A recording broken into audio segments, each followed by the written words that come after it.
R&B Money. We up. Tank. J Valentine. We are the authorities on all things R&B. Ladies and gentlemen, my name is Tank, and today, special day. It's a very special day. Before we get to the man in the hot seat, we're gonna start with a brother who's sitting in as my co-host, my co-star, my brother from another mother, the brother to the brother of, you know what, we'll get to all that. Sitting right here, Bobby Newt, we like to call him Bob. Come on, Bobby in the building. Bobby in the building. In the building. How you doing, Bob? Hey, man, I'm doing great. You doing great? Everything's amazing. Good to see you. I like your shirt. You see what I'm doing? I mean, you know, I don't figure we be a group. Okay, listen, ladies and gentlemen. In the hot seat, as you notice our shirts, you notice our attire. It's gotten silky. This episode represents hit records and cocoa butter. That's what this episode represents. Huh? If you look good, you play good. And if you play good, they pay good. That's what this episode represents. Prime time. Your R&B gotta feel like something, it's gotta look like something. Huh? Gifts from the inside out. Yes. This man been doing this since he was a real little boy. Yeah. Jumping out of boxes and shit, dancing and everything. Jumping out of boxes. Nigga cold with it. My brother and co-founder, co-owner of the R&B Money Podcast. Give it up for J Valentine in the building. Give it up for him. Wipe him down. Wipe him down. Boy, you unbuttoned to the cervix right there, boy. Hey, man, listen, they gotta get it. They gotta get it. They gotta get it. How they you asked doing, for brother? it. How you doing, brother? I'm good, man. I'm good. Y'all got me to do it, man. First of all, we had to, you know, as we have you in the hot seat, you know, I had to call somebody, you know, who knew you best. Of course. You know what I'm saying? You know, somebody who could talk to you like you supposed to be talked to. You understand what I'm saying? Somebody who was to kick your ass when you was little. A lot. A lot. You say the original lead singer. Yeah, You know what I'm saying? yeah. Had to call the Bobinator himself, man. This is awesome. Yeah. Get this together. Everybody feel like they seeing double right now. They like, is that the same It's the only nigga I sang back up for. Talk about it. And then I sang back up for him. Yeah. Only I don't know how to sing back up, so I was singing back up and lead at the same time. You don't know how to sing back up. No, Bob. I That's get your out problem. there. I get out there. That's your problem. When my shirt comes off, it's my time. It's not your time to take your shirt off too. Well, in that particular show, Tank, you bluffed me, and we have been working out. We have been with the hundreds. We have been working out. I couldn't, and I warned you. I said, listen, when your shirt come off, my shirt come off. And I didn't know you was gonna. You know how you be pump faking now? Yeah, I didn't know you was gonna pump fake. So you pump fake, and mine came off like a vacuum. Took off. Yours was already off. The girls are screaming. I was like, I haven't taken it off yet. And I look behind me, your shirt is off. Yeah. That's the sickest shit ever. What's that shit I gotta do, man? I know his bodyguard at the time was in tears. Screaming. D9 was screaming. Or was it Brother Mark? No, it was D9. D9 was screaming. In tears. J Valentine, first of all, you know, thank you for being in the hot seat. It's been a long time coming because I've been fighting with you for quite some time to get you back into this space of being the lead singer. Yeah, for sure. Fighting with you for a long time, brother. You know, we had knockout dragouts. About what the fuck, Jay? Why not, Jay? And as many a young artist that has come up and even come to this podcast and said, oh man, J Valentine, when I heard J Valentine and when I saw J Valentine, all of this influence that you've had as, you know, not just a creator, but as an artist, I just felt like there was so much more left for you to do. Yeah. You know what I'm saying? So thank you for finally coming to the mind of doing what you needed to do. We're here to talk about, you know, because people haven't gotten the full scope of who you are. Right. Right. and where you're from and how this all happened. We're going to go back to the beginning, Bob. Shit. Okay. Huh? Okay. We're going to go back to where this shit started. Yeah. You know what I'm saying? And listen, you jump in and you lead it anytime you feel like it. all right. Okay? Yeah. This is your world. So with you saying that, I want him, because people don't know this, Yeah. I want him to tell people what it feels like to start in the music business at 5.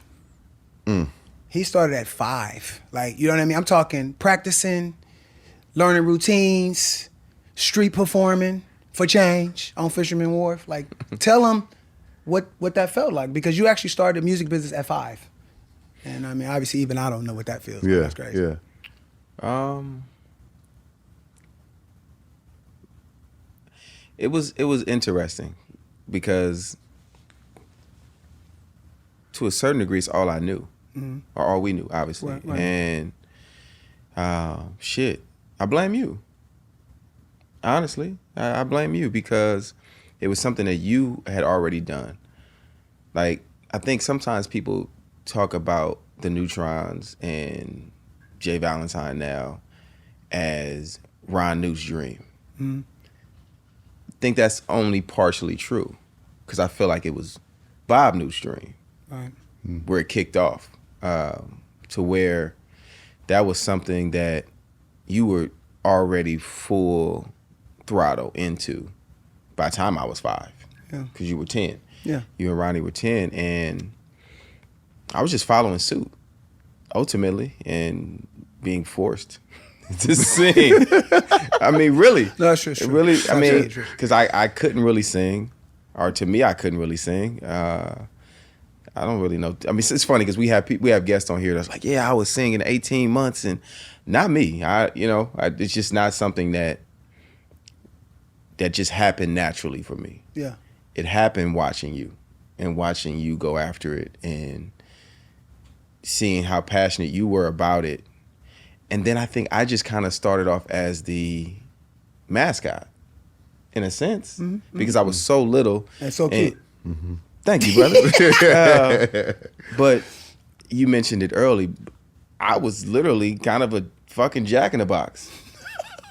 I was Jack in the Box, bro. Yeah, I didn't yeah. know that I was Jack in the Box, but I was Yeah. Jack in the Box because we would be on Fisherman's Wharf, and there was a certain time that. Tell us what Fisherman. So Fisherman's Wharf is Pier 39. Is right on the water. If you go to San Francisco, it's something that you just have to go to. You got to visit. It's all kind of restaurants. I think it's an aquarium over there. Like the seals are right there on like the little loading dock thing. And people from around the world come there. Yeah. And they've been coming there probably since, San Francisco was started. Right. Whenever they could get there. And it was a huge tourist spot. And the story behind us in Fisherman's Wharf was our brother Ron.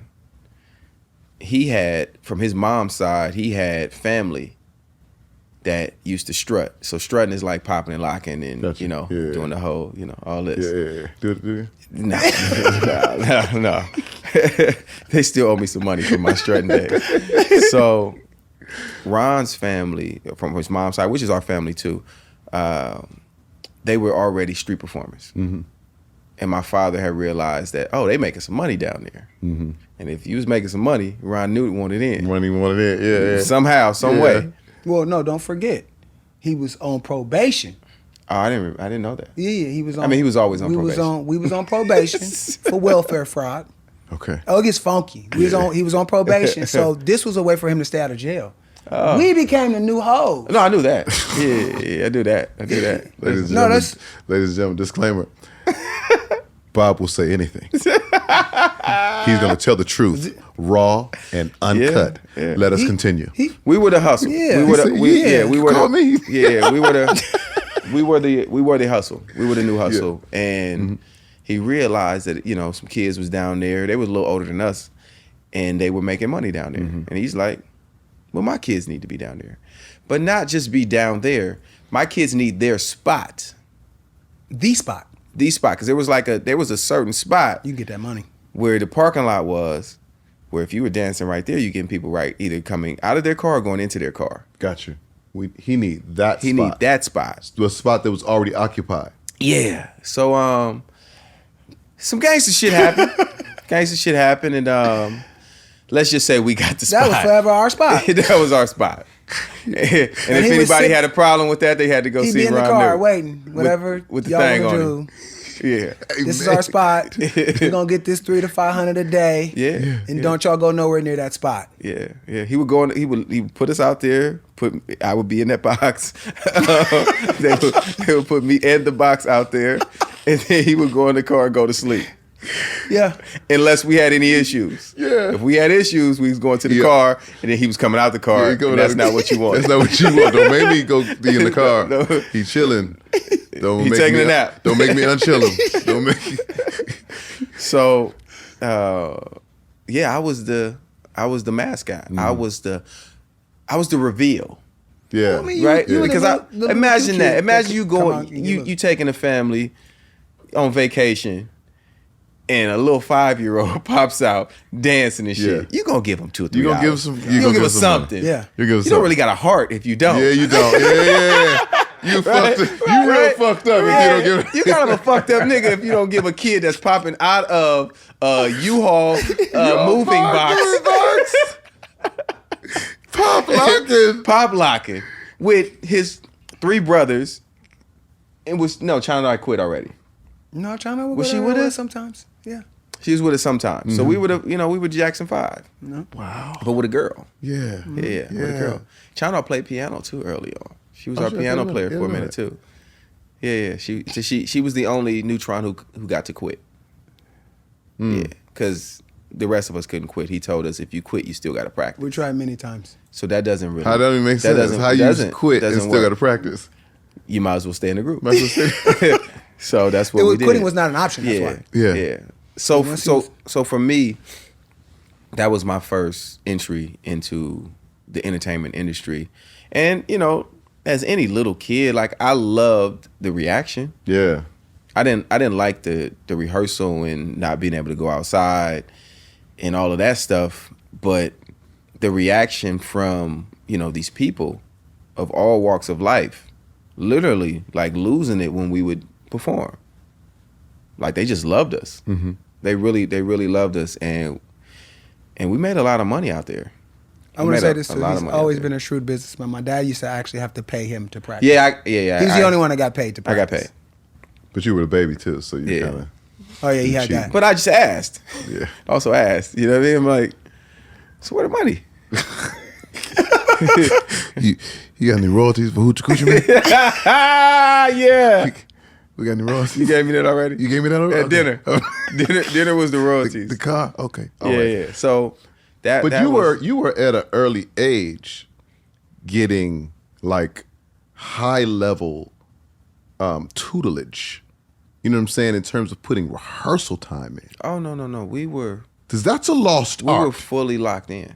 That's different. No, we were fully locked in. We paid our dues as far as rehearsal and the 10,000 hours that they talk Yeah. about. Yeah. And I think sometimes people they look at our podcast and they see the way I am as far as how I am about the business and how strict I am about what you need to do to survive in this shit. And it comes from that. They don't realize that you did that shit. No, it comes from experience. Yes. It comes from experience. Yes. Like you can literally throw me anywhere. I'm going to figure it out. Yep. I'm not going to drown. Yeah, yeah, and that's that for me. That's the thing that as we talk about artist development, it's missing because that's the saving grace Yeah. and a true established work ethic, along with the love for the sport. Yes. Yeah. Right, but a true established work ethic is going to help you, as you say, figure it out on any Martin Luther King. Yeah. I don't care where I'm at. Doesn't matter. What we doing? Cool. Let's work. Yeah. Doesn't matter. So from that age, it felt like what I was supposed to be doing because that's what our whole house did. It wasn't like I was the kid in the family, and it's just me, and everybody's trying to figure out like why is he trying to sing or dance? No, we had a house of entertainment. Everybody's doing it. Everybody was a part of it. Yeah. You know what I'm saying? If it's our mother helping with our father pick out our outfits or being our road manager, or if it's our sister playing piano or trying to be the road manager or be a part of it or collect the money. And, you know, it was Bob was David Ruffin and These Are the Temptations. Yeah. In the beginning. No, seriously though. Like, because he was very serious early on. Like, Bob was very serious about the art and about being a singer. Yeah. You know, Bob, like for me, it was obviously my first thing was business because I was trying to get paid for practicing and shit. But Bob was really like, man, I want to be famous. I want to sing. I want to write songs. Like Bob literally was writing songs at what, 10, 11 years old. Yeah.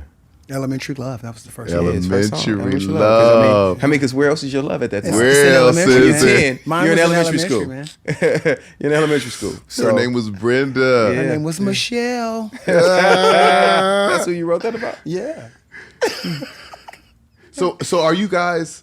So you are the Newtrons at this point, or does that? Yeah, Neutron we were always the Always the Newtrons. Newtrons. We were Neutron 5. Five. Because Neutron it had to be connected to the Jacksons. Yeah, Okay. you know. Ron Newt 'Cause- was very adamant on things being connected to that. Yes. Because that's what was the top of the food chain. Yeah. And these are, you know, my little boys, you know, they the next ones. Yeah. You know, in his mind, this is what his train of thought was.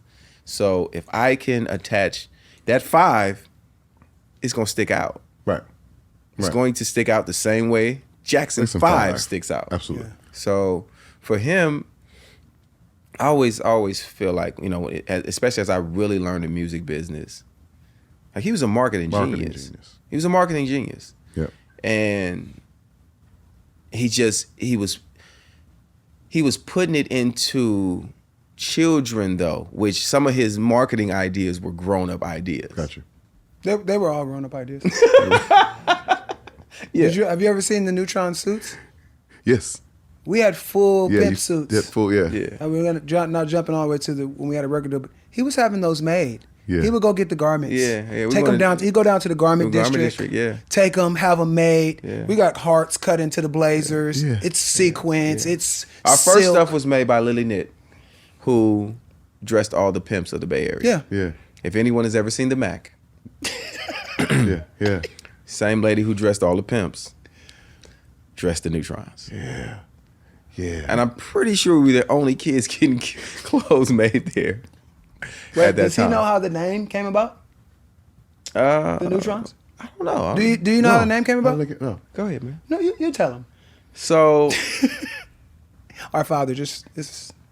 if you look at our name, obviously our last name is Newt. Mm-hmm. For people who don't know, my middle name is Valentine. My last name is Newt. We're Newts. And my father's name is Ron. So instead of Ron Newt, you put the Newt here, you put the Ron there. You got Neutrons. Now you have Neutron. So we were just him. This was never about you. Never. Never. That's what I want you to know.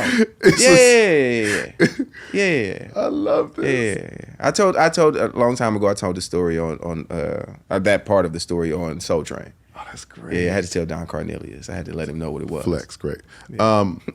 So give me.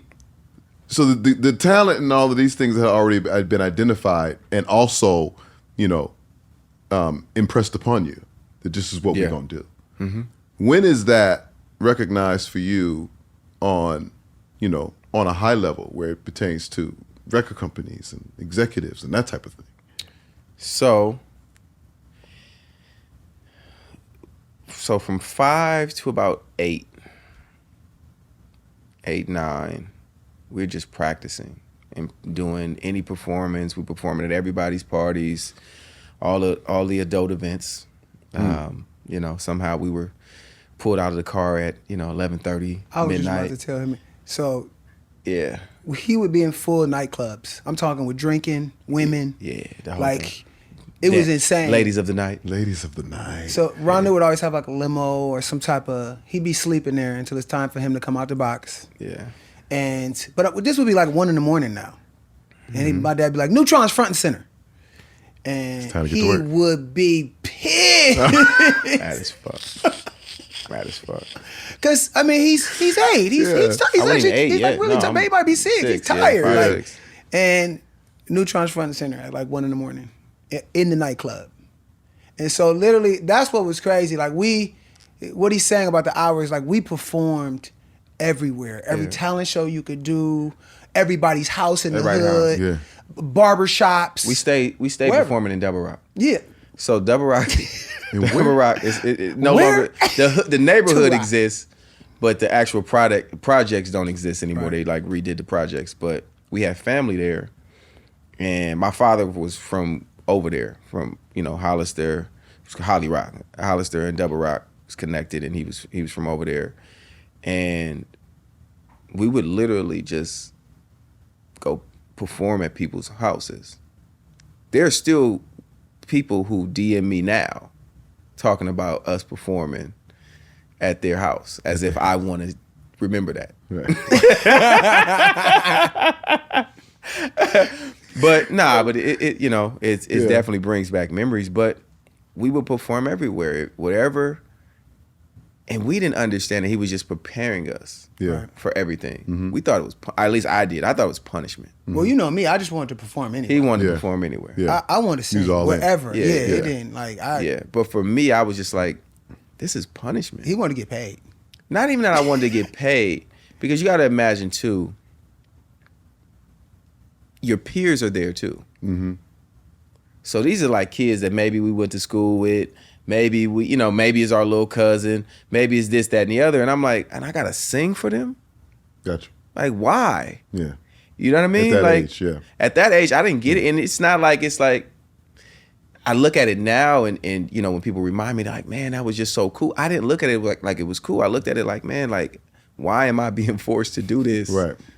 When I don't really want to, but then later on, like I said, I understood that it was just preparation. Because we were, like he said, it was Newtrons front and center. Mm-hmm. It did not matter where we were. Mm-hmm. We could be in the middle of a meal. I could be asleep in the back of the car. Time to do it. And we were ready to go. Right. Immediately, because we had put in so much time and we had experienced so much of it. So over that time, we were performing it everywhere. The Circle Star, it was this one venue that we would sing at. We would pull up with whatever big artist was there. Like we sang there, and like Diana Ross put Bob on stage. Oh shit. You never sang with Diana Ross, have you? We would just... I have. You haven't Mashed sang? potatoes and everything. Killed it. What? I told her what key to put me in, and I sang Why Do Fools Fall in Love. Shut it down. She snatched the mic quick as hell. She said, boy. We learned what veterans do. Yeah. Then early, Yeah. like, hold on. You will not. Yeah. This is not your show, little fella. Yeah. But we would just go and we would perform everywhere. Fairs. And eventually, like I said, the singing kicked in. Maybe it was quick. Yeah. From just breakdancing to singing, and over this time, we're just rehearsing, we're performing, and our father is fully immersed in the streets. Mm-hmm. Fully immersed in the streets at the time. It's wars going on. It's a whole bunch of dope dealing. It's a whole bunch of shooting. Our doors is getting kicked in by the police. Mm. Like, it's a wild time for our house and our family, and we just moving around. And around, I think, maybe 7 or 8, before we lived in Reno, we lived in Indianapolis. Our father had a plug. Oh, yeah. Our father had a plug in Indiana. Yeah. He had a plug in Indiana. And, we talked about this a little bit on the podcast about how I hate road trips. Mm-hmm. And I said the reason I hate road trips is because when we would road trip, we would do cross country with kilos of cocaine. Yeah. And it would take us damn near a week to get somewhere. So that's why I don't like riding in cars for long. Because it brings back memories of like, obviously the cars are way more luxurious than what we was riding in back and then. The missions are different. The missions are different. You know what I mean? Now. We're not in a U-Haul truck or a Winnebago. You know what I mean? Acting like we moving. Right. But we moving. We moving. we moving something else. Moving. Yeah. And we lived in Indianapolis for what? About 6 months? Yeah, but you remember he took our whole band though. Do you remember that? Oh shit. He took the whole band. Like we had They would give us, music lessons, Vocal lessons. Vocal lessons. We had a couple pimps that could sing back in the day. All that. And so we ended up with this band, and me and him used to be like, man, this band is horrible. Like, I don't know how we knew, but we knew, right? We definitely knew. But that same band, he'll come back to it, that same band actually helped us get a record deal because unlike the other boy bands, we could sing live with a band. And that was one of the things that got us a record deal. But anyway, going back. So we go to Indiana. We go to Indiana, which is, once again, kind of the connection to the Jacksons to a certain degree. Gary was out there. Because Gary was out there. And at that point, we had linked up with the Jacksons. We linked up with the Jacksons at about what? When I was about 5 or 6. Yeah, I was 11. Yeah. So I was 6. So we had linked up with the Jacksons. You'd already linked up with the Jacksons. Yeah. Ron Newt said we were kin to the Jacksons. I mean, your father tells you kin to somebody. And then Joe said it. When we met him, he said, a Pine Bluff, Arkansas connection. Yeah, because our family is originally from Arkansas, or the Newts are originally from Arkansas. And, somehow they had some kind of connection through, which I found out later, I don't know if you knew this, Bubba Hemp. Really? So Bubba Hemp, who is family for us, you met our cousins in Vegas, my cousin Mr. and them, and his father. Okay. His father managed Sly Stone. Gotcha. And as kids, we didn't really know what that meant, but obviously now as a businessman and understanding music business, that's some big shit. Yeah. Right. But they would be telling, he had Sly Stone, and we like, who the hell is Sly Stone? Right, you know what I mean? Like we babies, so we don't really know, all the history of that and that whole thing. But Bubba Hemp had legit music business connections. Right. We don't know that because Bubba, which is like our uncle, is thrown into the group of everybody else we meeting. Right. That's, That's a pimp. Pimps, they in the game. And he was in the game too. So it's like we just couldn't differentiate. No, not at all. So we think it's all bluff. We think, okay. So that's where Dad had got most of his stuff from. Yeah. But, oh, wow. I didn't So know Bub was the connection to that. And so my dad would get, plugs from him like, who can we call here? Who can I tap in when we get to LA? Who can, you know what I'm saying? The whole thing. That's the part we didn't know. So we just thinking we're going to LA to meet the Jacksons. Because this is what has been told to us. And we're on a school bus. Oh, what? School bus. That he took the grill off. It's part of his creativity. He took the grill off of the school bus. He is Ronnie. Took the other grill off of a Rolls Royce that he had and put it on put it on the front of the school bus. So we had a school bus with a Rolls Royce grill. Listen, man. Yeah. It was the biggest Rolls Royce grill you've ever seen in your The biggest Rolls Royce grill. He had it made. Imagine that on the front of a yellow school bus. And the school bus was still yellow? Yeah. But it had like Newtrons and graffiti on the side. Yeah, It was actually, he was super creative. Because we were kids, so it should be a school bus, right? It should be a school bus. That was also a candy store. Yeah. What? You heard me. Yeah. Y'all sold candy out the bus? Hell yeah. It's a candy house too. You better believe it. And probably the other candy I'm about too. to say, I feel like probably both the candies. I feel like there's some Marvin candy on in there too. Yeah, it was some. So he did skip around a little bit, but after we would practice and do all those things, singing now, we got routines, we would go from the Bay to LA trying to get a record deal. Yeah. And we would sit in Joe Jackson's office for hours. But before we got into the office, we were in the front of the house. We were in front of Havenhurst. Trying to get in. And we're like some stone cold groupies, bro. We're like, I thought he was just going over to Michael Jackson house. I thought this was like a done deal. And we just in the car. And he's negotiating with the security. Literally negotiating with the security. I'm Ronnie Newt, Joe my cousin, Bubba Hemp, this part, like whatever, you know what I mean? He come, years later, come to find out he working his wiggle. His wiggle worked. Those gates opened. I took you to Havenhurst with me. Yeah, I took you to the house for the 40th anniversary of Thriller. That same house. those big old black gates magically opened for us. We was there for a while. We was there for some hours and just trying to, Ronnie trying to work his wiggle and do his thing. And those gates opened up for us. And that man took us, think about this. That man took us to the biggest star who ever lived. Ever. And talked his way into those gates. To his house. To his house. And then we were able to audition, perform for Joe Jackson.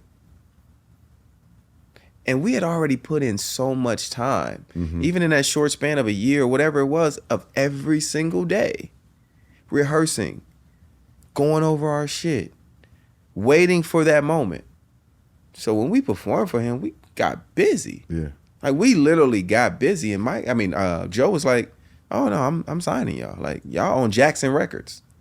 Wow. So it went from we just going to, in our minds, we get to meet Michael Jackson to now we're going to sign to Joe Jackson. Now we really gonna meet Mike. Absolutely. Absolutely. And eventually we did. Mike was cool as shit. You know what I'm saying? We got to hang out with Jermaine and all the brothers and the sisters, and we end up meeting who became really close friends for us and practically family. We still call each other cousin to this day. Was the 3 T's, which are Tito's sons, because they were around our same age. Right. Yeah. And they just became our boys. Like we was like, oh, it's some other kids. And they fucked with us. They was like, wait, but they can sing? And because they weren't singing at the time. Mm-hmm. Eventually they became the 3 T's and became a singing group, but they were all playing baseball. So we got to, the other part is once we met them, we got to do kid shit. Okay, got you. Because we had pockets. Got you. Yeah. We had pockets of when we could do kid shit. Because we had to rehearse so much and so much other, wild shit was going on that we didn't really get a chance to have like normal, little league at that age yet. Where, you know what I mean? Like little league and youth league basketball and all the shit that we take our kids to. Right. It's all music. So when we got to see them, it was like, oh, we can go play basketball. We can go to their house and go swimming. We was kicking it. But during that time, Joe's trying to figure out what to do with us. Right. He's trying to figure out what to do with us because this is what, I'm 5, 6. Yeah, I'm 6. Yeah. It's like 6, and they're like 11. Mm-hmm. Ron is 12. Because at that time, it's 4 of us. Okay. Chano dropped out, so we're no longer the Neutron 5. Right. Chano like, I'm out of here. You niggas ain't making no money. We're making money, but Dad's getting it. So I quit. And it was 4 of us. And I know y'all probably heard that, but yes, it's 2 Rons, 2 Ronnies. Because Ron Newt would have 2 sons that both have his name. This is, y'all know how the streets go, baby. Mm-hmm. Come on, man. George Foreman ain't the only one out here naming multiple kids the same name. You the only one. Ronnie Newt was too. Yeah. So we call it Ron and Ronnie. Bob and me. Joe signed us. We moved to LA for a minute. We lived in Granada Hills. We get our first house with the pool. I learned how to swim. You know what I'm saying? Like we really think it's going to happen. And this was our first experience with what the music business is. It's not overnight. Yeah. It's not overnight. It's, a lot of hurry up and wait. It's wait your turn. It's right now ain't your time. And I think we had a chance to learn that really early, especially for me being 6, 7 years old at that time. Really early that, damn, okay, we thought we was going to put an album out the next day after we meet Joe Jackson. That's how this works, right? Right. It's not how it works. I'm pretty sure, I don't think, for Jackson Records at the time, I don't even know if they had distribution. We didn't know what distribution was. Right. But also you got to think about, Tank, at this time, Michael Jackson's the biggest star in in the world. Absolutely. Yeah. So we we with his daddy? Yeah. We about to be good? He would have to put on like full, he would have to dress up like it's Halloween to go outside. Yeah.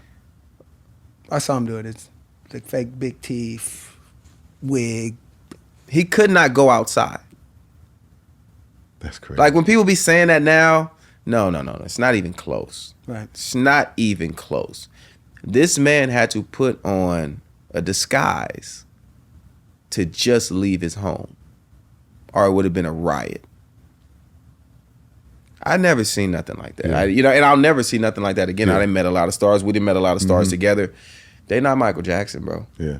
They're not Michael Jackson. And, you know, I think for me, it was good in one sense that it made everything normal to me, but it kind of fucked me up in the sense of, bro, I can't meet anybody at this point.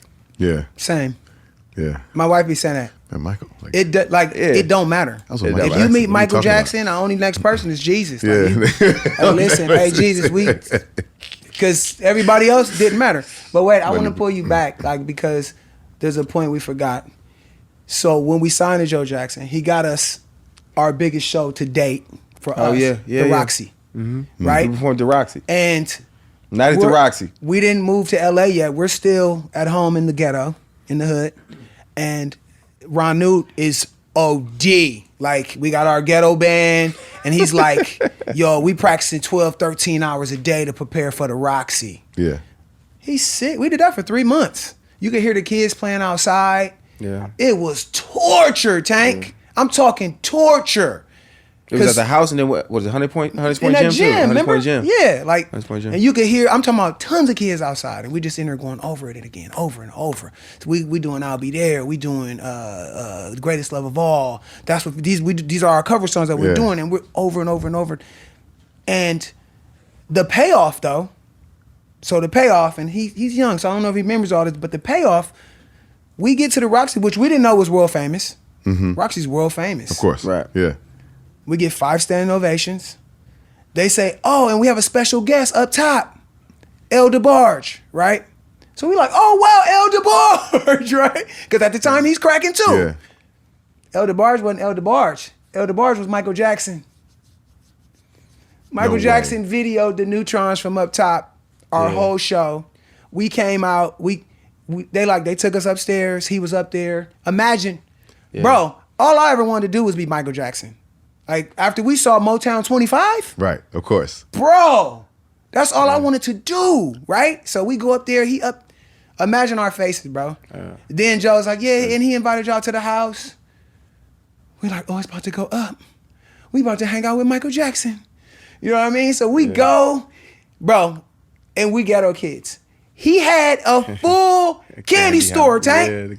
Yeah, he had the real candy. The real house. candy store. It was Tank, it was as big as this. Yeah. Yeah. It was, and it was. I just remember it was And air everything- conditioned and everything you and can he was- imagine. And he was like, "Get you a tub, like the big tub for popcorn." And he was like, "Whatever y'all want." Imagine You that. can't tell no I had kid. just had silver teeth. At 4 or 5. Just had silver. I just came from having my silvers. Just had myself. So and now last this thing, man is offering the candy All house, of it. man. All I of want it. it. what did that do to your work ethic, though? Oh, Because it for turned me, us all the way I've up. never worked that hard again in my life, Tank. That 12, 13 hours a day for 3 months, like Yeah. it. But we saw the results. Yeah. Yeah. So what, like, because I know how that affected me. Mm-hmm. How did that affect you? It made it where that I think maybe that's the point where I felt like it was all worth it. Mm-hmm. That was the validation for all of it. Right. Because it's like getting to play basketball with Michael Jordan, Yeah. even if it's an open run. Even Or yeah. Michael Jordan coming to your basketball game, Yeah. and you're like, And video. MJ over there, and he got it on video. Yeah. So the MJ, you know, meeting him and seeing that he appreciated, you know, what we were doing. Like I said, it validated everything Yeah. from that point on. And we thought, you know, from that, we thought, you know, that we had arrived. Mm-hmm. But like I said, we realized that the music business doesn't work that way. Right. And how was what was the point to where that realization kicked in and maybe even things had to go in a different direction? When the money stopped. Gotcha. When the money stopped. Because obviously with us signing to Jackson Records, there was a certain, you know, advance and a monthly, and we were living in this, you know, this house with this swimming pool, and we made it to, all right, we got to move. The light's about to get cut off. You know, they not sending that bread no more, because Pops had stopped hustling, because he fully focusing on us. So during that time, obviously we got to move back. You know, we didn't told everybody and we hear these stories when we talk to other people that come on here. We didn't tell everybody. We going to L.A. We going to the Jacksons, and I see you niggas on TV. Yeah. I get back to you, We niggas. didn't make it to the TV screen just yet, right? Yeah. So we go back home, and we back to the same thing. We back in school. We back rehearsing. Ron Newt back in the streets. And, he starts hustling. During that time, that's how we ended up getting to Indianapolis. What was maybe going for 18 in San Francisco was going for 35 in Indiana. It was time to get to Indiana. To get to Indiana. So, he went out there. I remember he bought 2 apartments. Oh, the story's great. He bought 2 apartments next to each other. He busted the wall open To make it and one connected place. it. Instead of having 2 3-bedrooms, now we have a 6-bedroom apartment. Wait. But there was the grown people side Yeah. and the kid side. We had our own side. You had on side? It was I'm pretty sure. dope. I'm pretty sure he didn't have permission. No. Absolutely. He went through the closets. He tore their door down. No, he tore the closet down. Yeah. He went through the 2 The closets. wall, I mean. That was Not our- the door. I'm sorry, the wall. The whole Yeah. wall. He literally made it. Yeah. Yeah. They had 2 upstairs. Oh, it was. When I say I was a dude at school, because everything out there is flat. The houses, it's Midwest. Yeah. The houses are flat. We lived in a high riser that was Connected. connected, and we had our. And I'm 14. He acted. You jump far actually, because I'm 14.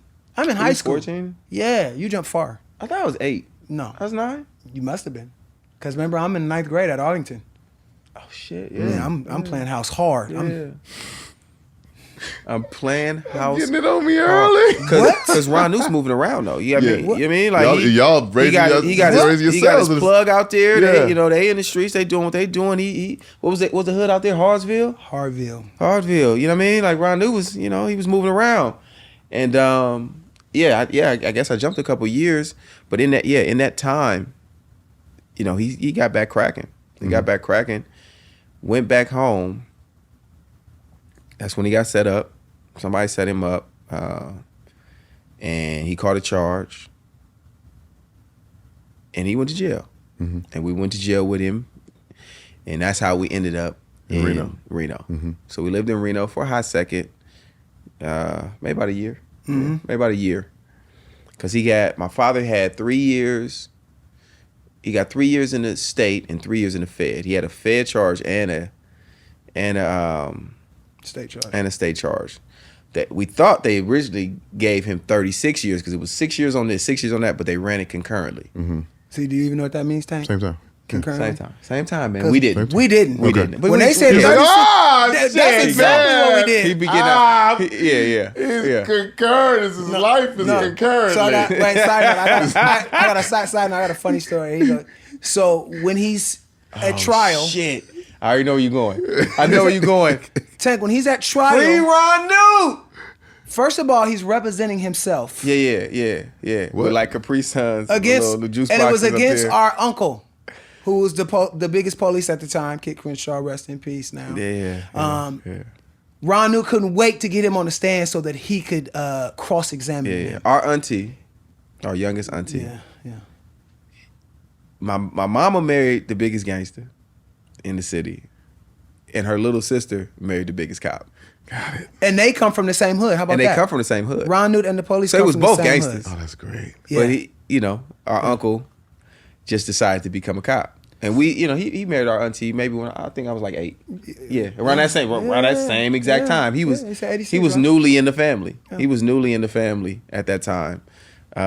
So he tells us, our dad, and by the time we're like, at this time we're like the Newts are an army. We're like little soldiers for him. Whatever Yeah. he say has to go. Yeah. So he was like, what I need y'all to do is I need y'all to make free Ron Newt signs. And I need y'all to go out in front of the jail The courthouse. The steps. with y'all signs, and I need y'all to protest to help me get out. We was protesting.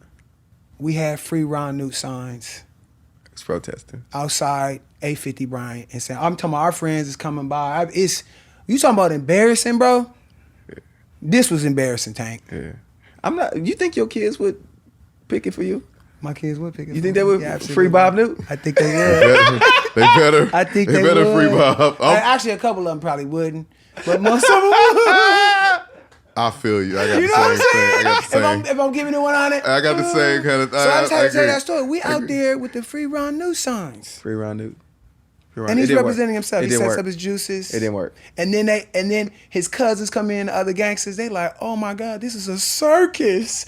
He's in here representing. He finna go to jail for life.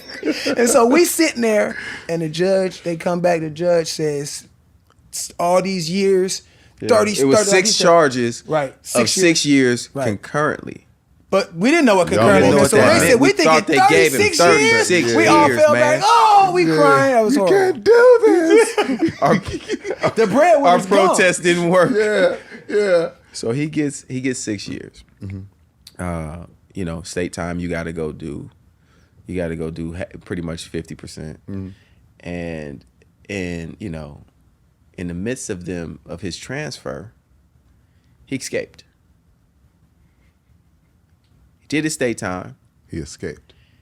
And it got tricky for us. So from like 9 to 10 and a half, it got really tricky for us. Like He it escaped just, and came home. Like I'm gonna tell you. So it got, it just, nigga, we couldn't survive. It was tough. It was really tough. It was obviously no work in Reno.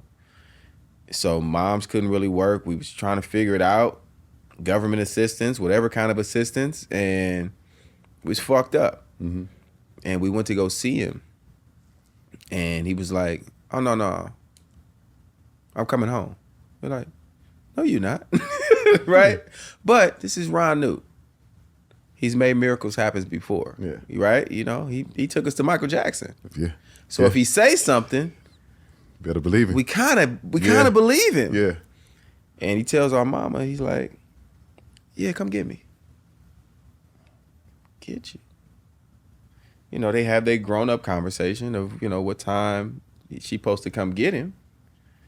And, she wakes us up, 3 in the morning? 3 in the morning. 3 in the morning.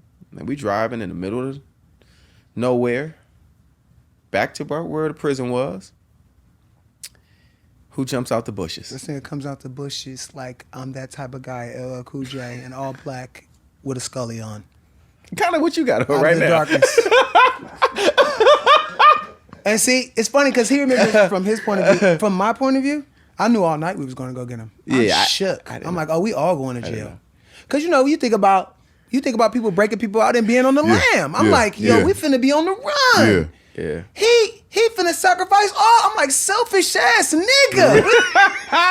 I'm a kid. I'm like, we all gonna go to jail, right? You know what I Yeah. mean? So I'm like, nah. Yeah. But my mama, Yeah. Ride she or was die. one of them ones, bro. Yeah. Ride or die. Yeah. Ride or die. When he said, Yeah. come get me, she was like, okay. Yeah. Yeah. And She didn't care that the kids But was it with wasn't her. just us. No. It was also our other cousin, And auntie. Sean, and his mama. In a big Black ass, Sean. in a big ass, we was in a big ass Cadillac. In a big ass How do you Cadillac. feel them people in a Cadillac? I bro? don't know, but we did. Yeah. So he jumps in. Whole way, I'm looking. I'm like, oh, they gotta be coming. I'm nervous. I'm like, they gotta be coming. It never came. It never came. And y'all in Reno. No, We're in the mountains. in the Or mountains or just somewhere. wherever Yeah, that yeah. was. Yes. And do you drive back to Reno or do you Yes. drive back to To get our We stuff. drive back to Reno to get our stuff. Oh, this story's great. And my dad and Ronnie, Bob's twin, they leave. We stay. When they leave, he got to go make a couple more trips to Indiana because he got to get back on his feet. And at this time, back then, you get on a plane with a paper ID and, Whatever, you know yeah. what I mean? You got a kid Right. with you. And, let's just say some contraband went and some finances came back. And when he came back to get us, he got money and a U-Haul. And we was headed Like back that. to L.A. In a And matter we- of and right a there, matter we of back on it. a week's time. We back to L.A. We moved to some, little apartment Off Crenshaw. on Crenshaw.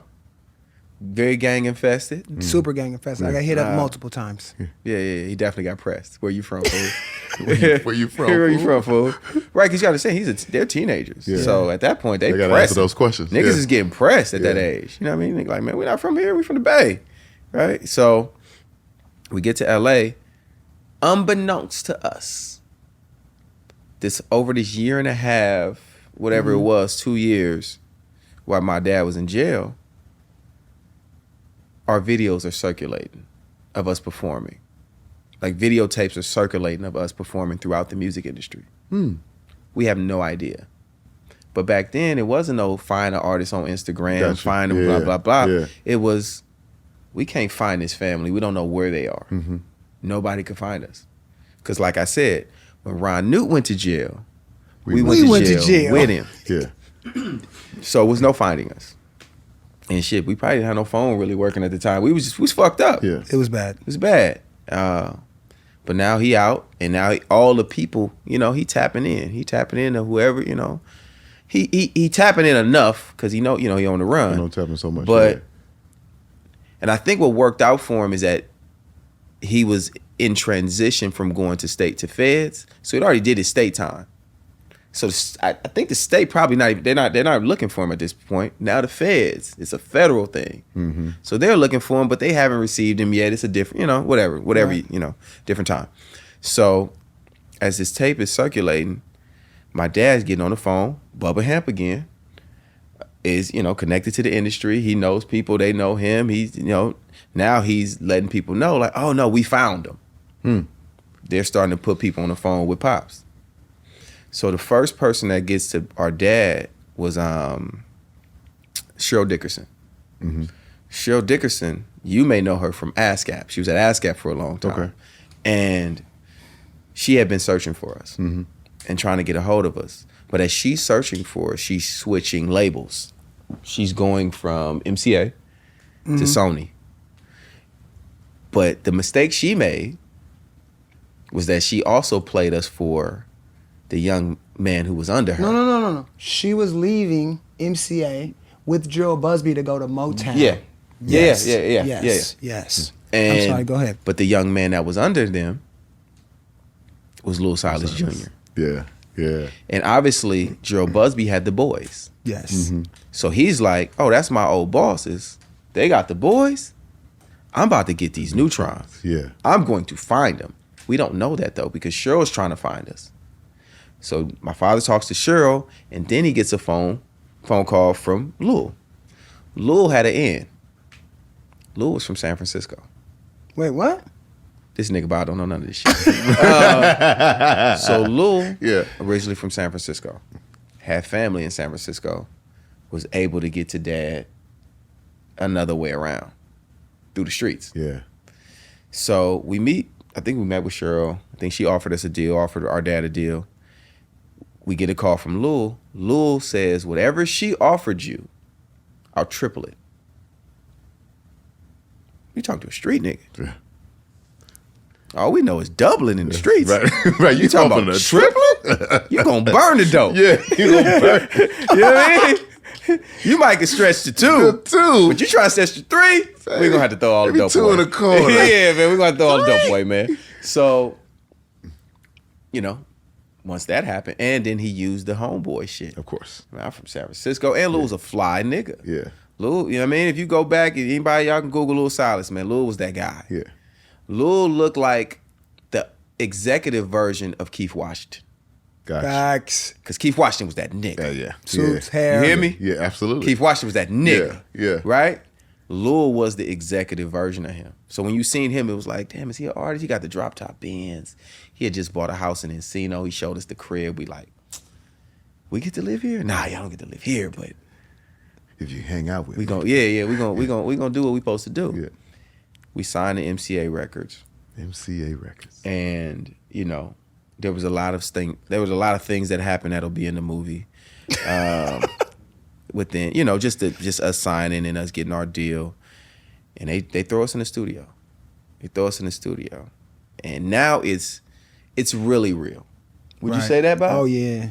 Now it's really real because we got a major label record deal. Like this shit is no joke anymore. Now it's like we've arrived. Yeah. Now we're getting paid for what we got paid this Jay. time. We got paid in things. Oh. Everybody got cars. Things.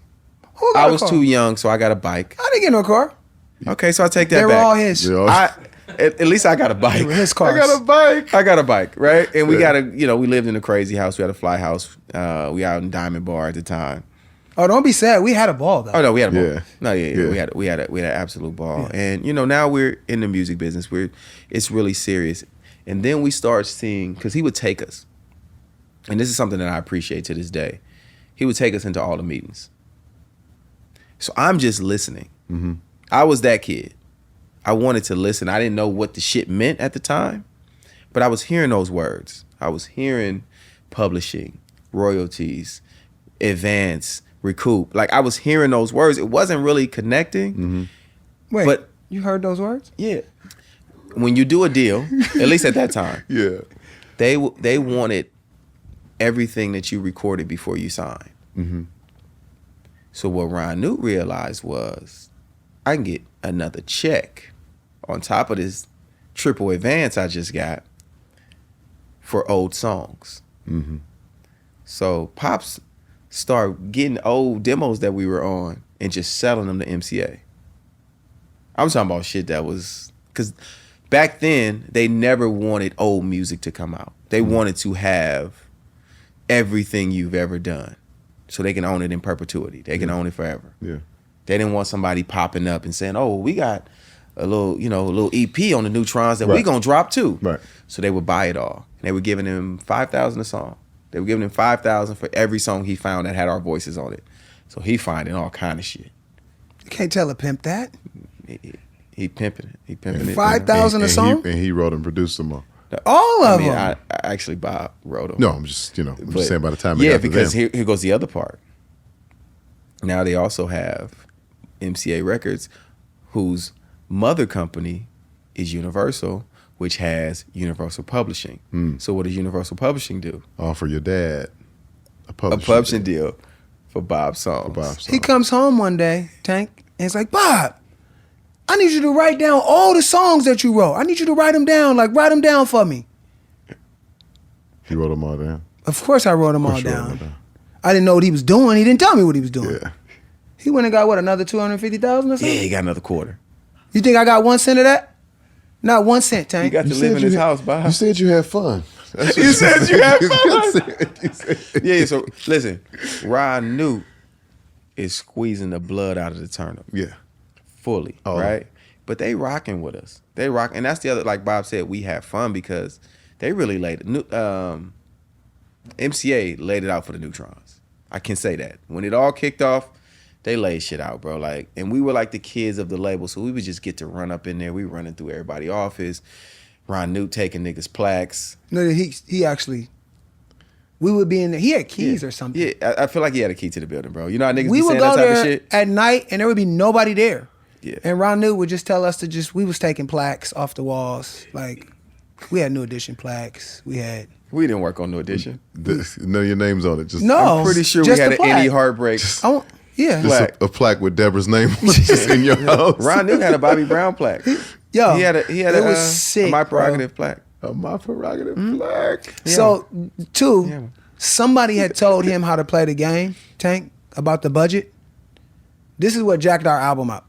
Like, somebody told him, it had to be one of them old niggas, bro, from Motown or something. Remember? Because he started meeting all of the guys who were in but not in no more. Listen to me, Tank. If he would have let this man do his job, Right. we would have been huge. Yeah. No, because it was fully laid out for us. Like I said, it was fully. They got us and book paying. he was in competition. Lil was in competition With Gerald. with Gerald. Yeah. So he was like, I'm ready to throw the building at it. I'm ready to throw the building at it. And these kids are, we had been fine tuned. If there was a version of the Marines for singers, at that point, at that age, that was us. Yeah. Like we were on it. And then they put us with Brooke Payne. Oof. the legendary. This is what I want The to say great. to him. I ain't never got a chance to tell him this. As a 10-year-old, this nigga was cold. And when I say that, I don't mean like he was just amazing singer, but he could sing and he could hold his own, but we had real routines. As a performer, he had Next to whole Michael shit. Jackson, at 10, he was the coach. He didn't miss. Yeah. Because we were doing intricate routines. Yeah. You know what I'm saying? Every beat had something. Yeah. And he ain't miss. That's what he's saying, like precision, ring, like it was. No, he ain't miss. It was amazing. We were in rehearsal. We were in serious rehearsal. I mean, even when Brooke got us, Brooke was like, "Oh, these kids, they really go after it," and we wasn't quitting. Yeah. And we would be trying to throw in our little shit, like I said it when Lil Steve was here, like trying to, because we love Troop, Right. but we love New Edition, but then we love Bobby Brown, who told us he didn't rehearse. Right? I remember we met him in Heart and Soul at the build. I think it was at his plaque. They were giving him a plaque for selling a gazillion records. He's the king of R&B at the time. And we asked him, like, Bobby, like what y'all be doing? Like the rehearsals and him and Heart and Soul was like, we don't be rehearsing. It's like, what? We're like, Dad, Bobby and them don't be rehearsing? It's like, you niggas go rehearse. Okay, what them niggas do? So we went back to rehearsal. Yeah. But, we was working with Brooke. Did you at least get to, from this situation, get to put out a record? So Okay. we're speeding. Mm-hmm. All this is happening in a matter of a year. Oh shit. Okay. Like all these things are happening. People be on the shelf, all this kind of Yeah. shit. They couldn't shelf us because Ron Newt would not allow them to. Because there was some other shit that went on at the label that had nothing to do with us. Some other groups that they were going to actually shelve us for a minute. Mm-hmm. Which we probably still needed a little development. Even though we had been in it so long, on that level, we probably still needed some development. It wouldn't have hurt us. Right. And we were still babies. Right. We were still super young. But Ron Newt had a clock in his head. Because I go back to, he was on the He's run. on the run. So he was fighting that. So it was making him put more pressure on them to rush us. Mm-hmm. And at this point, they had given him all this money. So when they told him we had to wait, he said, fuck y'all. Literally. Found us a video director, partnered with him, put the money from advances and all this other shit into the video himself, spent $50,000 on our first video. He picked our single. My Heart Beats For You was not supposed to be our single. No. Any of you, people go back to it and they like, oh, My Heart Beats For You is a great record. I hate that record. Honestly, I hate that record. It's not a kid's record. You know what I mean? It wasn't. We had so many records that were of the time. Mm-hmm. And, but Ron Newt was like, you need a power ballad and this. And He come from stylistics and Delphonics. He come from pimp music. Yeah. Right. So that's what we were, nigga. We put on a motherfucking, sparkly suits, sequins and shit. And we had Fake Rain. We had motherfucking Wokey on the playing a harp. Nigga, was a harp even on the song? What? Was it? Yeah, I get. You man, forgot know he had what? a full orchestra. Yeah. I just knew it was a harp. Full orchestra on I that just song. knew it was a harp on the damn stage, and Yeah. I'm like, why is this fucking harp on the stage, man? Nigga don't like harps to this day. No, nigga play a harp with me, I might kick that motherfucker over. Goddamn Right. harp. So he was rushing them, and they just gave in. But what I understand about the machine now, and what I understand, and what I learned then, was that they will show you why they're the machine. So he forced them. He forced their hand. We put the song out. The song is doing good, but the song is doing good because of how much work we were putting in. Right.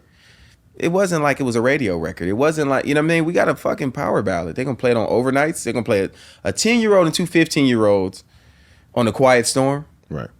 That's literally where we were falling. We were getting overnight spins, but my father had the idea of like, fuck it, we just going to hit the Chitlin circuit. We're going to hit the streets.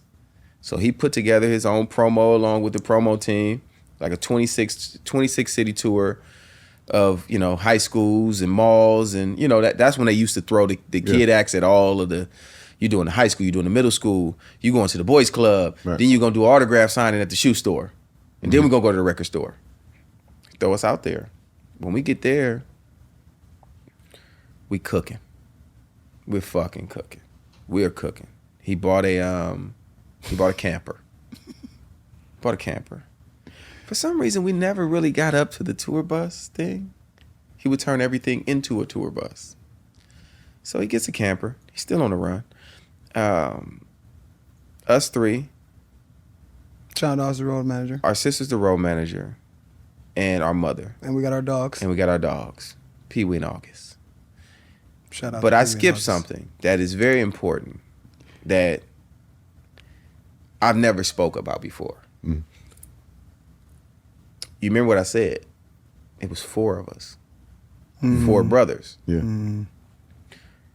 When we got our opportunity to get our record deal,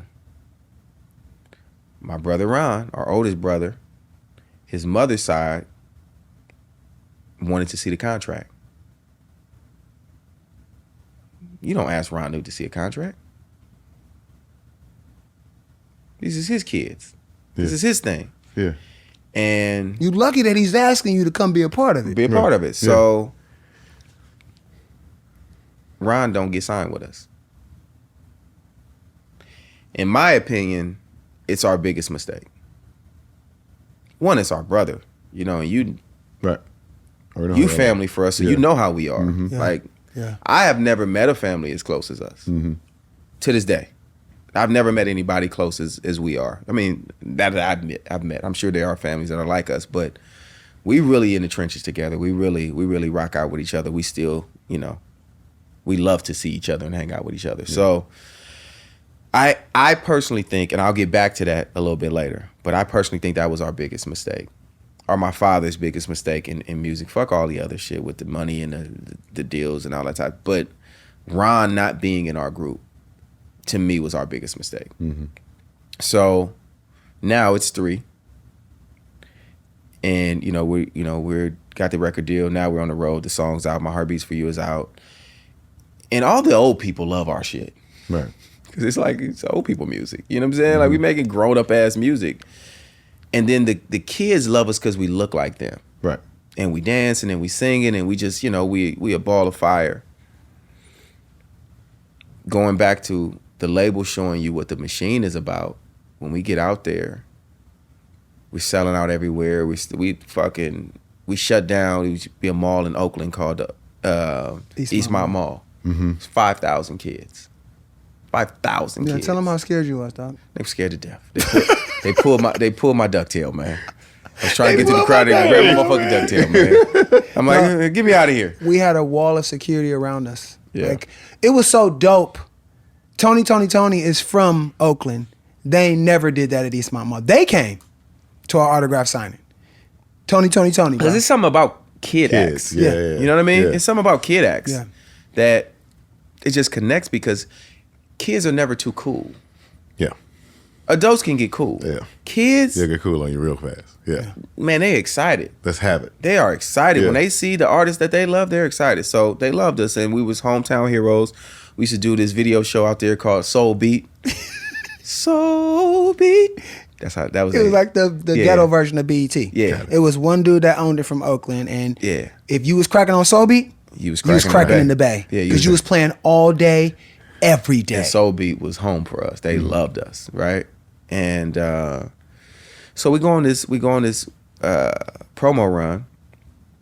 What we realize when we get to the stores is one of the radio reps or one of the store people then told Ron Newt that MCA Records ain't shipping our music. That was the lesson. They're like, we put y'all out. It's not gonna win on our time. Not while you trying to control it. So they would sell out. We selling out around the country. And not replenish re-up. the store. Yeah. They can't get no more CDs in. We were going to autograph signings that we couldn't sign CDs because they were already sold out. So now they're trying to find those little 8x10s. We Gotcha. just signing those. Yeah. But we can't sell no records. It's 5,000 kids there. You can't sell nobody no music. Nigga, we fucked. So Ron Newt, being Ron Newt, he gets on that phone. He going crazy. And nigga, when I get back to LA, and every threat you can imagine. And he made, actually, every promise you can imagine. There's that. These were not threats. Yeah. Every promise that you can imagine. He was on his way home. So he pulls us off the road. We get home. And he, Lil won't meet with him. Because Lil knows it's a promise. Yeah. He will not meet with him. He is ducking. He is fully ducking. So one day, Pop say, we going to MCA. Me and Ronnie like, we going too. I don't know why you didn't go. I wasn't going. You wasn't with the bullshit. I wasn't with it at all. He was about to ruin it. Yeah. I knew what he was about to do. Yeah. So Wait, but you didn't jump too far ahead. You didn't tell him you was on Soul Train with Don Cornelius? You didn't tell him? So that's part of the MCA rollout. They, we got to do these really cool things. Mm-hmm. Mm-hmm. We got to do Soul Train, Don Cornelius. The real obviously, Soul Train. The real Soul Train. We got to do Video Soul with Donnie Simpson. You know what I mean? They were really putting us in places to be successful from a promo sense. Right. But we had an album out, not just a single. Right. Like My Heart Beats for You was out as a single, but the album was out and they weren't reshipping it to anyone. Right. So no matter what, they just like, the water's cut off. Yeah. They'll keep you short. So now we're back in LA. We do the whole run. And when we get back, we're taking this road trip. We're taking this road trip up to MCA Records. That Bob ain't fucking with us. I'm not going. Like he said, he's about to fuck it all up. But, I heard him on the phone. Yeah. I was, it's over with. When he go up there, it's a wrap. Yeah. So we get up there, and they're not letting us in. They always let us in.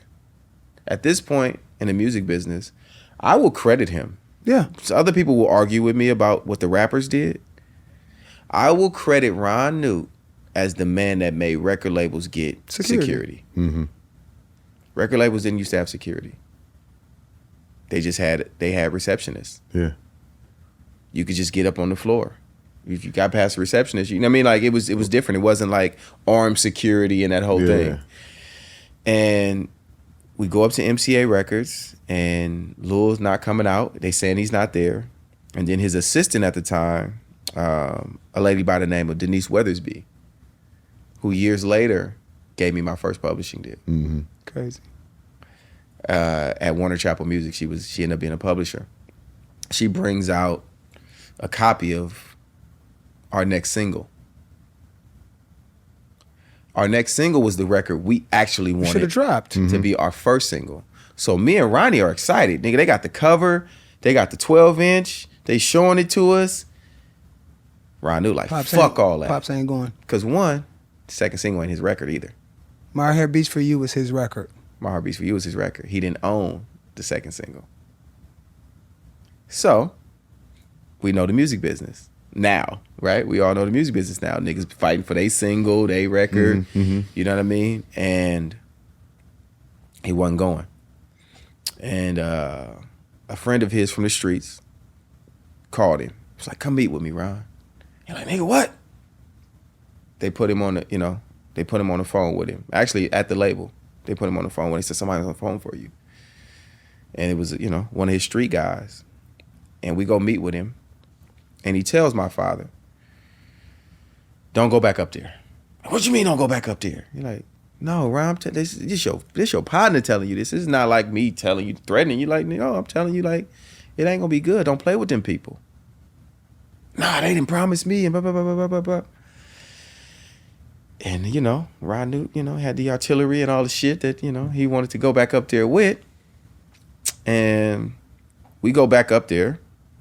And when we get off the elevator, it's 4 men in suits. We've all seen enough movies. Yeah. It's the feds. The feds are waiting for us. This is all the same day. It's not like we left one day, came back. Yeah. No, Ron Newt went and took that 30-minute meeting Came right on at back that gas station right there on Lancashire. Right on the corner. Because MCA Records used to be right where the hotels are now. Right where, not the hotels, but it used to be right there. It used to be a Bank of America that they used. I And remember then Bank of America. MCA Records was in a building right there. And then that gas station right on Lancashire and Ventura. Ventura, gotcha. I know exactly, yeah. So Yeah. that's where we took Yeah. our meeting, our street meeting. Uh-huh. And went right around the corner, got off that elevator. It was like, Ronnie Newt. He knew what it was. He was like, yeah. Put that nigga in cuffs. And he's like, my kids. And he was like, well, we'll figure out, what we gonna do with them. So, like I said earlier, when Ron Newt goes to jail, we all go to jail. We made them take him. We made them take us with them. We went to jail with him. Not literally cuffing us, but we followed the police car. As they put him in the car, Ronnie's driving. Ronnie don't got no license. And me. And we knew it was over. Mm-hmm. In our minds, we knew it was over. And it was the longest drive probably I've ever had from Universal City to Diamond Bar, which is what, an hour and a half. Hour. And at this point, it's nighttime. It's just me and Ronnie. He's 16. Or he's 15, 16. I'm 10, 11. Because like a year went by, we, doing the album, getting the deal. So yeah, I'm 11. He's 16. And him and I had a conversation. What we gonna do next? What we, and what we gonna tell mom? What we gonna tell Bob? What we gonna tell China? What we gonna, what I'm saying? Like, and we get home and now he's back in jail. They gotta process him. They gotta do that whole thing. And now maybe a week? They sent paperwork. Stating that if we wanted to be on MCA Records, Ron Newt Couldn't be a part of it no could more. not be a part of it anymore. And they was finding us a new manager. They was finding us a new manager. Our budget was back. We was, they was gonna fix, get us back together. But, it was gonna take some time to get all that going. But we ended up talking to our dad in jail, and he was like, listen, sign everything. I'll sign off. Because for him, he just needed to get us to that point. Mm-hmm. However he got us there, he needed to get us to that point. That was something that he had always dreamt of, getting us to a major record label, major deal. We on TV, we on Soul Train, we on Video Soul, we on BET. My kids are making it. I'll sign whatever y'all want me to sign. But then he also figured out a way to put the new manager in place. He did do that. He did do that. He got to have his control. Mm-hmm. And during that time, man, our water was cut off, though. The new budget hadn't kicked in. And as we talk about on this podcast, Ron Newt spent it all. By the time he went to jail, No, when he says all, he means all, Tank. all. Even how they posted. So for kids, A Coogan there's account. supposed to be Yeah. money that can't be touched because we were underage. Yeah, he touched that money he too. touched that too, because he figured out his way into talking to the people at the bank. He was connected to everybody because it's like his personality was so infectious Yeah, Yeah. it's true. Absolutely. that it didn't matter who he met. They worked for him. Mm-hmm. Not he worked for them. Whoever he met, they worked for him. He was gonna pimp everything and everybody. It's just what it was. And he was just so electric, and his dreams was just so grand. It was like, damn, this maybe he. And he got these talented kids, and his beautiful wife.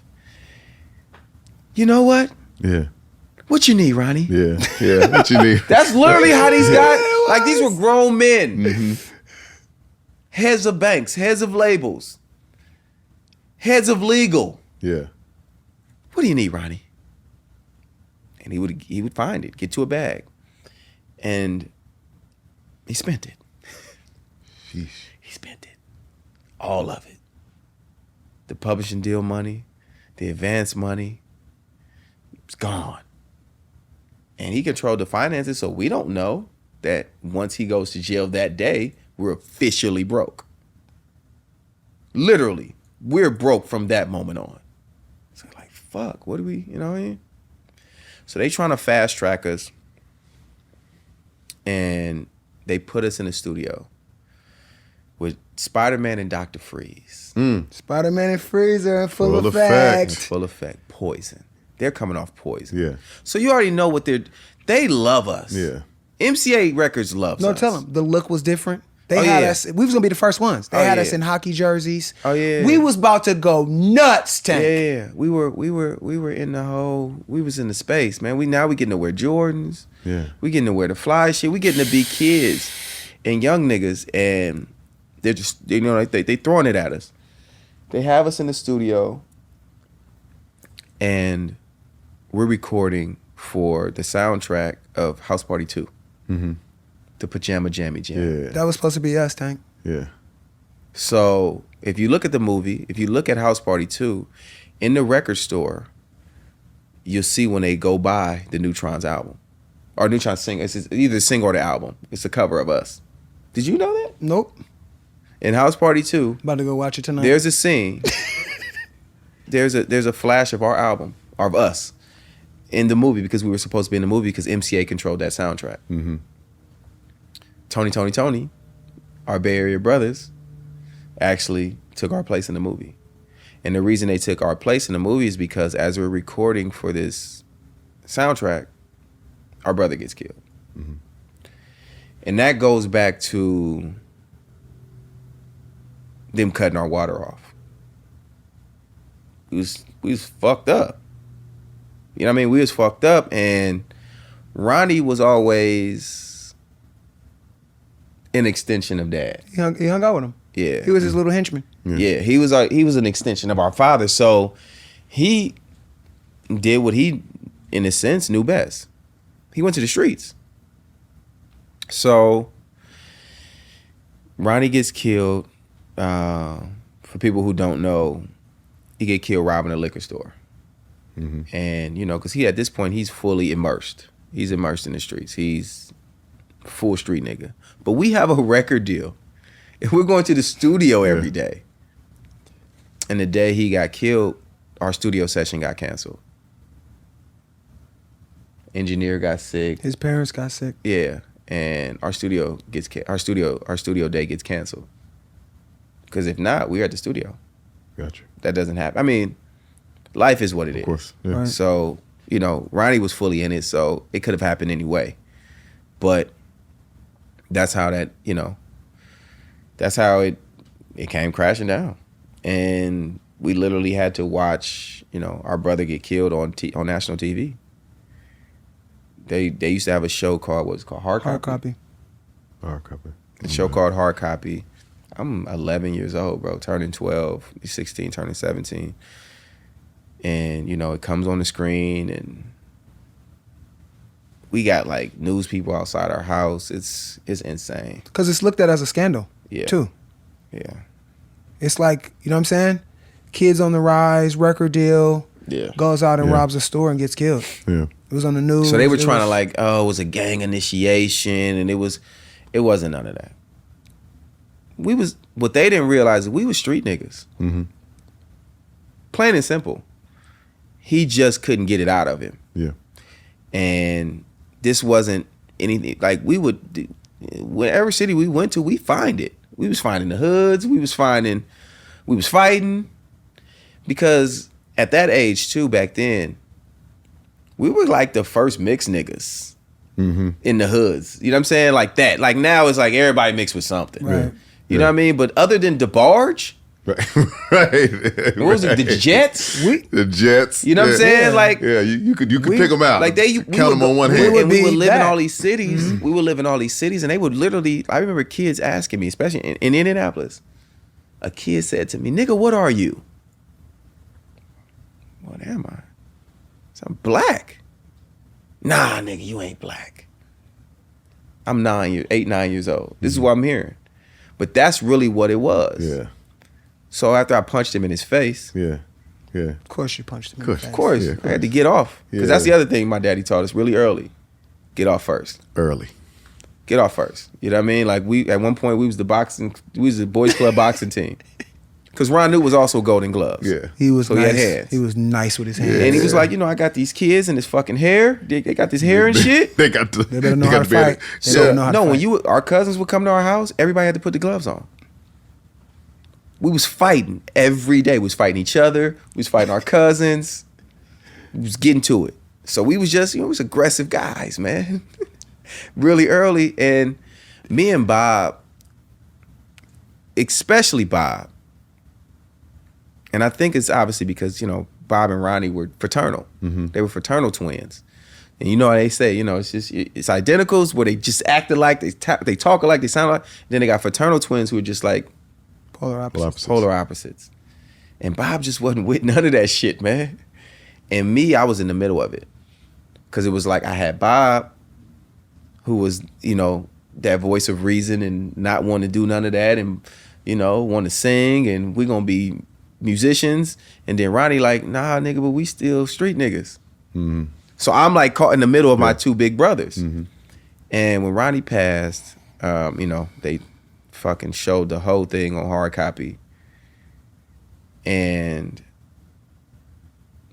in a matter of another week or two, we went from this, 5-6 bedroom, big ass house, swimming pool in Southern California to back to the project. Don't forget Rolls Royce. Oh yeah, Limousine. Yeah, on run off the things. cars. Limousine. Because on we gotta talk things. about what I always 6 ask. Series What did BMW. you buy? Let's talk about what Ron This is Newt in the bought. '90s, by the way. He had a He bought a Rolls Rolls Royce Royce. with the wheel on the right on the other side. on the right side. The old that you know what I'm talking about. Yeah, the European. He had that. The yes, the European. We You had- was driving that?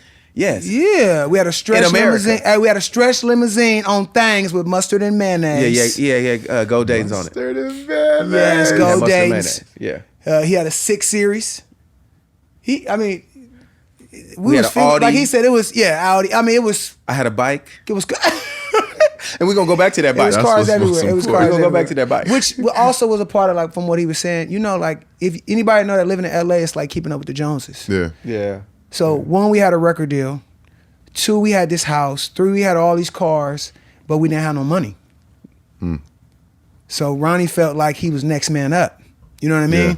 And that he needed to go out and get it. Yeah. And got himself hurt. So in a matter of, a week or two, we back in San Francisco in the projects. So when this happens, and when you're talking about it, just kind of, reminds me of a situation where when Aaliyah passed, you saw how heartless the record company can be. How heartless the music business Music is altogether. business is altogether. Yeah. And it was, I think, maybe a matter of days that everything that their money was connected to in terms of billing was shut completely off. Yeah. Yeah, no, they sent us a letter, Tank.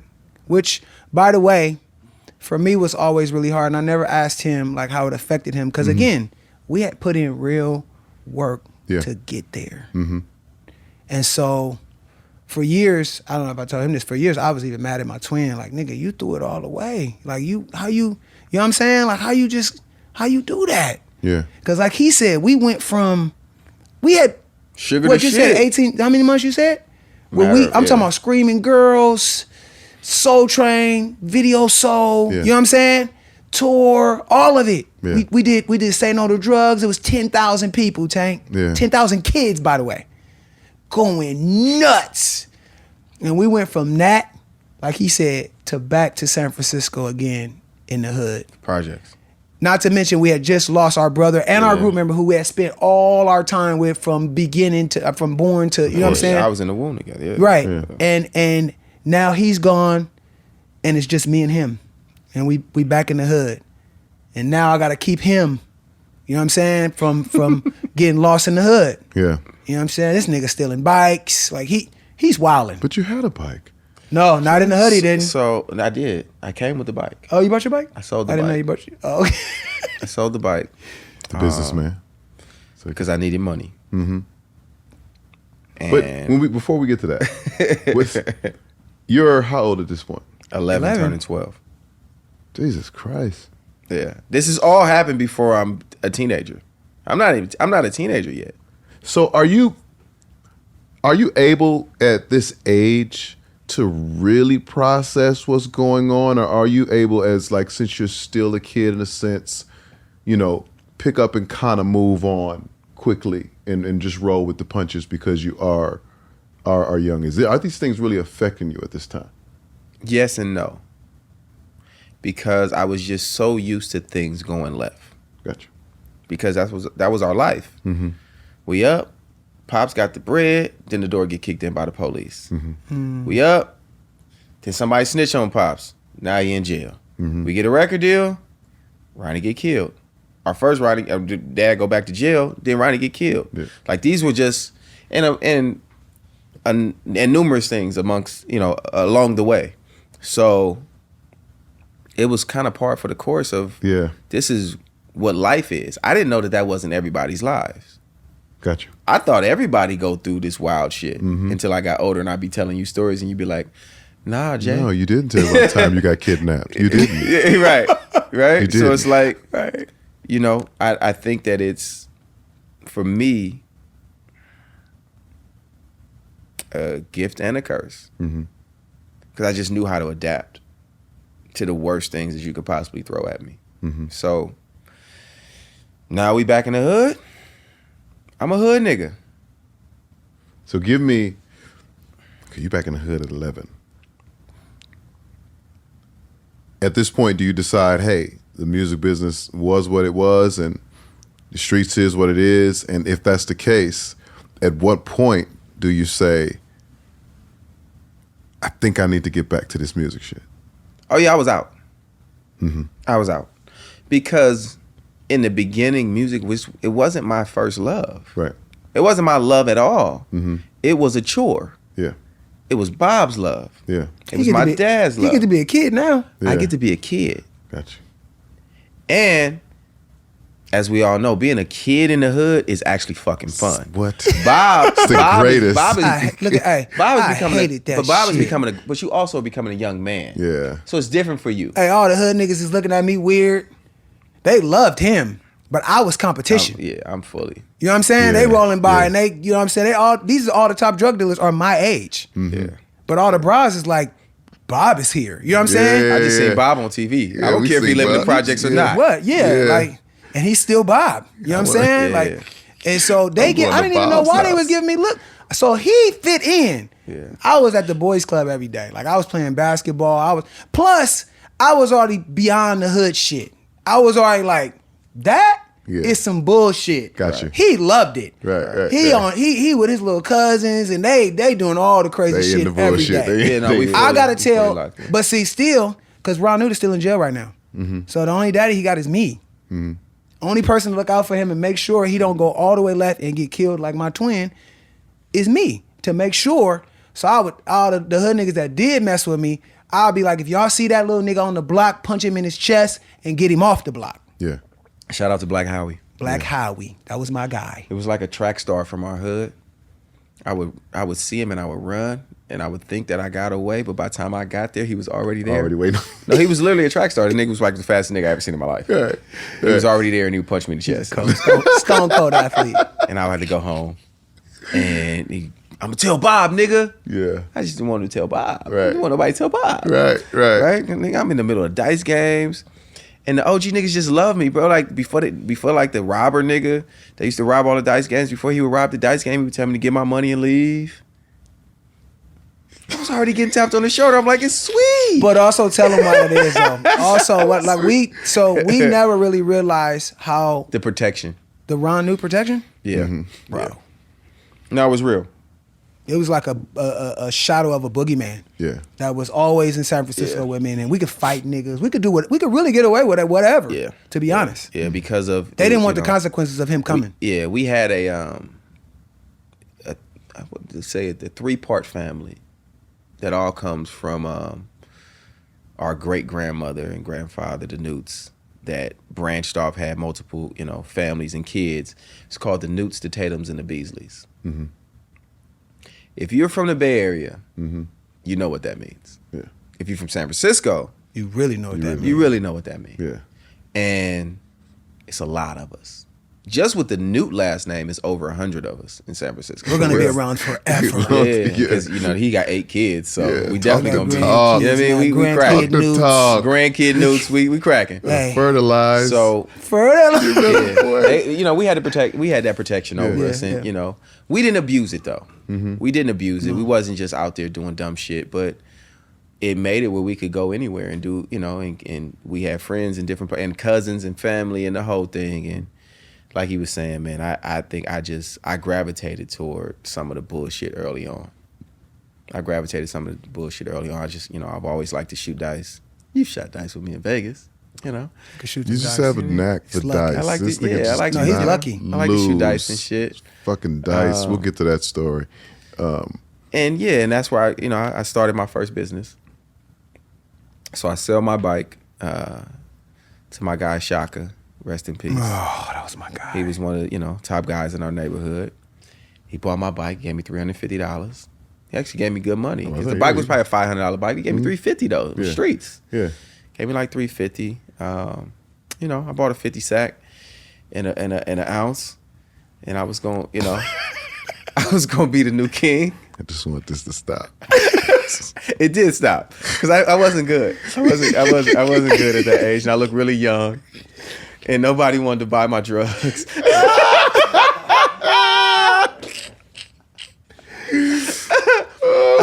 I tried again later on in life. I did all right, Yeah. but back then I didn't do well. Shout out to my cousin Ron who came and Said, got. "Give me that sack." Yeah, I literally had everything on me. I had the whole ounce broke down. I had all the 50 I was shots. gonna kill him for that I had time. everything. I had all on me. I was gonna sell it all in one day in my mind. I'd been out there like 8 hours. I made like maybe $15. I had about $1,000 worth of work on me. It's like I sort of. I made like $15 in like He 8 sold hours. 3 little rocks. Why don't you break that off? She break that little one in half. And I'll buy Ron that. came and he asked me what I had. I gave him what I had. I thought and he sold it for me in another like 30 minutes. And I went home. He told me never to come back. And I just stuck to shooting dice after that. But I was done with music. I didn't want to do music at all. To me, music was a sore spot. Mm-hmm. Music was a sore spot. I didn't want nothing to do with it. And Bob was playing basketball, so I gravitated toward that. Mm-hmm. And I got pretty good in basketball. And I had a chance to be a kid for a minute. And then Ron Newt got out of jail. Now I'm 14. I'm turning 14. He gets out like right before my middle school graduation. And at this point, in the 8th grade, me and one of my best friends, Lorian, are the best point guards in the Bay Area. Would you say that? I would say that. Mhm. We're the best point guards in the Bay Area at that time. Me and my guy. And we are causing havoc. AU, round the Bay, me, him, Al, Ali. Like, we are causing havoc. Yeah. And I'm a basketball player in my mind. Multiple high schools want me to come to their high school. The whole shit. Bob's in high school at a school called Balboa that eventually I went to Because of me. because of Bob. He shoulda went to I the should have went to private private school. I should have went to private school if I was going to do basketball. Right. But Bow was the, it That was was the hood cracking. school. All the hood niggas, they figured out a way to get everybody in from every different neighborhood. But Ron Newt gets out of jail. And he like, you don't play- Basketball? You don't play basketball? Because Ron Newt comes from the era of when basketball players were poor. Gotcha. Or poor to him. Mm-hmm. Where street niggas had all the money. And singers and entertainers. Right. Basketball players didn't have no money in the 70s. Mm-hmm. Mm-hmm. 60s. They was I like, never thought about it like that. he didn't know the money that was involved in basketball. So even though we had a natural gift, we were athletic and talented. No, it's not what we do. So he figures out a way to convince Bob that the Newtrons are back. I'm like, the Newtrons ain't back? No, they're not. I play basketball. Yeah. Yeah. I'm sweet. About to play varsity as a freshman. Talk. I'm him. Yeah, yeah. Cooking. I wasn't cooking no more. Ron Newt let me play my freshman year, and that whole year he just on me, trying to get me to come back and sing again. And you got Bob working on me. And Bob like, Jay, man, I'm telling you, we should just do music, man. I'm telling you, nigga, we singers. I'm like, no, I'm not. I'm not a singer. I got this crack in my voice now, because a nigga might be, I might smoke 1 or 2 joints during my vocal change. Your voice changes At 14. in the hood. I'm like 12, 13. Yeah, like, I got my voice changing, and I'm. Get a little. I think I remember I'm in the car with my cousins and Jodeci come on, and I start singing. We smoking in the car. Jodeci come on, nigga. I get full Casey and JoJo. Them niggas like, hey, you can't smoke with us no more. Hood niggas, all young. Nobody in the car is over 15.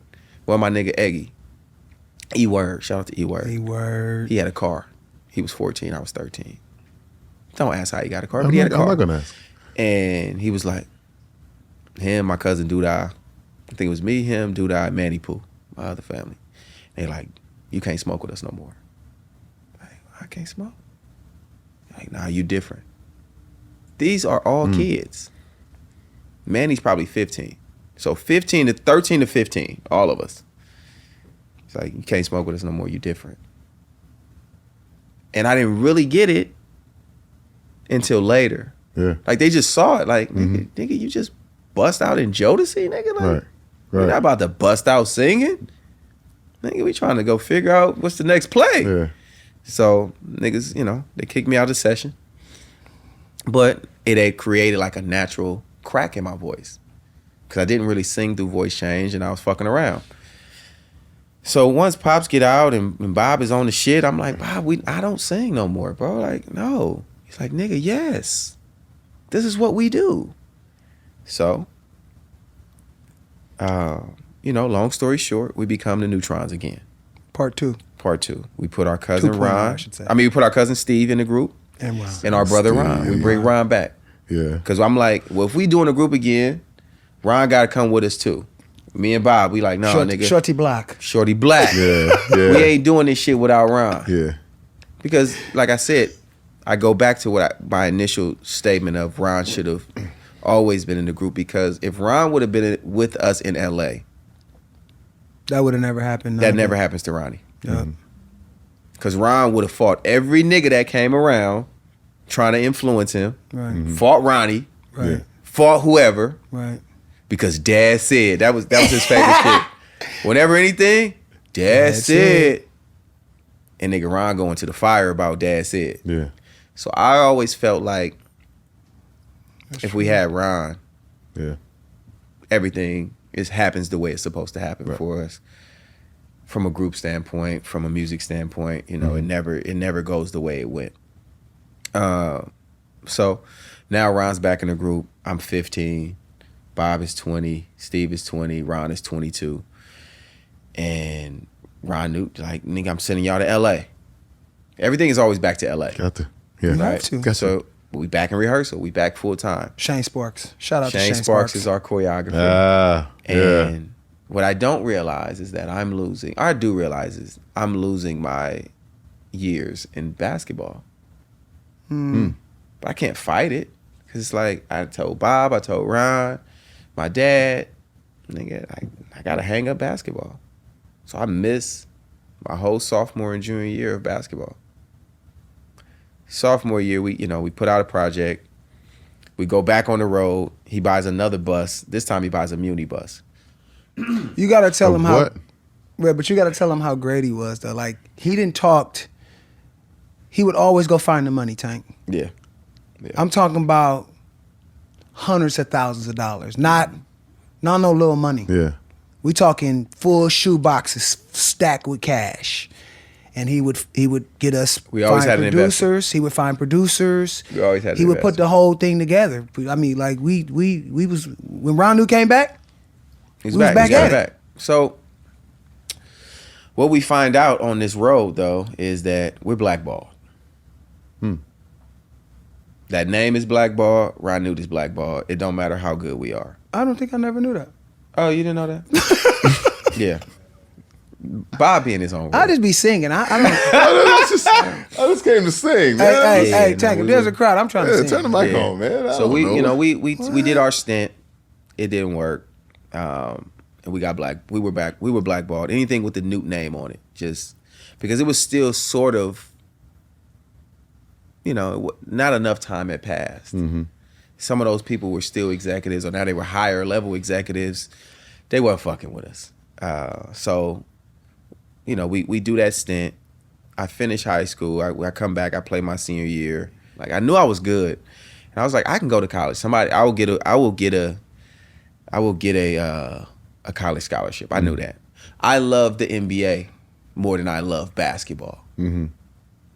I didn't just want to be a basketball player. Gotcha. I wanted to be an NBA basketball player. When I felt like maybe that wasn't in the cards for me, at 17, I'm like,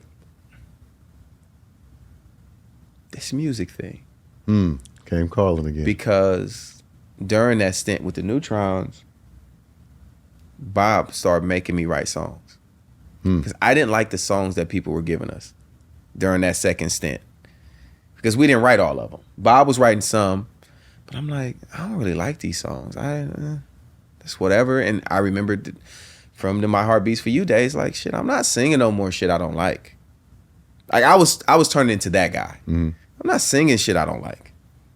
Bob like, niggas, write them yourself. I'm like, nah, I just sing, bro. You write them. He like, no, nigga. He like, who's your favorite? I'm like, Babyface. He like, Babyface write all his own songs. I'm like, okay, I'm Babyface. From that point on, at 15, is when I wrote my first song. And I was hell bent on, if I'm gonna sing it, I'm gonna write it. And I'm at least, write something, or I'm gonna have an opinion of it or on it. And so I, during that time, we had worked with some guys, my guy T-Hat in Oakland, and we had made a demo, and the summer was coming. And my birthday's in the summer. And me and Bob had our little hustles. I kind of pulled Bob over to the streets a little bit. We became, street pharmacists for a minute. Mm-hmm. I was the worst drug dealer that ever lived. I was so scared. Bob would make you take a ride with him. You had to get in the car. He would make the client, I would call them, Get in the car. Get in the car, and he would drive them around the corner and then let them out. Yes. He wasn't just gonna hop out and do no hand to hand with you. No. Well, because I went to jail once. I was like, I'm never going back. Yeah. Whatever I got to do to never go back. Yeah. All you have to do is have your freedom taken away once, and you'll never want that. Yeah, again. yeah. But go ahead. So yeah, we became street pharmacists for a minute. We was hustling. Jay was the plug, by the way. And I was the plug. Yeah. Shout out to Fisherman, my R.I.P. godfather. Fisherman. Yeah, because he had all of it, and Me and Jay took his he dope and loved ran me. off. And he loved me. We didn't run off because he loved us. He knew we wasn't coming back. Hey, we never back. came back for the re-up, Tank. He knew he wasn't coming back. We didn't come Hey, back he for was the real. worst. Like, cause Yeah. you know me, I'm trying to use my mom. Like, Jay, you at school with all the kids, Jay. Go get it off. He is getting it off, but he's spending it all. Yeah, I'm spinning it. I'm like, bro, where's the Gotta have that re-up? candy. No, it was shoes at this point. Shoes? No, we Yeah. buying new shoes. Yeah. We doing all kind of shit, right? So we spent it. Yeah. We spent it. We spent it. So when it was time to make my decision in the summer, I'm like, shit, I'm broke. I'm like, shit. And my birthday was coming, and how niggas throw you, the auntie throw you 20, this person throw you this, they throw you that. And my guy Don Welsh bought me a ticket. Another one of my street guys. Mm-hmm. You know Don, cousin Don. Bought me a ticket to LA, and I had $150. I had $150 of my birthday money, and I had a ticket to LA. And I was only supposed to come for a week. 'Cause at this point, I wasn't coming to be an artist. I was coming to be a songwriter. And a guy that we had met along the way while we were back in LA was named Joey Elias. Mm-hmm. He was a songwriter, and he had written something for Casey and JoJo. He had something that was like a placement that he had. Cold ass singer from He's an Kansas amazing City. singer, songwriter. And he was like, yo, bro, you know, if you can make it out here, I can hook you up with some people. You know what I mean? I can connect you.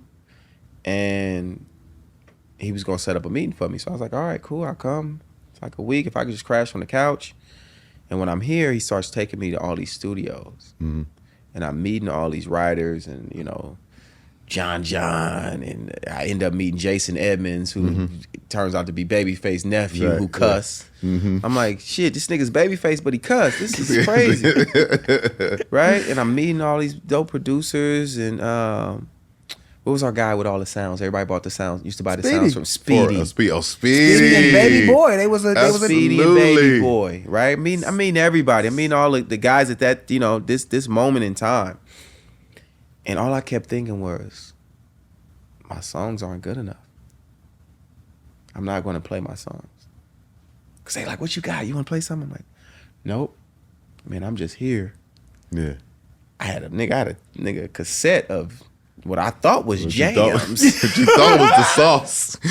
They wasn't jams. Yeah. Not compared Uh-huh. to what, you know. This is the big leagues. Now you hearing it. These niggas are placing songs Yeah. on people. These niggas working with Babyface and Yeah. blah, blah, blah. So I'm like, nah, I'm not ready. I had a meeting with Yab Yum was Tracy Edmonds' publishing company. Mm-hmm. And her brother, Michael McCorn, was, you know, he was the guy. Yeah. I canceled my meeting. Joey's pissed off. I don't realize, though, if he's gonna get me a deal, I'm probably gonna be either signed through him or he's gonna get a finder's fee. Yeah. I didn't know how the music business on this level at this point worked. Yeah. But I'm like, nah, bro. I don't want to take that meeting. He's like, why you don't take the meeting, man? You good? You got... And I'm like, I'm not ready. And then the phone rings. His phone rings. And he's like, phone is for you. I'm like, who knows I'm here? Like, who's calling? Is my dad? Because me and my dad had fell out at that point. He didn't run off. Yeah. He didn't run off. Yeah, we fell out because I fired him. Yeah. I told him he was fired. He's like, when I turn 18, you're fired. He's like, well, nigga, you 18 now, nigga, get out. Right? That's it. Yeah. So, you know, and I wasn't 18 at that time yet. I was still 17, but I fired him. So he not involved in what I'm doing. And on the phone is none other than Damon Thomas, who we had met when we were 15. I was 15, 16 during that time. 2.0. And to me, Damon was the greatest producer I had heard. Oh my God. Like, That nigga Damon I had had met that all fire. these people. They couldn't fuck with Damon. Yeah. Even though he didn't have as many placements as a lot of people that I had met at the time, Damon just understood sonics and he knew how to razzle dazzle. Yeah. Yeah. Damon Thomas was the razzle dazzle. Yeah. Right? So he like, Jay, where you at? I was like, I'm at Joey house, nigga. You just called here. He's like, but where that nigga live? I'm like, Joey, where you live? And he like hesitant to tell me. I don't know Damon and Joey. Damon came out there kind of the same way I did through Joey and Livio. And Livio Harris my from Kansas God. City. Yeah. So I'm like, I don't know this shit. I'm like, yo. But he finally tell me where he live. He like, oh, nigga, you in the hood. I'm like, it look nice to me. Yeah. Yeah. But he already, he shooting down where the nigga live, everything. I'm like, but it's Damon. You know how Damon get down. So, nigga, not 10 minutes later, this nigga Damon's downstairs department. Nigga, I come outside, he got a brand new Expedition. I'm like, red Expedition? I'm like, nigga, you doing it. Right? You doing it. Doing it. You him. Because Damon had also, when we had left LA, Damon had a Viper. Remember the Viper? The Dodge Viper? Yeah, I remember No, he had the Viper. first one. He had the first Viper in LA, black. Could not drive either. Couldn't drive, crashed it, whatever. We would talk can't about that. So, pick me up, nigga. Hop in the car with him. I don't got shit with me, but a couple pair, whatever, little bag. And grab your shit. Come, nigga, we gonna go to the studio. So I'm just telling Joey, like, bro, I'll be back, nigga. We going to the studio. He never came back. I never came back. We go to the top of Encino. Damon lived at the top of the hill, right next to Jermaine Jackson's house. Yeah. He got a studio. It's fly shit. Yeah. I'm like, shit. Yeah. Maybe I ain't going back. Yeah. What we doing, baby? What we doing? 'Cause for me, I'm a kid. I just want to work. Yeah. I'm like, nigga. And I know he got the sauce. Yeah. Sauce. Yeah. So all that shit them niggas been not knowing they flossing on me, I'll be back. Yeah. Cause that nigga got that shit. Yeah. That nigga shit is cold. Yeah. And I know what I can do. So I'm like, I'm gonna get better here. You know what I'm saying? Yeah. I call Bob. I'm like, nigga, Damon came and got me, nigga. I'm hooping at this time. Bob's hooping, right? So, you know, we every day studio. It's the other part though.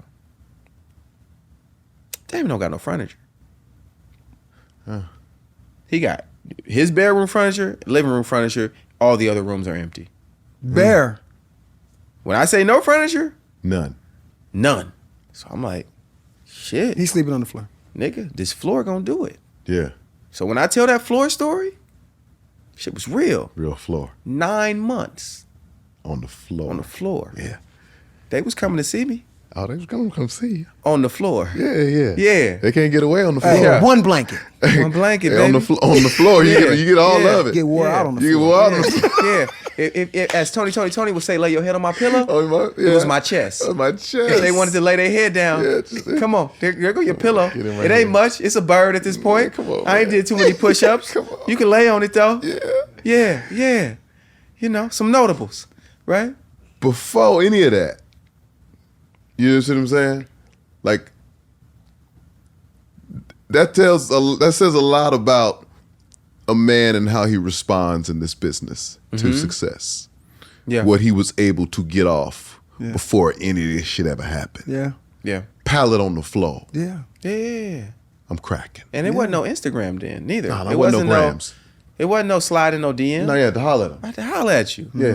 You had to come convince back. you that this flow was the place to be. I mean, you didn't know it was a floor till you You know, got so there. but but then you was there then. Yeah, you was there, but I mean, I'm 18. Yeah.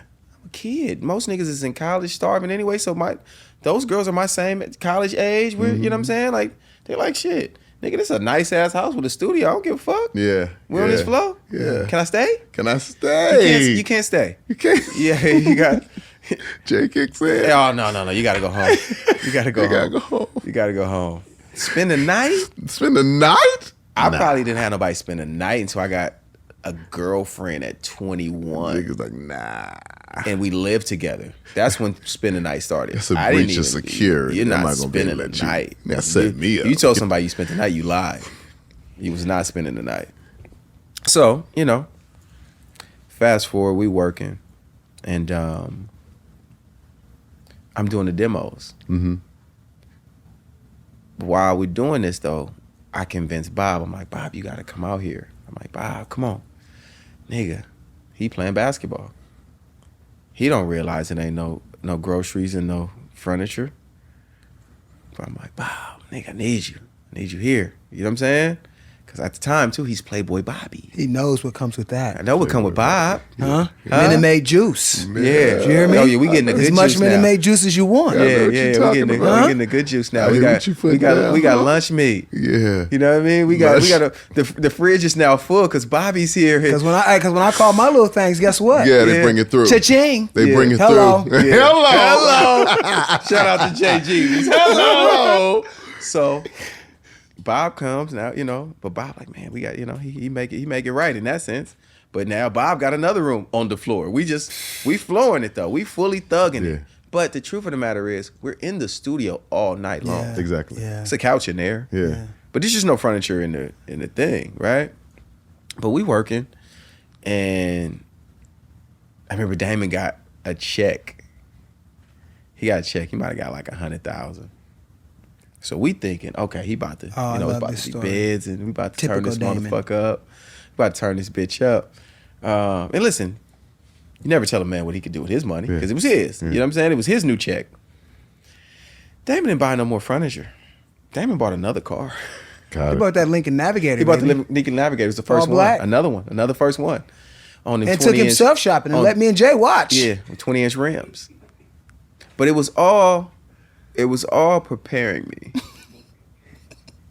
for how I would be when it was my turn. Mhm. And the way I would go about it. Yeah. And, you know, like I said, you don't spend another man's money because the truth of the matter is he gave us somewhere to work. Mm-hmm. He gave us a roof over our head. Yeah. We, you know, I'm 18, he's 23, but we grown. Yeah.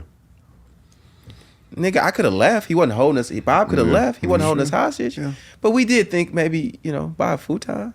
Because we're working with you and we're going to be More signed to you. blankets, a sheet. You know what I mean? Some. But when I look back on it, I'm like, the opportunity. Yeah. I'll take it. Yeah. It was safe. It was, it was nice. It was, it was cool. And we in that fucking studio. That's it. The garage that was turned into a full out, like state-of-the-art studio. That's that we where got to work That's in. where he became J Valentine. So I became J Valentine because at this point, I'm just J. And every time I say Newt, You see a look. I see a look. So I'm like, fuck, bro. I really am blackballed. I didn't do nothing. Right. Why you hit me? Right. I didn't even do nothing. Right. That's how I feel, right? Uh-huh. So, nigga Damon like, bro, like, you got another name? Wow. I'm like, no, nigga, I don't have another name. I'm fucking J Newt from the Newtrons. Can't do that. Can't do that no more. I can't be that no more. So he like, well, what's your full name? I had never told anyone what my full name was. He's like, what's your middle name? I'm like, some bullshit. Because it's some pimp shit He again. said it's some bullshit. You know his nickname is Yeah. I'm named after a pimp. Yeah. Yeah. I'm named after a pimp. But as a kid, you don't know that. You don't know how that all, you know what I mean? You ain't got the Abba Dabba Q on you Yeah. yet, man. You know what I'm saying? Absolutely. You know? Yeah. So I don't understand what none of that means yet. I just think they already say I'm pretty. And you want me to tell them that my name is Valentine? Right. Fucked. Right. Instead of fighting 5 niggas, I gotta fight 50 of them now. So I'm like, Valentine. He like, nigga, your middle name is Valentine? Nigga, that's cold. I know his eyes lit up, nigga. He's how he said? nigga. That's cold. Nigga, that's cold. Cause that's the Kansas City niggas always that nigga, that's cold, dog. Yeah, The Kansas yeah. City niggas, right? Like, nigga, that's cold. I'm like, Valentine? So he just kept saying it. I'm like, nah, nigga, I'm Jay. But when he would introduce me to people, he would say, oh, this Valentine. And then I would come behind him and be like, no, it's Jay. It's Jay. But it was Valentine. On my demo, everything, which I didn't know that I had a demo. Because I had just recorded 3 songs. And it was just, I thought I was writing for people. But as it's going around, people are asking, who's the kid singing? Who's Valentine? Come to find out, it lands in a couple of people's, offices.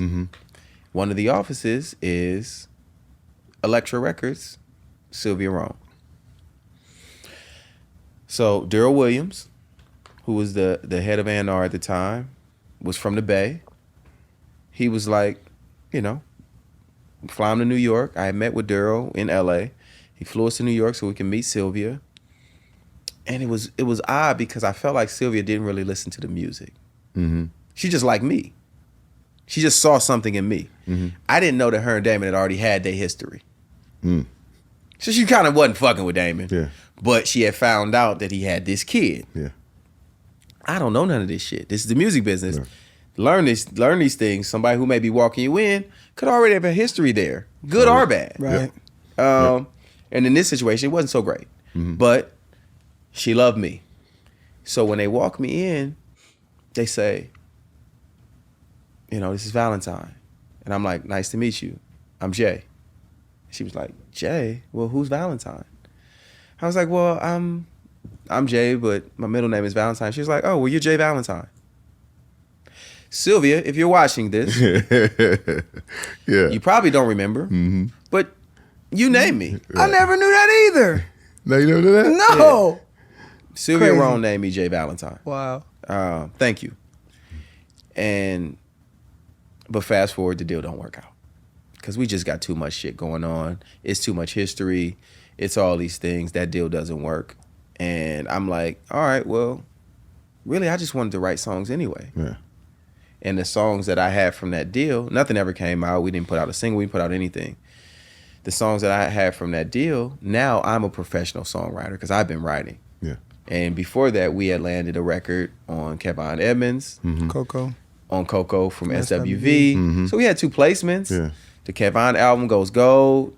I still don't have my plaque, but I went through a thing with plaques where I just never. I should probably order it, but that deal comes and goes. But it enables me to have these 10 songs. I had like 10 that I wrote, and I took that to the same lady who was the assistant at MCA Records, and I played her my 10 songs, and she gave me a publishing deal. So, kids, publishing deal. I go in there, and what the publishing deal did for me is put me in a position where I didn't have to go get a job, a 9-to-5, and I didn't have to sell drugs anymore. Yeah. Because I'd had my record deal, and I ran through that money. It wasn't no real money. And then my publishing deal wasn't no real money. But I think my record deal, my advance probably was like 50 grand. And I'm not even sure I got my full advance. I might have only gotten 25. He didn't get his full advance. Yeah. I think I got 25. So I got a small set of 25 there. I get my publishing deal. I get another small set of 25. Because my deal is worth 100. My initial advance is 25. I'm supposed to get 50 after I turn in some songs. You know, that whole thing. Yep. We didn't get there. But I need like another 10 because I got to survive. Because now I got to get me we got an apartment. You know what I mean? From my record deal, we moved. I finally got a bed. I bought the biggest bed I could find. This is when I figured out what they call a California King. And roll around. I bought it. All cash from some furniture store in Inglewood. And back then they would give you the bed and the beds, what they call it? Nightstands. Or the box spring. The box spring. Oh, You know, they be trying not to give niggas box springs. Absolutely. This place gave me the bed, the box spring, and the full set. I bought it all for like $2,500. Yeah. Everything. Plus mattress. A lot back then. Pillow top. Yeah. Yeah. Satin sheets. You roll around. I got busy. You know what I mean? Because I was like, from this floor to this. But I'm never going back to the floor at this point. So I'm like, shit, I got to get another deal. I go do this little bullshit ass deal at Warner Chapel. They gave me $25,000. I'm starting to run out. I asked for another 10. She hooked me up. So now I'm at 35. During that time, where I'm signed to Warner Chapel, this $35,000 is literally lasting me like a year. I go from 19, now I'm going into 20. Around 20, I start, even though we get out of the deal, me and Damon fall out for a hot little 6 months. We get back cool. We writing. And we just writing songs. He got a spot out in Northridge, this gated community called Running Springs that we talked about with Lil Steve. And we just writing songs. Bob writing songs with us. And we got our little team. And one day, Rodney Jerkins and his crew pulls up. Like, these niggas rich for real. Yeah. These niggas are rich. They have every diamond you can imagine on every piece of jewelry you can imagine. This is incredible. I'm talking about the clarity. Yeah. Yeah. Like you can't stare at their jewelry. It hurts. So I'm like, God damn. Tank, we went to their studio. Oh yeah. It was pizza boxes. Yeah. And jewelry. All over the studio. I want to say who became my dear friend, God rest his soul, LaShawn Daniels, was banging his Rolex on the board. Because me and him talked about it later on. Because he didn't know that Rolexes don't tick. Exactly. They roll. And they stop. If you don't put it on, it'll stop. So if y'all see somebody's Rolex and they doing some weird movement, it's probably not real. So LaShawn was banging it on the thing. He's banging it on the SSL. It's probably like $100,000 watch. It's flooded. I'm like, this is access to another level. Yeah.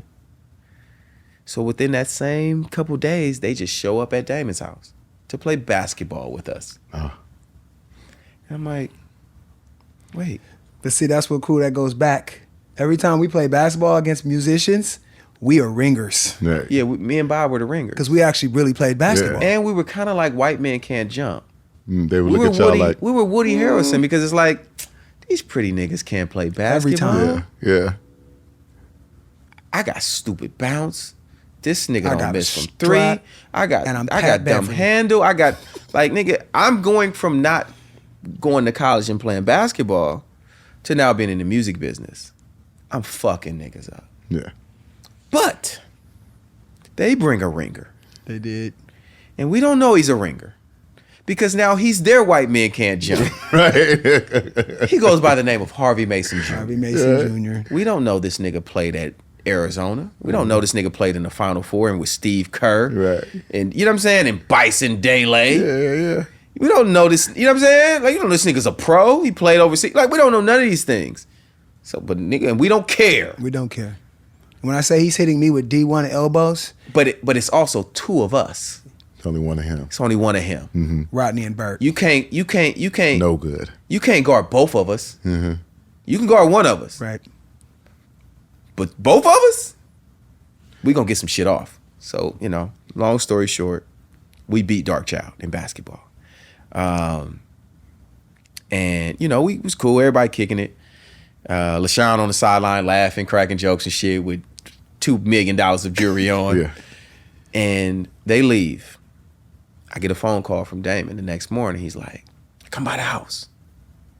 I'm like, what's up? He's like, nigga, just come by. I got somebody, you know, we got to sit down with. It's like, okay. I come back. It's the ringer. Right. This nigga play basketball. What are you doing here? I don't know he's in music at all. I don't know who Foreplay is. I don't know his daddy is Harvey Mason from the legendary jazz group Foreplay. Yeah.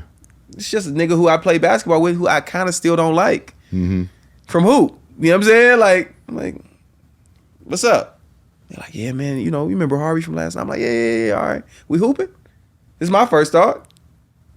He like, nah, man, Harvey, you know, Harvey producer and a writer. I'm like, for real?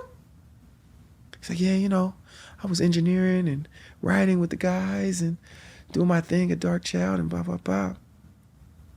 Like, okay. Then he goes into his backpack. He plugs up. And he has all the sounds. He got the shit. He's I'm got like, the shit. This is everything I hear on the radio. Yeah. Like, this is incredible. We start working immediately. We start, you know, fucking with some shit. And, you know, we working for about a week. Ideas, nothing is solid yet. But we vibing. We go to Claim Jumpers. There's a Claim Jumpers. It's still there. Mm-hmm. On like Nordhoff. Mm-hmm. Or Lassen. One of those. I think it might be Lassen. On the corner of Lassen, right where the Northridge Mall is. Me, Damon, and Harvey. And we having dinner and we talking. And Damon's like, bro, we need a name. Cause we locked in at this point. We're like, we're gonna all work together. We're gonna do this thing.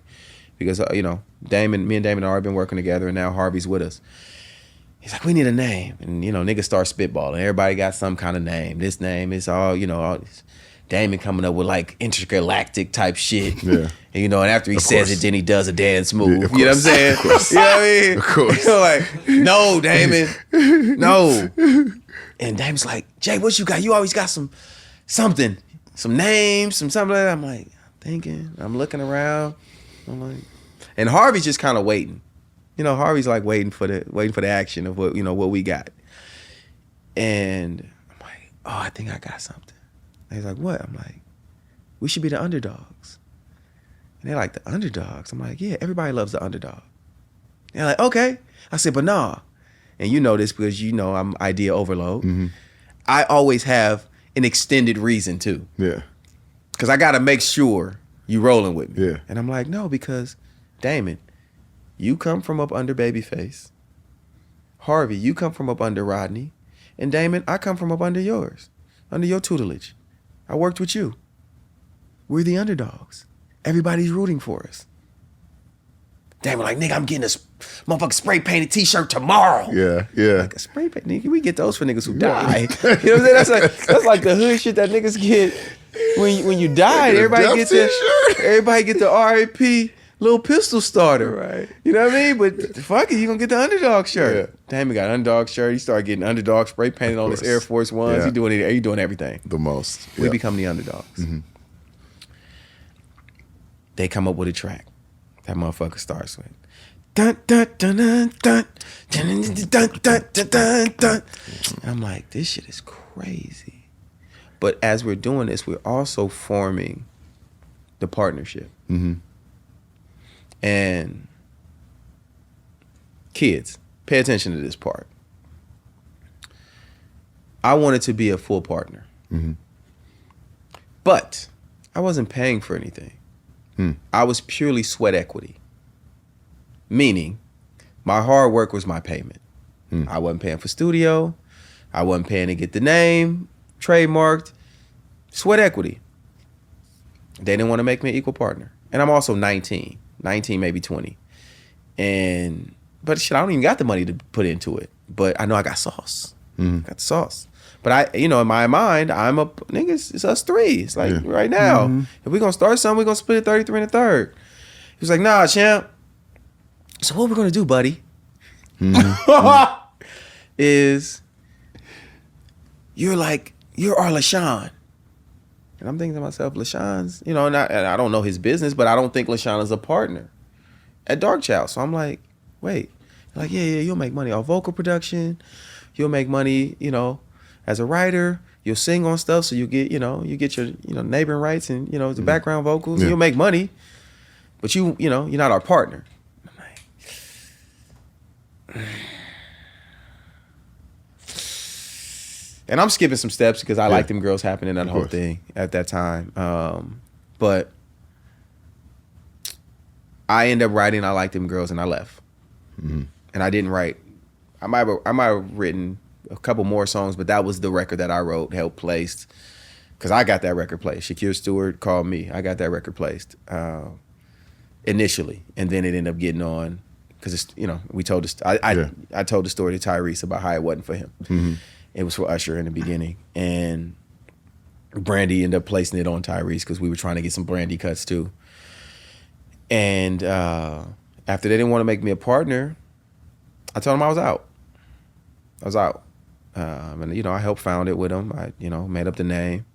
But when I look back on it now, and they at one point they were my fuel. They were my fuel. They were like, I'm gonna fuck them niggas up. I'm gonna become. Yeah. But I didn't fully understand the full business of how this shit really goes, of how when you come to the table, what all do you bring? Yep. In relationships and business and anything. Like, what makes us partner with you? What makes us give you that full percentage? So, I walked away. I went around the corner. I worked with with Wade Robson. And I wrote for NSYNC in a matter of 2 weeks of me leaving the Underdogs. NSYNC. Dang, that was only a 2-week period? Yeah. And I was a millionaire. Yeah. I got cracking. It didn't happen that fast or my money coming, but that record made me a millionaire because what it also did is it made me and Wade sought after producer writers together because we were, locked in together. And, now we're charging $50,000 a record. And we're working on the dream. Not the dream, but the group dream. Got you. That Puff had. Yeah. And now we're working on Christina Vidal, she was on Nickelodeon and had record, and we're working on her project. I remember they gave us like $250,000 to work on her album. Like we was cracking. Like me and Wade cracking. We writing, and now it's time to renegotiate. Remember that $35,000? Yeah, it's gonna be different. Yeah, because I got Tyrese, I Like Them Girls, and NSYNC just sold 1.3 million records in the first week. Pay me my motherfucking money. Talk to me nice. Or don't talk to me at all. Don't talk to me at all. Whisper. So, they didn't talk to me at all. They let me out. They couldn't afford me. They couldn't afford you. Yeah. I paid back my deal 10 times over what they gave me. What do? I go across the street. I'm good for going across the street. I went from Warner Chapel to Famous Music. Shout out to my guy Brian Postel and Ira Jaffe. Ira Jaffe was the first person to offer me an executive job as a writer there, and I turned it down. I turned it down, and then he said, yeah, that it wouldn't make sense. But he offered me an executive job when Brian Postel left. And they gave me a boatload of money. Yeah. heavy bag. And I want an Escalade now. I want an Escalade. I want a GS 400. And now we're getting to the shit, right? And we cracking. And me and Bob got our condo in Sherman Oaks. Bachelor pad. We got the bachelor pad. We cracking. And then not only do I have that, now I got a studio house now too. Yeah. Remember you came to Northridge? I came through. Wait, there. how old are you now? 24. These years are going by. I'm skipping. Yeah. And then obviously we meet because as I get cracking, Damon and Harvey is like, wait, this nigga did become something. Hey man, come back, come. Whatever you need. Your percentages, your things are good. And that's when I came back, and that's when you and I met, and we all met, and we became brothers from the first day. Went and played basketball, and Tank didn't call no fouls. That story's hilarious. Yeah. Because they were like, Tank really hoop. And again, Right. we're always the ringer. So I'm like, Yeah. there's no way. This nigga's a musician. There's no possible way. They're like, Tank dunks. Like, Tank, you know what I'm saying? They Like, hyping you. and They hyping you. and it was a whole thing on the Because floor. now I think you had become Damon's ringer now. Yeah. Because Damon can't really hoop with that little ugly at ass all. jump shot. Yeah. Right? So you're the new ringer. Yeah. So he's like, oh shit, I got something for y'all. When we went to the 24 down 24. there. 24 in Got Hollywood. in Hollywood. in. And obviously we became brothers from that point on. And you know, I didn't like the way the business was going. And we talked about that on the the Eric episode. And, you know, once they kick Lil Ronnie out, I'm like, nah, man, y'all can't kick Lil Ronnie out. And if y'all kicking him out, I'm out. And Lil Ronnie moves to my studio house, who he told people it was his, but it's fine, It's Ronnie. fine, yeah. It's fine. It was yours. Lil You Ronnie. was my little brother. Yeah. Because I remember niggas be like, you know, you be working out at Lil Ronnie house? I remember niggas said that to me. Wow. And I'm thinking to myself, and I don't front him. Marcus, my guy. I'm like, oh yeah, you know, he got the studio over there and shit. It's cool. It's my house. It's my house. But and Lil Ronnie and I start City Boys. Mm-hmm. City Boys starts with, and this is before this whole City Boys, City Girls thing and all of this shit, the songs and the groups, and this is 100 years ago. City Boys came from, they called San Francisco the city. And then he was from Kansas City. We were the City Boys. Gotcha. And that's how it started, Mhm. with a Z. Yeah. City Boys with a Z. And we were writing and producing together, and nothing came to fruition with, you know, us as a production team. And we was just working. A gang of people coming through, Brian Kennedy, and you know what I mean? I Shout out helped, to BK. Yeah, I helped Brian Kennedy get his first publishing deal. Mhm. I took him to Ethiopia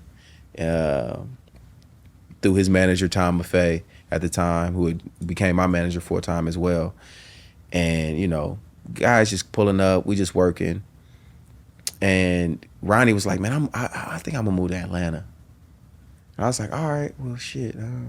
You know, I got a bank account full of money. And I'm like, I ain't got no kids. I'm gonna sign somebody. Yeah. Went and signed an artist out of my neighborhood, young dude named Bailey. And now it was City Boys Music, the label. Yeah. It was myself, my brother Ron, Big Den, Mel, Steve, Big Cousin, Jeff was our producer, Reggie, Jacob. Oh, you got staff. I gotta The shout. roller. I gotta shout out Don't my leave out the guys. roller. The roller. You got staff. I got nigga. I bought the 15 passenger van. I wrapped it with the vehicle wrap. Put the City Boys music on it.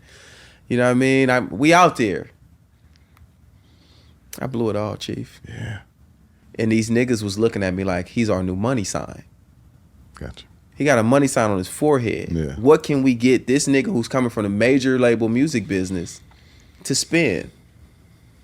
And as we're doing this stuff with Bailey, our mother passes away. And I had been going back and forth. I was kind of, you know, back and forth city to city. And when she passed away, I was just like, I need to move back. So I moved back to San Francisco. I sold my car. I bought like a $2,200 bucket because I didn't want to be a money sign. Mm-hmm. It was a stick shift. I had a pocket full of money, man. But I'm like, I want to kind of get immersed into what's going on in the Bay. But I'm also spinning, but I'm pulling up in the bucket, but I'm spinning. I'm doing mixer meetings. This is my college. This is me really getting my feet wet on the music business side, because I'm paying for everything. Photo shoot, the vehicle wrap, the studio time, the setting up a studio, the paying for overnight spins that I don't know are overnight spins because they're lying to me and now I want to hurt somebody. Because they told me I would get 10 spins a week. They didn't tell me they would play at 2:30 in the morning. But you know, I'm learning the business. Yeah, you niggas was fuck niggas for that, man. That's scandalous. Y'all could have told me when I was gonna get my spins, but whatever. And I'm losing. And I realized why I lost, because I didn't do what the people wanted. I did what we wanted initially. And we just wanted to do the music we wanted to do with the artist. With Bailey, Bailey had his mindset of what he wanted to do, and I'm rolling with him. And we trying to get a record on radio that says, fuck your couch. Early. Too early. Fuck your couch, nigga. Yeah. That Way record was too fire. early. The record was hard, though. Yeah. Shit, boom, boom, boom, boom, boom, boom. Like, the shit was hard. And it didn't work. And as I'm losing money, we started working on a mixtape. And I used to do a character. Instead of it being Ron Isley, he was called Ron Hyphy. Where I would sing songs, but in a Bay Area way. But I would like jokingly sing them. La da da da da da da da da. I would be singing that type of shit on our mixtapes, just fucking around, talking about being Ron Hyphy, which ultimately we end up naming our brother Ron Hyphy because his name was Ron, but it was a take from Ron Isley. And in doing that, like people started, you know, we had a little mixtape of, you know, and the DJs out there would be like, man, what's that Ron Hyphy shit you be doing? Funny than motherfucker. And I go up to the radio station to see Big Von. And he's like, it's this record, man, that just came out. It's going crazy. He like, man, it's goofy though.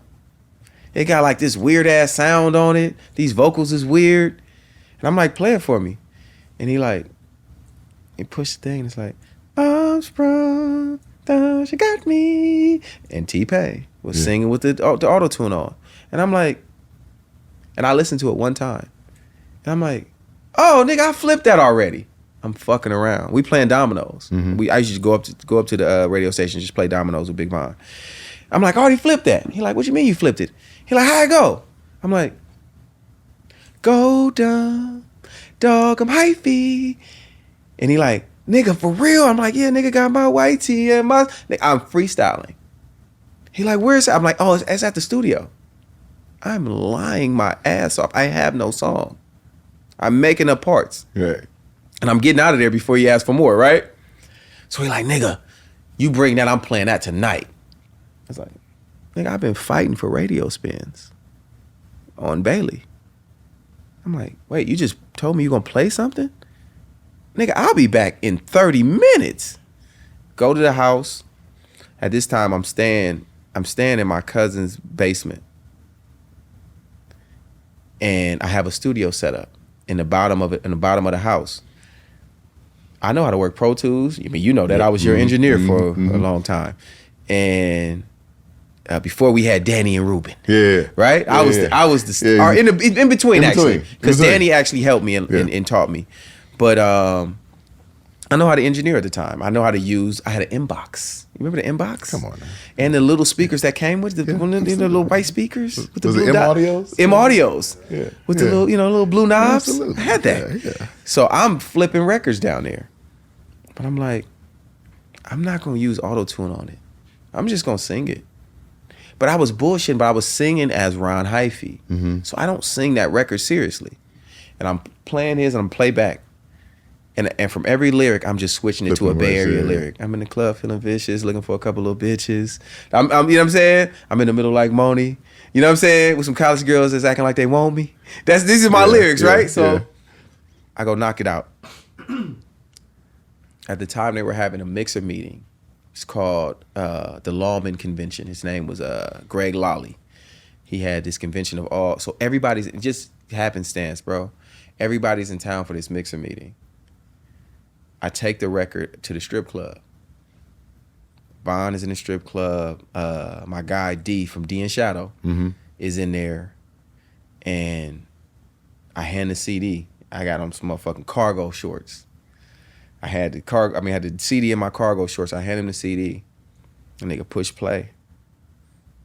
And obviously, you know, when that song first starts, it only starts with vocals. But the girls knew I'm sprung because it was cracking. Right. But when he pushes for the vocals, it goes, go down. And they're like looking around. These are the strippers. They're looking around. Or the exotic dancers. I'm sorry, ladies. Yeah. They're looking around and nigga, they start popping it. I'm like, oh, shit. We got the DJ and we got a nigga that I don't even really know that well, D, who's like he's like the top radio guy. Yeah, big like, deal. Nigga, this shit is a smash. Yeah. I'm like, it is? It's a joke. I'm not singing. It was all one take. Whatever I heard him say, I just sang it a different lyric. I never went back. It's fucked up vocals on that song. He's like, nigga, I'm playing this shit as soon as I get to work tomorrow. Turn your radio on. He used to control top 8 at 8 or hot 6 at 6, whatever it was. He plays me as the last song. By the end of that day, it was the #1 song. That's crazy. The phone lines lit the fuck up. Nobody knows who J Valentine is, though. I'm still J Newt to niggas in San Francisco. So he's like, yeah, I got this record, J Valentine. Everybody thinks I'm Spanish. I don't know why. I don't know if Valentine has a thing on it or something, but they all think I'm Spanish. Yeah, it does? Valentine has a thing. Oh, Do you know? know? Yeah, okay. I was like, so, but I'm J Valentine, right? And they're like, you know, nobody knows who it is. So I'm like, fine. He's calling me like the next day. He's like, nigga, the phone lines won't stop going off. I can't even play T-Pain's version no more. The next day.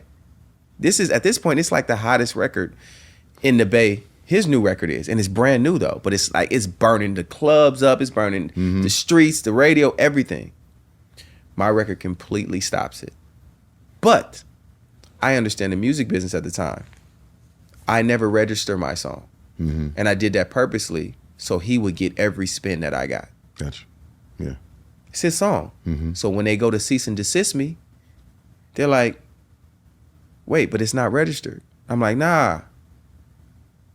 My nigga at the time, Charles Kelly, is linked in Chuck. Okay, Chuck, yeah. Chuck is linked in to T-Pain, puts me on the phone with T-Pain. He like, nigga. You know how he talk. I'm like, what's up, man? He like, you stole my shit. So I'm like, yeah, dog, I stole your record, bro. He like, I love it. I'm like, for real? He like, nigga, that's how I got on. I stole Akon's record. He's like, nigga, do your thing. I said, bro, I said, Jive is trying to cease and desist me. I told them niggas they can't cease and desist nothing. I'm like, oh, this a real nigga. Yeah. He's like, and I want to have a sing-off. I said, you don't want that. Yeah. Right? I said, I was fucking around on that song, Pain. He's like, nigga, we having a sing-off, nigga, right? So we just cracking jokes on the phone. He said, but when I come back to the Bay, I'm still in my shit bag. Comes back to the Bay, he only sings Go Dumb. Oh, shit. Stole his shit back, right? He sings my version, right? The whole shit killed it. Great nigga, man. And it starts a bidding war. I don't even have no demo. I have nothing. I got a song, and I got some songs I wrote for other people. Once again. Right. Because I wasn't trying to be an artist. I only did this shit, one, because the money was getting low, and it just happened on luck. I got it all back, Chief. I know you did. I got it all back. I went and sat with everybody. Everybody's offering the ultimate bag. I'm like, oh, I'm about to be rich now. And the song is going crazy. And the song's going He crazy. brought Bobby back too. And Bobby's back too. They're giving What? me $5,000 to perform one song. Yeah. I'm doing 3 or 4 of those a night. Easy. No, but Easy. the San crowd's Jose. going nuts. Absolutely. Listen, I'm driving from San Jose to Oakland to back to San Francisco, back to fucking Sebastopol or Mill Valley, somewhere across that bridge. I'm crossing every bridge we have in the Bay Area every weekend. multiple nights. I'm getting a bag. You in the bag, yeah. No, and you know the Bay is small. Yeah. This nigga was like a king. No. Yeah. So then what do I call myself? The king of RnBay. Yeah. I want all of the smoke. Oh, yeah. Because at this point, I'm the only nigga singing too. Mm-hmm. Everybody else rapping. I become, what they do know me as is I was the video hoe for Keisha. So that's what they knew me as. And that's when I had to cut my braids when I moved home because I'm like, I got tired of girls running up on me talking about why I do Keisha like that. Yeah, E40 used to have this club called the Ambassadors Lounge. Yeah. It was the most ratchet shit. It used to get shot up all the time. I'm sorry, 40, but your shit used to get shot up. They used to shoot it up, and it was in San Jose, and they would literally make you get right on the freeway from the club. But the last straw, I think, a nigga shot it up in a Winnebago and then tried to drive off. They got caught. But that was the end of that That's a club. slow ass killing. Yeah. But nigga, listen, when you into it, you into it. Here's what it is. So I'm getting a full bag. Everybody's offering me a deal. I do my deal at J Records. What I do when I get my deal, I come back to see all my niggas. I gotta go see T-Pain because he didn't do the cease and desist, so I give him a bag. I fuck with Polo, I give him a bag. Who else? The Underdogs. Yeah. And Big D. Oh, yeah. And Jim Johnson. And this is when I meet Static. Gotcha. And me and Static become really close friends. And he wrote me a record called Get With This Pimpin'. Mm-hmm. I don't know why niggas always wanted to put me in that space, but he wrote me a You record. don't, huh? Yeah, he wrote, Have no idea. he wrote me a record called Get With This Pimpin'.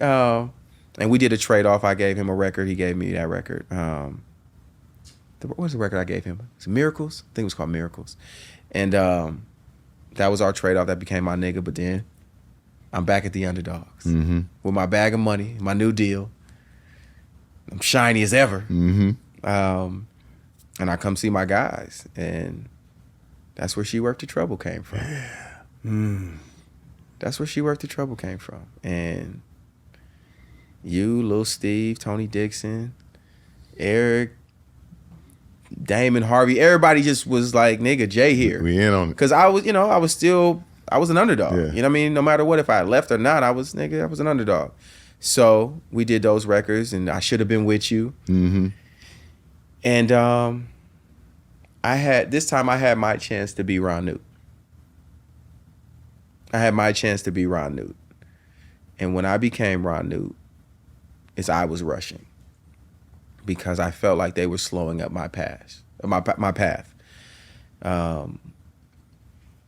They weren't moving fast enough. We had some internal shit with marketing and different people, and I had leaked. You knew that? I leaked She Worked the Trouble. No, I didn't know that. Yeah, I leaked She Worked the Trouble. You got to tell them this though too, Tank. When I say they spent a bag on this nigga's record though, he worked with everybody. Right. Yeah. Cool and Dre. Cool and Dre. telling you, Yeah. Bro, the sessions we was in was insane. Yeah. It was Yeah. they had to spend $2 million. I mean, Scott it was Storch. bro. He had everybody that was a name on that record. Yeah, I did. Like Larry Jackson, my guy, my Larry brother. Jackson. Larry set it out for me. Yeah, he did. But Larry didn't know that they were against him and ultimately against me. Gotcha. Because Larry was my same age. We were the same age at the label at the time. If I'm 25, 24, he's 25, 24. Yeah. They like, you young punk. Yeah. And this your first signing? Nah, we not really rolling with that nigga. And I started to pick up on that. I'm like, yo, bro, they not. Like, why they not? This record is going crazy. Like, She Worked the Trouble is rocking. You know what I'm saying? I'm like, they not fucking with me, bro. Like, and then I get on the phone with, with some of the team at the label, and I could just hear it in their tone. Like, oh, this is bad. And at the time, Deuce is on the way. My son is on the way. And I'm in that mode. I got my first kid on the way. You niggas is playing with my money. Y'all asking me not to do as many shows no more because it's not the same time as it is now where they want you to, they're like, hey, well, we just want you in album mode. We want you doing this. I'm like, nigga, I went from getting these bags every weekend and y'all slowing shit up because it wasn't immediate. So I leaked the record and shit goes crazy. But what I don't realize is me leaking the record made people in the building look bad. So now it's another sword thrown at me. Yeah. They're like, this nigga, oh, and he think this, and we don't like his attitude. Man. But I had an amazing deal. Shout out to Tim Mandelbaum. Tim Mandelbaum was my lawyer. Tim Mandelbaum set me up a deal. It was called a 2-put. And in this deal, they had to guarantee me 2 albums. And if they did not record the second album, they had to give me the money for the second album. Mm-hmm. So I knew I also had a clause in my deal where they was going to have to spend a certain amount of marketing dollars by a certain amount of time. And they were dragging their feet. So I used that clause to negotiate my way out of it. I was like, listen, y'all don't want to do this. I told Larry, I said, bro, they not fucking with you. And you signed me, so they not fucking with me. And, long story short, in a year's time, Larry was out of there too. Because they wasn't fucking with him. They were trying to figure out his way out of his exit out of the deal as well. But I was able to negotiate my masters. I own my masters. So if any of you kids want to look up She Worth the Trouble, sample it, I'll clear it. I want 100. No, I'll take 90. I'll take 90% and give y'all 10. But if you take the whole thing, but I might negotiate something else. But I own it. If you guys would like to sample it. And I just wanted to own me. But buying my masters cost me an additional $500,000. I got $500,000 less to own myself. And for me, I didn't care what I did with it. I didn't want nobody to own me. Not no more. I didn't want to be owned. I didn't want them to be able to ever put anything out. Because they would have the right to. Yep. And you get cracking somewhere else, and they're like, "Oh, okay, we still got these masters." And I wasn't even on those. I'm gonna still be a singer shit. I'm like, I just don't want them niggas to own me. Like, I want out. So I bought myself out. They still had to give me an additional bag. I still got my other bag, but I own my masters. So I got out of that deal. And then we started Song Dynasty. Hey. We went on our run. That's when the big bucks. It was maybe about a year or so in between, until we started Song Dynasty. Us three, obviously, and our guy Tex. And we got rolling, man. Yeah, rolling. That was the best time of my life, guys. I want you guys to know that. We had a time. Absolutely. Because again, I'll say, all the other times no one paid me any money. Darrell and Jay made sure I ate. Yeah. And I appreciate you guys for that. Pub deal. You know what I'm saying? Producer fees. The first time. Because I too started before the Underdogs. And I didn't get one penny. Not one. And we did the whole record that got his record deal. And I didn't get a penny. But I was doing some stuff. And old Darrell Babs over there, he said, "Hey Bobby, just come on, man. Just come right with me, man." Yeah. And the first record that we wrote was Under. Was the first record we wrote together, and we got nominated for a Grammy. Yeah. And then him and the Valentine started putting their minds together. Yeah. Next thing you know, we got a studio on Reseda. Yeah. And we got everybody coming through that thing. Yeah. It was Can-Am. cracking. I had a little bit of money then. You know what I'm saying? And they bought him off the shelf, and the rest is history, champ. Yeah. You know what I'm saying? And so I never got to tell you, but hey, this guy negotiated my deal, and he didn't ask for one penny. And he's one of the only guys in the music business that I can say, if he tells you he's gonna do something, he does it. Yeah. I had an independent record. He said, I'm a producer. When we first met, I'm gonna produce a record on you. Yeah. We actually used Jamie Foxx's studio. Yeah. And he produced a song on me for nothing. Yeah. There aren't guys like that in the business that do that. They don't exist. Yeah. You know what I mean? Yeah. And then when we got he said, "Bobby, I'm gonna help you eat." That's the one thing about Darrell Babs' table. Everybody's gonna eat. Yeah. Everybody eats. Everybody's gonna eat. And so I never got a chance to tell you, I love you for that, bro. Yeah. You know what I mean? Yeah. I'm happy I get to tell you in front of the whole world, champ. I love you for it. Yes, sir. Everybody else talk a good talk, but there's no action behind it. For sure. You know what I'm saying? And so what y'all put together, got a chance, I got to turn into Bobby Cash. Now I'm, you know what I'm saying? I got 10 grand in my pocket all the time. I'm walking around with my shades. You had your You know what I'm shades saying? on. I might buy You a had your bottle or shades two on. every Always had now the and shades then. Yeah. You know, in the dark, you know what I'm saying? In the dark. Shades in the dark. You know what I mean? You know what I'm saying? Bucket. And so we, like you said, we started producing everybody. We writing songs for everybody. Yeah. We got real placements happening. We got real checks. I got a chance to really see what it was like. Yeah. This nigga been getting it forever. But for me, because I Yeah. got 12 kids, you know what I'm saying? A lot of the stuff, well, I got 8, but it feels like 12. So I was about to say, God damn, Bob, when'd you do that? Okay. When'd you do that? so for me, you know what I'm saying? Like that was when it became real for me. Yeah. You know what I mean? And I was so happy to do it with y'all, and Yeah. that was Nah, that that shit was was an amazing, amazing bro. time, man. We had a great So time. Jay, I want to take a turn because, I think most people understand, you as a singer. Most people understand you as a songwriter, as a producer. But people don't really know the business side of what you do, where you actually left the creative side and went behind the wall Yeah. and became a suit, as we called it. Yeah. Not quite a suit, Yeah. but you went into that space and became, you know what I mean, an executive, and you became a consultant and all of these things. I want you to tell people about that experience and what you learned, what you gained from being on that side of the business. I learned that it's not designed for us to get wealthy. We can get rich. They'll let us get rich.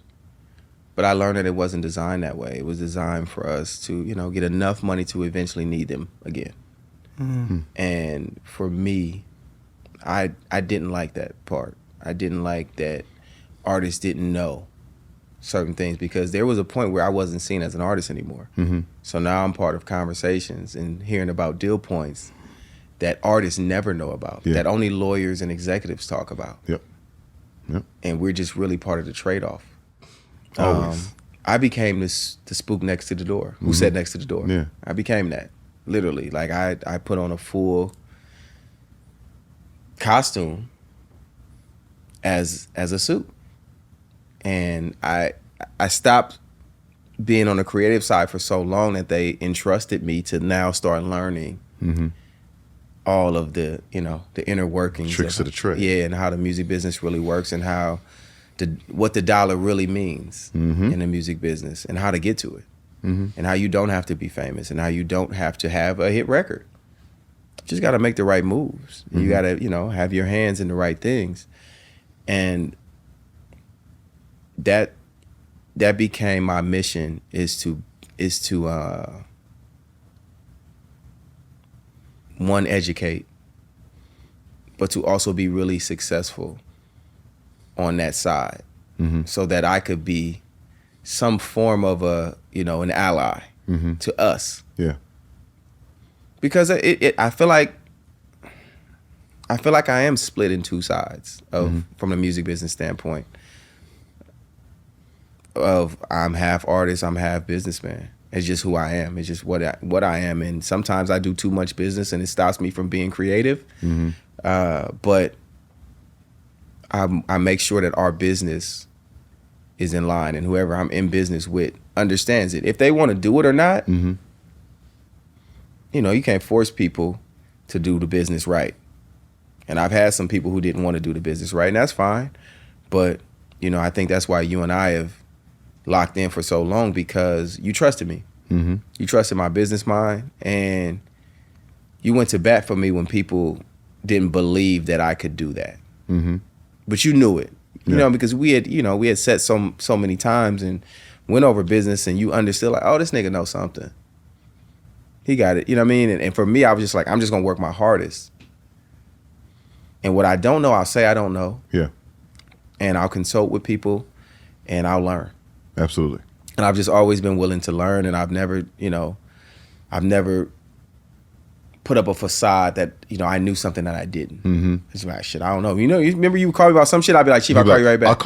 I was just about to say that. I'll call you right back. I'm gonna go find it out for us. Call me back 30 minutes later. All right, so here's why we should do this. Now, here's the point number 1, 8, and then 9 and 10. And then, but if we don't do it, then we could go back. I'm like this, nigga, where did you, nigga, I'm gonna figure it out. We'll figure it out. So what's crazy, listening to him, right? And Mm-hmm. now this is Jay the man. Obviously, I know him as Jay the kid too, right? And so the nigga hated school. I'm talking. They would call the house. Yeah. Like Jay ain't show up to school today. Yeah. Like he want to play basketball, but he don't want to go to school, right? Right. And so when I listen to him talking, right, and I'm giving him his flowers right now, when I listen to him talking, and you just realize how smart he is, but he is very well read, and that's what a lot of people don't know. Which He is reads crazy. every Right. single day, Yeah. right? He's very well read, which is why he's well spoken. So you get these sides of him where you're like, oh, the nigga light skinned and he from the hood, and he, you know what I'm saying? But he can also dress it up and take it to be an executive. Most people can't do that. Yep. You know what I'm saying? And have a real conversation with you. Oh, Like you absolutely. said, call you, give you deal points, you know what I'm saying? Like he been in the game for so long. You know what I mean? Like, and now he's a prodigy of business. Yeah. He's a prodigy of making records. He's a prodigy as, you know what I'm saying? Yeah. Like, cause he had his first record deal at 10. So where me and you started a little later, Yeah. he started at 10. You know what I mean? And to me, that's his advantage. But again, it's the biggest thing that he said is whole time I've been learning. Yep. You know what I'm saying? I've been learning. I've been Yep. taking Yeah. it all in. Yep. You know what I mean? And so from me to you, bro. Like I watch you. Thank you. And you know, I'm so proud, bro. For real. No, I want you to know that, my nigga. Like, Yeah. Because the other thing is that the Newts have is we all have the Ron Newt factor. So when we walk around, like, what I know is that all the label people love him. They love him. You know what I'm saying? From the lawyers Yeah. to the executives to the artists to the everyone. I can't play golf, but I can golf. Yeah. Did you hear that? Say it again. That's a bar. You I what? heard it. Can't play golf, or I don't play golf, Golf. but I can golf. I can go. Hello. Yeah. Hello, because that's where it's made at. That's where it Yeah. happens at. So yeah, I just wanted to say to you, brother, Nah, I and not even appreciate just so it's the business side, but so and I wanted to say this to him too, like singing wise, right? We didn't come up like you in the church. We came up like on some boy band stuff. You know, Yeah. let's be honest, boy bands don't most of the time they can't really sing. Yeah. This nigga's like the ghetto baby face. Like his shit's so sweet. And I want to say that to him because we never talk about it. Yeah. Bro, when I say I love your voice, bro, like Thank and you, what bro. you've done and what you've become and like me, like us, we got around niggas like you, we got around the church, and me and him was looking at each other like, hold on, man, that singing straight shit ain't gonna do it. We gotta figure out these run, man, because we competitive. Yeah. And so that's every time. Like we'll practice till we can do it. Yeah. Yeah. And we got that from Ron Newt too. Just Practice makes perfect. That was his line. Michael Yeah. Jackson wrote that for us on the 8x10. Practice Makes perfect. You know what I'm saying? And we had already had that mindset anyway. So get back to you, bro. But I just wanted you Yeah, to no, know, thank like, you, in bro. all the bro, all of it, even what he's done with you, bro. Yeah. Like, cause you know, I was singing background for you. So it was nasty. Oh, no, Now, it was getting nasty. Hey, I was looking at Jay. Well, I called Jay one day. I said, "Look, Jay, look, Jay. you really want to do this?"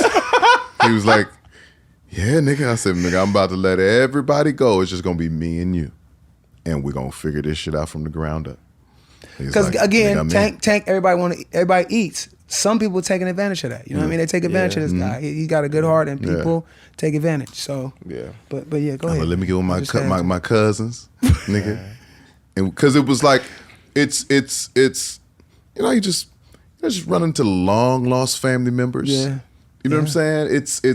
It's something in the universe. It's like these niggas. I'm related to these niggas some kind of way. I have to be. Ron Newt would have found the relation. I have to be. Oh yeah. And so that family connection was the bond that made it easy, made it second nature to do business. Yeah. You know what I'm saying? Because there's the trust. That's where it starts, Right. right? So Jay, you go from child star. We didn't get to you. So you sold a bike, but you used to sell bikes. You had a Hustling bike in the business. hood. Yeah. I started a bike business. Yeah, selling drugs. Not a lot. The statute It's just- of limitations yeah, is they all it's gone. all gone. Not a lot of drugs, but Yeah, you no, know, I didn't sell enough for y'all to come back. yeah, don't just relax, okay? To artists, back to songwriter, hyphy, you know, The hyphy movement. the hyphy man. movement. Yeah. Maybe back to artists again, done with artists, then back to the business, producers, behind the wall as an executive, then Tank's manager. But before I was your manager, I was consulting. You were consulting. Yeah, I was consulting. Right. And the consulting started with obviously helping Brian Kennedy get his publishing deal. That was kind of like one of my first, jumps into that. But then when I realized I really wanted to be in the music business, I was like, I gotta find artists. I gotta, Yeah. And there's a kid named Love Rance. Yeah. My guy Love Rance. Man. Absolutely. Yeah. He had a big record. And at the time it was bubbling. It was bubbling in the Bay. And it was called Up. I beat the pussy up. Smash. Up.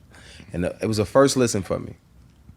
And the wildest thing is that his brother and I were high school teammates, Montel. And I didn't know that at the time. I didn't know that was his little brother until one day we ran into each other at Deuce's birthday I was having at the bowling alley. Our auntie used to own a bowling alley. Shout out to Diane. Also shout out to Diane because Diane took me and Bobby in. No, she saved his life. Formative years. Yeah, she saved his life. She saved my life. Yeah. I love that lady. We came one day like, Jay, this hood shit's over with, man. Come with us. Come with us. Hey, we're in Diamond Heights, man. Come with us. Yeah. Come with us, man. Come with us, man. Hey, shit's sweet over here. Yeah. man. It was really nice. Yeah. The air was different. You know, don't it taste different? Like when you first drive to Orange County, you're man. like, look at these streets. Ooh, it was different. Yeah. So, Diane was a lifesaver. Yeah. She was absolutely a lifesaver. So she owned a bowling alley, and I was having Deuce's birthday party. I think he might have been 4 or something. And Montel and his family just happened to be there. And he's talking to me about his little brother and music. And I'm like, okay. Right. Niggas talk to me about music. All the time. And he's like, nah, bro, he got this record. It's called Up. I'm like, it's called what? Like, Up. I'm like, I beat the pussy up. He's like, and we talk about this at my son's birthday party. Right. He's like, yeah, that's my little brother. I'm like, hell nah. Like, nigga, that's my little brother. I want to connect y'all, whatever. I'm like, nigga, come on. Connected us. I started co-managing him with Montel. We managed him together. They don't have no deal. They have nothing going on. I'm like, listen, bro. I said, it's big, but there are a couple, people grabbing a record around the country. People just, kind of just taking the record. Nobody really, so it starts to become that thing. I'm like, listen, I'm going to fuck all those up. I'm going to shut every remix down. He was like, how? I was like, we're going to do the R&B version. I said, so I'm going to get Pleasure P on it. That was the first. And I was like, nigga, P, P fresh off of Under, you know what I mean? Yeah. He got Pretty Ricky. So I get P on the record. I leave the last verse open because Rance and I Am Sue, who produced the record, I Am Sue, I left them verses open so they could do their verses. It was going to be me, them, and Pleasure P. Right? At the time, through whatever they had going on, they fell out. So when I send both of them the version with me singing the hook, actually I don't even send them the version with P on it. I send it just me singing the hook and my verse. Was my first? No, just me singing the hook. It was supposed to be just me singing the hook with them with new verses. Right. No new artists yet. Yeah. Or new other artists. So I'm like thinking the R&B version because now it's singing. Like, you know what I mean? Yeah. And Drake had, I think, just came out around that time. I'm like, nigga, this singing rap shit, like that vibe, nigga, we gonna kill him. And I flipped the hook to what it became, that new version of Up with open verses. Them niggas don't do their verses because they fell out. So they like, and the song is cracking, Rance doing shows. I'm like, I'm telling y'all. I said, man, if y'all don't do y'all verses, I'm putting somebody else on it. This is just my fake threat. Niggas don't do their verses. I get Pleasure P to do a verse. His verse killer. Now I do a verse. My verse killer. I'm like, nigga, we got some shit. I go to Vegas. I have the record. I give it to DJ Franzen. Franzen plays it. We had a suite at the Palms. Palms, The okay. basketball suite. Yeah. Guess who walks in? Yeah. Tiger and Chris Brown. Yeah. It's my little brother. Yeah. Known him since he was 14, Yeah, 15. yeah. He like, nigga, what's this? I said, nigga, this record going crazy in the Bay. This the R&B version with me and P. He said, nigga, I'm doing it tomorrow. I said, doing what? The song? Nigga, I got the American Music Awards rehearsal, and I'm coming to y'all studio. Just when we still got the studio. Yeah. And now we at track record. I'm thinking he lying. He not. He, nigga calls me. Big bro, start writing my verse for me. Just start the verse off. I'm like, oh, this nigga's really coming. No fucking bullshit, you coming? Nigga, Chris Brown verse? We hadn't done no songs like that. I mean, like, nigga, I'm like, nigga, he's the king, cooking. Yeah. Nigga pulls up in one of his fast cars, a Lambo or something, pulls up. Absolutely. Hop out. Like, what you got? Nigga, I got part of the verse. Like, now I'm coming to the booth. Now I love that shit. We knocked that shit out in 10, 15 minutes. Yeah. I'm engineering and watching the basketball game at the same time. Like I used to do. That's how you do. And writing. He knocked that shit out. I'm like, it's not gonna be the same. I call both of them niggas. I say, hey bro, Chris Brown just got on the record. They're like, what? Like, Chris Brown just got on the record. We putting it out tomorrow. Fast. Put that motherfucker out. Once again, don't register it. Don't do the whole thing because it's all spins to the thing. Yeah, for them, yeah. Every label's calling. Everybody wants a piece of the record. Jimmy IV. Larry Jackson calls me. Nephew! Yeah. What's this record, nephew? Yeah. Like that fucking Up record's going crazy. I said, yeah, you know. Because he had heard my version, but he didn't know I was representing him too. Mm-hmm. I'm like, no, nigga, I did that to boost up the attention and to knock out all of these other remixes that are around the country. He like, oh, nigga, when can y'all come to LA? I was like, now, nigga? Mm-hmm. Yeah. We take our meeting at Jimmy Iovine's house. Mm-hmm. We go to the home. Yeah. Play him the record. Play him the rest of the shit that he got. He love it. Go crazy. Like, man, whatever y'all want to do. He's like, whatever y'all want to do. So at first, the conversation was to take those verses off and make it the R&B version mixed with the rap version. Because the other version had been moving in the streets anyway. Mm-hmm. And I'm like, nah, this is his record, man. This is what I say. I'm like, nah, this is his record. This is not my record. This is Love Rance's record. We doing the deal for his record. I was like, all right. We want the record regardless. So I'm like, we're gonna sign him. We're not doing a singles deal. Mm-hmm. You're getting him a full album budget. We're doing a full album.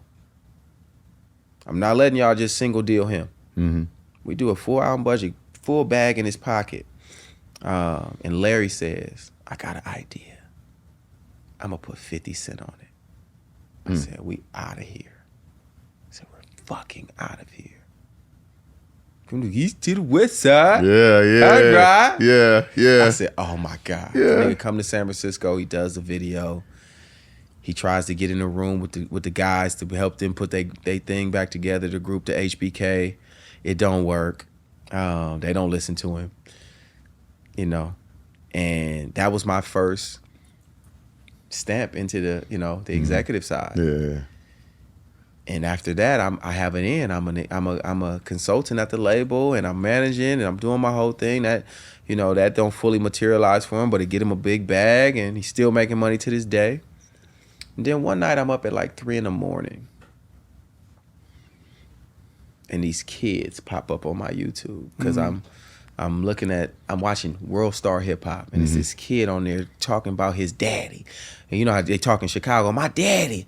And I'm like, who the fuck is he talking about? He shot at the police, and he talking crazy.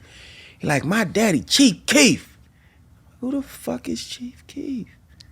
So my ass, nigga, I start Googling, I'm start going into shit. I'm typing Chief Keef. Nothing's coming up. Yeah. So now I have to type.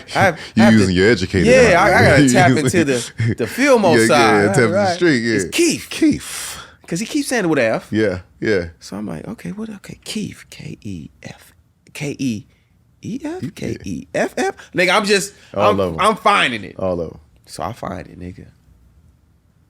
300. It's the first song I seen. What the fuck is this? Niggas, we 300. I'm like, okay, so I'm typing. Then I see some shit that say 300K. I'm like, oh shit, they beefing, right? I'm like, it's some other little niggas is beefing with them. I'm like, I don't know Chicago, you know what I mean? Drill music ain't started yet. Yeah. It's just this kid, Chief Keef, in the motherfucking hallway, rapping with the homies and then making a video and in the streets and everything is dark and niggas look like they from Double Rock. Yeah. Yes. Yeah. That's what I remember. Like they look like my cousins from Double Rock and Hollister. Like all the Hunters Point niggas, so Hunters Point is on the sunnier side of San Francisco, so everybody's dark skinned. They black as hell. Yeah. Okay. They reminded me of Double Rock. So I'm like, nigga, I gotta find this kid. Actually, I gotta save it in my computer and take it to Larry in the morning. Cause I'm like, it's Interscope Records. This is 50 Cent. This is Dr. Dre. Yeah. It's Jimmy Iovine. He understands. This is Eminem. Anything dangerous, They with it. you take it to them. So I'm like, next morning I take the shit to Larry. He loses it. He like, nigga. So we find our way to Chief Keef. We do the Chief Keef deal. And I'm like, the rap world ain't for me. It was just too much going on. It was too much shit involved. I actually never made $1 off of Chief Keef. Off of getting that deal done. Off of consulting, A&R, nothing. I just, and I hung out with Keef for that first week and I never seen him really ever again. But, I helped put the deal together, put it in place. He had his Uncle Ro and Dro and Peter Pan and all the guys that were working with him. And he became a fucking legend. Absolutely. And it was a way for me to, ultimately put some numbers on the board and become, this best kept secret guy that had my ear to the streets. Because now I got two. Chief Keef, Love Rants, like that shit's cracking. And then I did that big ass record with the remix. Yeah. And then they wanted me to sing and then I said no. In the height of Up. It's like, nah, I'm cool. I want to be a manager. You know what? But you gotta tell him this too, though, because 50 came to him and was like, "Bro, you should just take the record," and he said no. I mean, a lot of people said that. But I'm saying, how many people would have done that though? They had ran the record back in New York. This West Coast record, how many times in a row? Man, what's their hot station out there in New York? Hot 97. One of them, Hot 97, and one Ran it back multiple times. Yeah. Every 50 club, calls him. 50 calls him like, "Hey, bro, should just take the record. I'll sign you." He's like, "Nope, that's not my record." Wasn't my record. You know what I'm saying? Yeah. And it's funny because a lot of people look at those type of things like, oh, well, Jay did this, and you grabbed that record and that record. But I never registered nobody's record. I never, took any money out of anybody's pocket that they were supposed to get. I was just having fun with music. Yeah. And especially with the Love Rants thing, I knew I needed to help it take it to a different place. Up. You know what I mean? Yeah. But I didn't, I didn't want to, I didn't want to, just take it further. Yeah. At that time, I wanted to fully be taken serious from an executive side, and No, you had chosen, like when you choose your lane, you're locked in. I'm there. Because we've been trying to get you, like, you had plenty of records where we were like this. What are we doing? Facts. Right. Song Dynasty, facts. Jay, let's go. Right, but I also felt like if I do that, at that time, especially with Song Dynasty, who's going to protect us? Because we had tried managers, we had tried different people that were, involved in our business, but I always felt like nobody cared about us like us. Yeah. So I had to, in a sense, sacrifice that side of my life to put us in a position to really win. And that's when I start begging you to be a manager. He's like, I'm going to manage you. It's like, no, you're not, I Jay. just be dropping hints. I was like, I kind of already manage you. No, you don't, Jay. You're not a manager, Jay. You're my friend. Okay? I didn't know that. Yeah. I know, he's been dropping seeds for a minute. It's like a motherfucker. I'm telling you, nigga, I'm a manager. You see what I got cracking over here, baby? You see? I know it's rap. But it's Man. cracking. It's cracking. You will bring, And Tank be like, man, that shit is cracking. you will bring me in, nigga. I'm telling you. and that really Yeah. set it up for me, man, to be taken serious from a business standpoint. And I just started having more and more conversation with executives and paying attention. Yeah. From Shakir Stewart to Larry Jackson to Ethiopia Have to Marry Him to Tubby. Yep. To like everybody who would sit, Big John Big Platt John, has for been sure. extremely Yeah. important for me. I would just listen. Mm-hmm. Ira Jaffrey, Brian Postel, like those guys would talk and I would listen, and I'm learning publishing and I'm learning executive, I'm learning A&R, and I'm just, whoever would talk to me about it, Jaha, you know what I'm saying? Like, I'm just listening to all of them. And when you would at first, when you would just take me up to Atlantic with you, and I'm listening to Mike Kaiser talk, Yeah. and I'm listening to Ashana talk, and Juliet's talking about radio, Yeah. and I'm like, oh, this shit. And then Craig Cowman comes in with the weird music side, and I'm like, and then Julie walks in, and she don't pay me no attention, Right. and she just acting like I don't exist, and it's all cool. Cause I'm learning that, like, okay, she know her shit. Mm-hmm. She know these numbers. She know how to move this shit around. Like, this is how this music business works. Mm-hmm. And I'm asking lawyers, and I meet Damian Granderson, and Damian's giving me game, and I'm like, cool, noted. Yeah. Doug Davis. Doug Davis. You know what I'm saying? Like, my guy Motisla. Like, Yeah. I'm paying attention, bro. Like, I am paying attention as they're talking, and I'm doing it for us. I'm doing it so that when we get to those deal terms, I know what they're talking about. Absolutely. And I know what to ask for, because the other part is, as we learned with our guy Eric Greenspan, if you don't ask, they won't give it to you. Tank, why are they going to give you that? Because we're going to ask. And Larry Jackson was consulting for us. Larry Jackson was consulting Yeah. for us. The almighty Larry So Jackson. yeah, I think you guys should ask for this. No, and if you just Got an inside if guy. you just do this, if you just do this, then they'll let you get that. Thanks, Larry. Thank you, Larry. Hey, that's why relationships are great. Bro, Like, for real. he came with the... And then when we happen. And you changed our lives, brother. When we... I called this nigga, I said, Jay, I have something. Of the highest level. Because he's my ultimate A&R, right? His ear, I'm like always, his ear is the one I lean on. I'm like, Jay, I have something. It's out there, but Yeah. I need you to hear it. Yeah. And shout out to Cardiac, my brother Cardiac. Ooh, Our shout brother out to Cardiac. Cardiac. Shout out to Matt. Shout out to Money Matt. Making Yeah, Matt, Money who Making Matt. pressed us Yeah. at EPLP. EPLP On the rooftop. about his producer that he had that only did rap, I but said- and Chasing Cash. Yes, absolutely. Chasing Cash Yeah. said, "Hey man, that nigga, he the Yeah. one." I said, can you do R&B? He said, hell yeah, I could do R&B. Had never done an R&B record. Never done R&B record. He said, send me the goods, nigga. And nigga sent me them tracks. I was in platinum sound. Shout out to J Wanda. Jerry Wanda. J Wanda. And it just hit me. I said, when we fuck. Looking at my engineer. I can't think of my engineer at the time, my guy.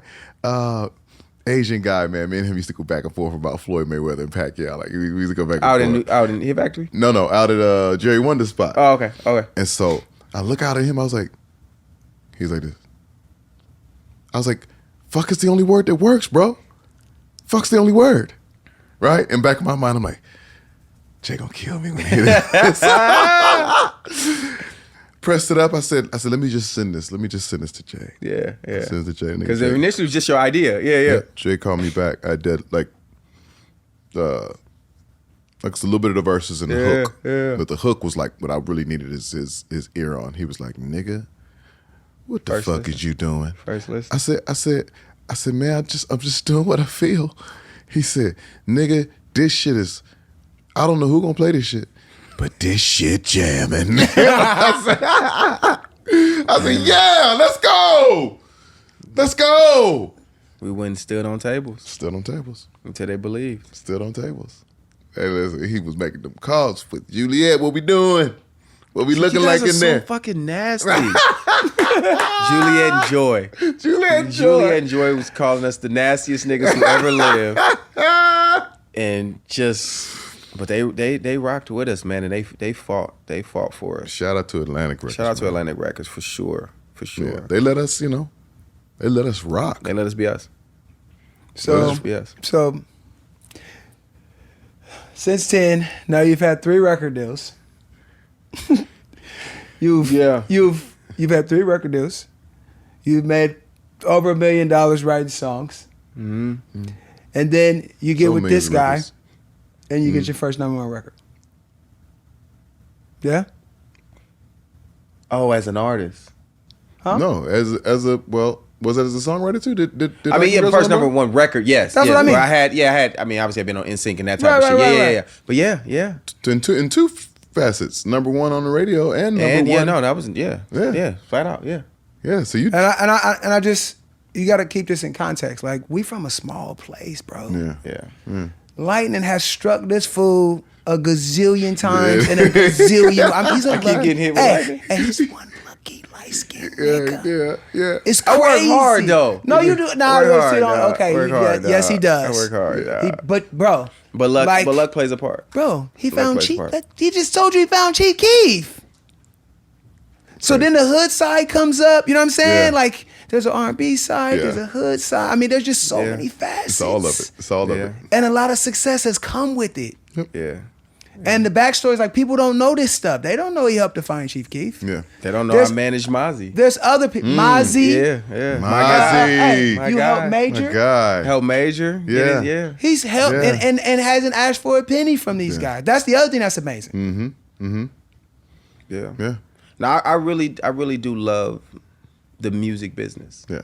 Like, I love music. Yeah. But I love the music business. Because I understand what the music business can do for people. Because I understand what the music did for us. What the music business did for us and people even attached to us. Yeah. You know, our little cousin, Big Rich. Yeah. He like the biggest shit in the Bay. You know what I'm saying? He got all kind of, he got a label deal with Atlantic now. He got new artists coming up. You know what I'm saying? You know, like, family members who have just, they didn't know music before we got in music. Right. You know what I mean? Who are fully immersed in it now and fully love it. And I love seeing that. I love being a part of that. And I love being a part of the conversation of, like, you know what, man? Jay, you remember when? No, did you know we were the reason for H-Town? I didn't. Yeah. The Newtrons. I didn't know that. Yeah. Yeah. That's what they told you? Yes, sir. Wow. Yes, sir. Shout out to H-Town. Yes. One Shout of out. our favorite groups. That's crazy. Who we're going to have on me the and him podcast. that's one of my homies, and he be hitting me and he be like, bro, y'all didn't. He put it up on his gram the other day. Y'all don't know nothing about the Newtrons. Yeah. Wow. Because him and his 3 guys, Yeah. that was their start. Like, they were looking at us. Wow. Yeah, the 3 You guy said group, it. the whole thing. Sometimes you could be an inspiration to people and not even know. Not even know it. We've been an inspiration to everybody in the Bay Area.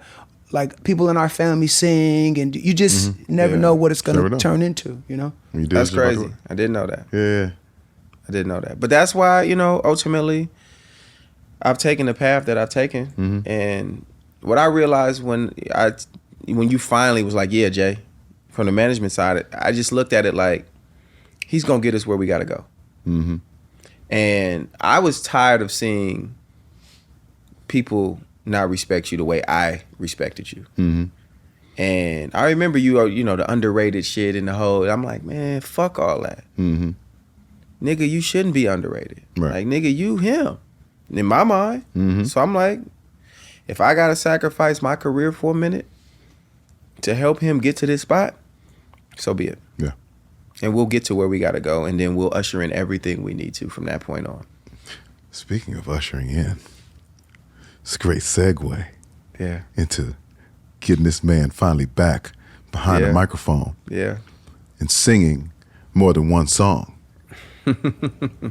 So you go #1 on Slow. Yeah.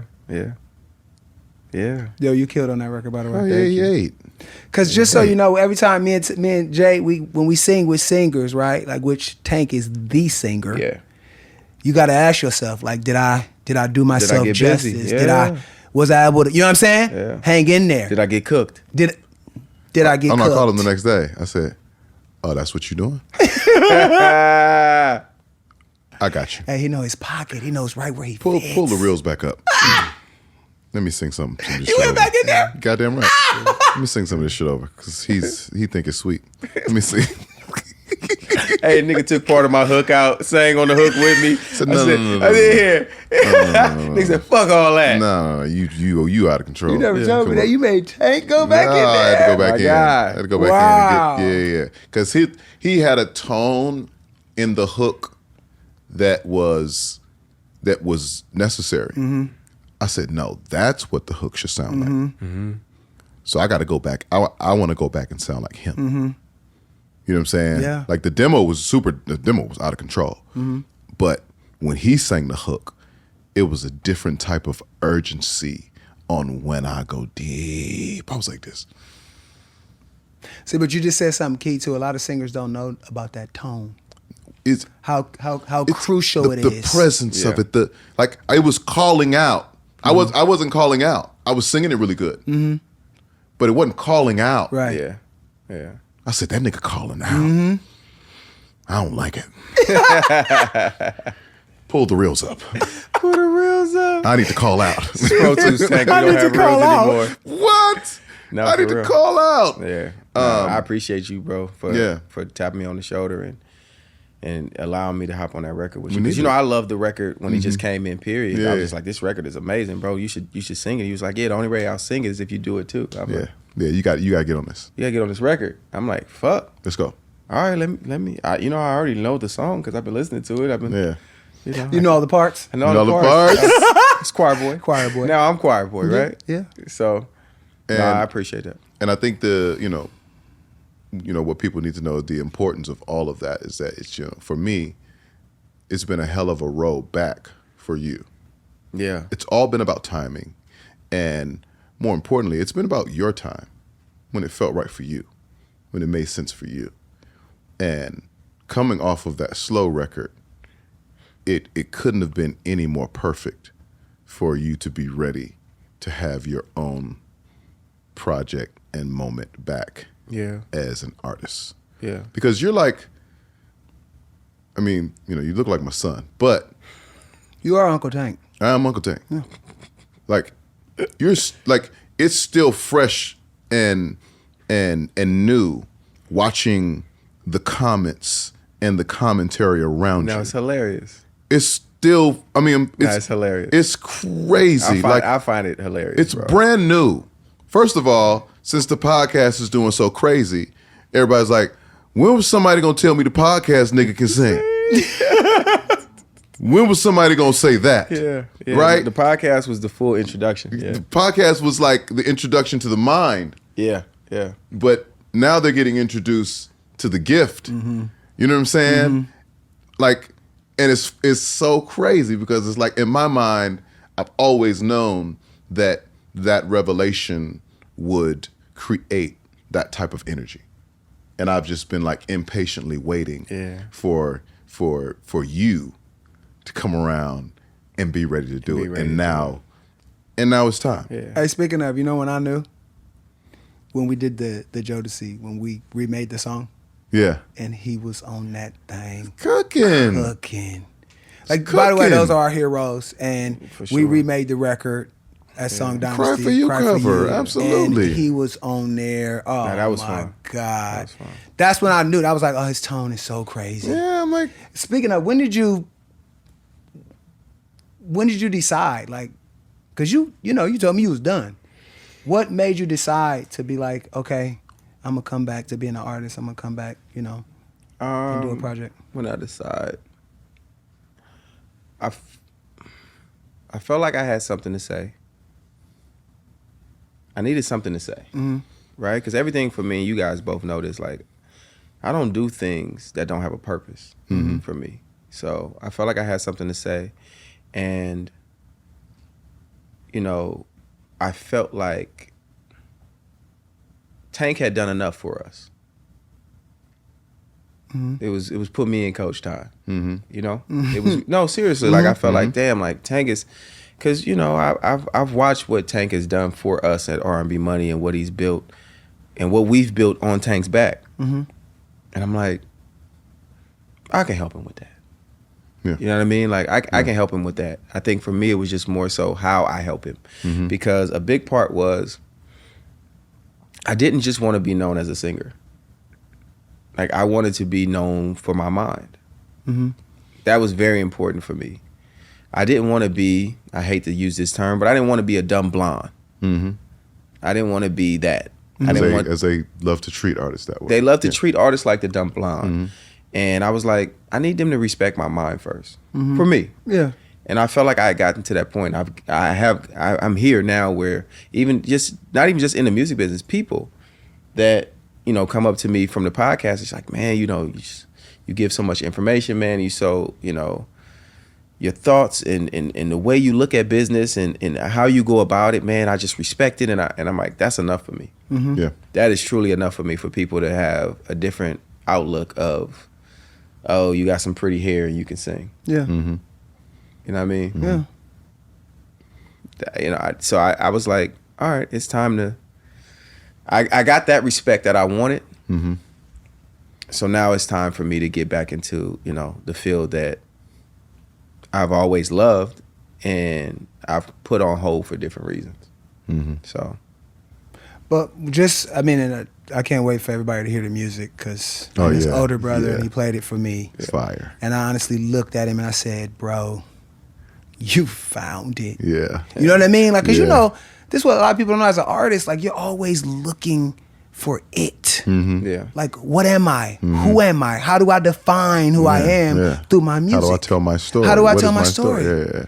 And other times when he had other deals, you could tell he was still trying to figure himself out. He's hood. It wasn't even that I was trying to figure myself out, Bob.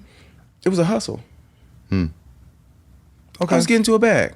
Okay. And I wasn't turning it down. Okay. You know what I'm saying? Yeah. I was really, like I said, I think I'm down $250,000 with City Boys. I got to get that back. Yeah. I'm trying to write for other people before I get into that Electra deal. You know what I mean? Obviously, our deal was I'm a baby, but it was never about me. It was never about like, oh, I'm focused on this. It was like somebody heard a demo. I did a mixtape record. I did a street record or whatever it is. Now people just want to be in business with me. What I got? I never had a time to make my album. Yeah. And this time I did. It's special. This time I did. And I mean, since we on here, I might as well announce what the name of the album is going to be. It's called Conversations with Women. And that's what this album is. It's literally conversations with women. It's from every aspect. It's not like a relationship thing. It's relationships. Absolutely. Platonic, romantic, whatever they may be. Yep. And that's what this album is about. It's about me listening. Because Talk a the lot talk. of it Talk is the me talk. speaking Talk that talk. from what they told me. Even from a friendship standpoint. I'm not going to say what the single is yet. The single will drop. But the album is called... The single will drop. The album is called Conversations with Women. And that's what it is. It's about my color. Wait, so let me ask you. So when he starts singing, are you now going to start managing? Listen, man. Man. Come on. We are all hands on deck. All hands on deck. We are whatever's needed. You know what I'm saying? You know what I'm saying? That's your manager? Have you met Tank? Tank the manager? That's my manager. We are Or should all... we call you Darrell since you're going to be my manager? Call me Yeah, Darrell. Darrell. Y'all should probably hit Talk to Darrell. Darrell. Y'all should probably hit Darrell, man. We set it up. We get it done. It's And Lulu. and They Lulu. gotta holler at Lulu. They gotta holler at Lulu. You know what I mean? It's like, and it's crazy. It's like if it's one thing that you can learn from is this community. Some way or another, everybody within that community has a job. As a job. And they function. And they working. And they working.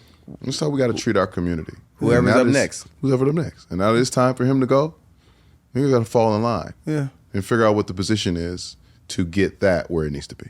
Yeah. That's the only way it works. It can't be like, hold on, scoot over a little bit, nigga. Let me get some of that. It can't be that. Right. It's got to be how do we focus, hyper focus, and get it there. Yeah. And then we got 2 monsters. Yeah. Then we go get the third. Then we go get the fourth. Yeah. And before you know it, We are who we said we are. we are who we said we are. Yeah. R&B Money.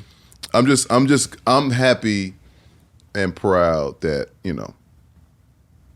that you're in this space, that you're back in this space. And because, I don't say it lightly or say it from a space of, well, I am partial to you. I mean, that's just natural. It is what it is. Mm-hmm. But you're really colder than most of them niggas out I appreciate that. in man. real life. I You appreciate really that. are. And so it's needed Yeah. to help restore the balance. Yeah. We don't mind the bullshit. We love the bullshit. Right. We let Yeah. it. But this real shit has to also measure up. Yeah. You know what I'm saying? And I'm not performing in what I want to the story in. Because I be fly at the store too, though. If you catch me at the grocery store, I got some shit on. There's some shit on. But that stage is something different. Something different. I mean, listen. This chair right now is something different. Come You on. know? Yeah, These are fabrics. Talk about it. You know what I mean? It's just, this shit is not a game. It's not a game. Because if they can't dress up as you for Halloween, you are not a star. You're not a star. Mm. You're not a Say it star. again. If they cannot dress up as you for Halloween, you are not a star. You do So, not young have man, a movie. you might need to unbutton another one Mm-hmm. so it get to a certain level and they understand what it is. It's crazy. It's, You're going to be me for Valentine's Day. you Because you always can be say me that. for Valentine's Day too. You always say that, and that's one of the things I look at when I'm looking at artists. You know what I'm saying? This group hit me the other day, and I was like, man, listen to our song.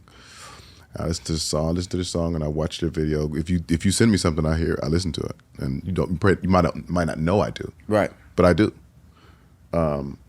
And I listened to the song. The song was jamming.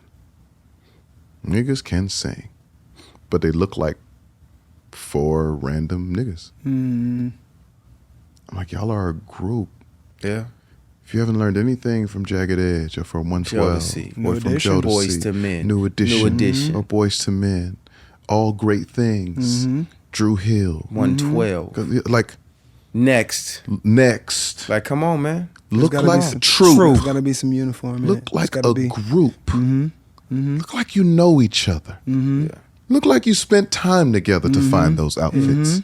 Yeah. And that's just from the generation that we came up in. But we don't, the Delphonics, Come on, the man. Stylistics, Come on, man. the Bars, Come the on, Jacksons, man. Come on, man. All great things we're talking about. There's a formula. the Whispers, The Whispers. Spurs. real player shit. There's a formula. Look at what Jay has on. I hope they see it. That's R&B money. That's all kind of money. That's all. Listen, man, we can't take it with us, right? Hey, that nigga got about 200,000 over there. It's all kind of money. You gotta understand, like, especially in the business that we in, we selling something. Yeah. Entertainment. Entertainment. Yeah. I don't want to look like your next door neighbor. I can't. Yeah. I want your next door neighbor to feel like, damn, I gotta look like that so she'll pay me attention. There's that. I gotta put that on. You know What what I'm AB saying? do? It's levels. I'm Put gonna that shit on. It's levels. It's levels. It's levels, and those levels have to be represented if we're gonna get back to our true space of dominance. Yeah, And that's what we on. we on the way. And that's what you on. You're on the way. On the way. We on the way. You're on the way. Hold up, man. What you got, man?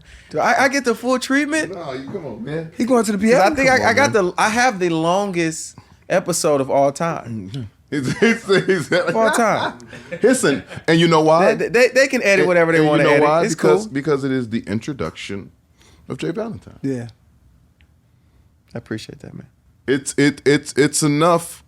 Enough time has gone by without people understanding your history. Yeah. Yeah. That's it. And we're going to take as much time as we need to make sure they understand what that is. I appreciate that.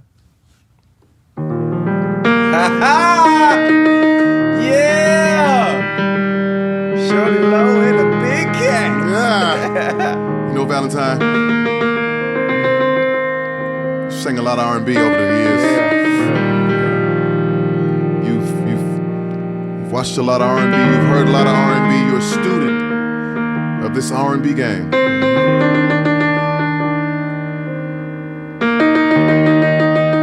You have to have a top 5. Yeah. A top 5. A top 5. Top 5 R&B singers. R&B songs. Yeah. Valentine's. Top 5 today. Top 5 in here. Valentine, new top 5. Yes. All right. Yeah. A top 5.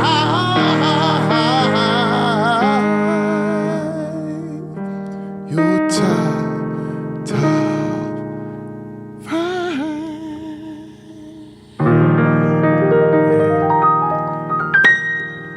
Yeah, dog. Thank you, bro. I Yeah. appreciate it. I got my top 5. Full treatment. man. Full treatment. Come on, man. Yeah. J Valentine. Your top 5 R&B singers. Are we going singers first? Nope. Yes, Singers first. Yes, no, singers first. Singers Of course. first. yeah. Okay, I came prepared. Oh, Yeah, I came prepared. okay. I came prepared. You know this how this show works. yeah, You know. yeah. Okay. But you know, a lot goes on during the interview, so sometimes you need to No. take your notes. You understand? You know what I'm saying? Yeah.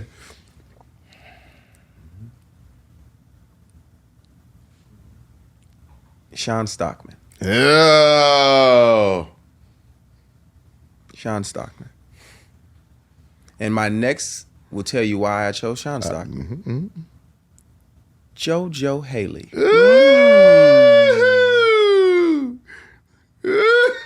They are Swiss Army knives. Anything. Yep. They can, whatever you want, they're gonna give it to you. Anything. So I'm starting with those two. Jasmine Sullivan. Jasmine Sullivan. They had this thing where, like, I guess they have this new thing going around where she was, acting like the rent was due. Yeah, I didn't see Singing it. like the rent was due. Oh, she's Or wild. and she was singing live somewhere, and she was singing like, if I don't sing like this tonight, Yeah, I'm gonna be homeless, Homeless. and they're gonna Yeah. cut one of my feet off. that's amazing. That's how Oh, I she gotta was see singing. that because she there for me. Okay. Whitney Houston. Yeah.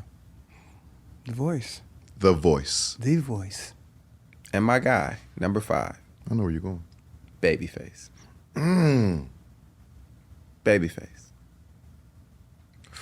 Those are my top 5 for me. And I think if you hear me sing, I hear you sing. I was just about to say that. they all make sense. Yeah, I can't makes sing sense. like them. I sing Yeah. Bits and bits pieces and of Yeah. it. pieces. You know what I mean? Like Yeah. Yeah. those are You are to me Babyface for sure. No question. Without a I doubt. appreciate that. Because you I appreciate that. you make less sound like more. Yeah. And Babyface is the king of that. Yeah. Oh yeah. If I could be half of that, I'm yeah. good. Yeah, you got that. You have that type of gift. Yeah. All right, Mr. Valentine. The Valentine. Mm-hmm. I like to say it so eloquently. Your top 5 R&B songs. I'm ready. Go. Distant Lover live. Fuck. Live. Come on. Live. Woo. Distant Lover live. That scream that woman does. Talk about it. Talk about the screen. I need it at Talk some about the point. scream. I need that scream. Got to And have it. you know what sucks? Is now that you done got me hooked on in-ears, I might not never hear it. 'Cause I only hear what's going on in my ears. But I need that scream. So I'm going to tell them to turn up the... Turn up the crowd turn mics. up the crowd mics because Yeah. I need to have that It's scream. different. It's different. I might run out there and give her a hug if I better. hear that scream. It's life-changing. in real life. I have a feeling you're gonna hear that scream. Yeah. Um, It's the lady this girl at the gym at this Equinox down in Houston. She wanted to do the screen for you. She told me, she said, hey. When you see J Valentine, can you tell him that, if he needs a second or third wife, I'm available. Second or wow. I'm available. I cook, I clean. I have my own job. I have my own money. You know I'm his brother, so Really? and I'm married, super married, and so they get my DMs all about him. Can you tell J Valentine that on his line? nigga, that I'm shooting my shot? Can you tell Yes, him that all the time, all the time. I was like, I'm trying to do chess, lady. I'm just trying to do I'm just chess. trying to do chess. Yeah, but you know, lady. when you talk to Jay, make sure he knows that. So, Yeah. So Distant Lover Live. you'll get the screen. Yeah. Untitled. You're getting deep into the craze. See what today. type of time I'm on. You're getting deep into the craze today. Yeah. Untitled. Untitled. Jesus Christ. Cause I Love You. Lenny Williams. It's birthed so many records and so many emotions and so many. It's everything. That record is everything. That record is everything to me. Raw. This one gonna throw y'all. Prototype. No, it's not gonna throw me off. Andre 3000. Shook me up when I first heard it, because I didn't think he should have been able to do that. I don't like that he did I that. hope that you're the one.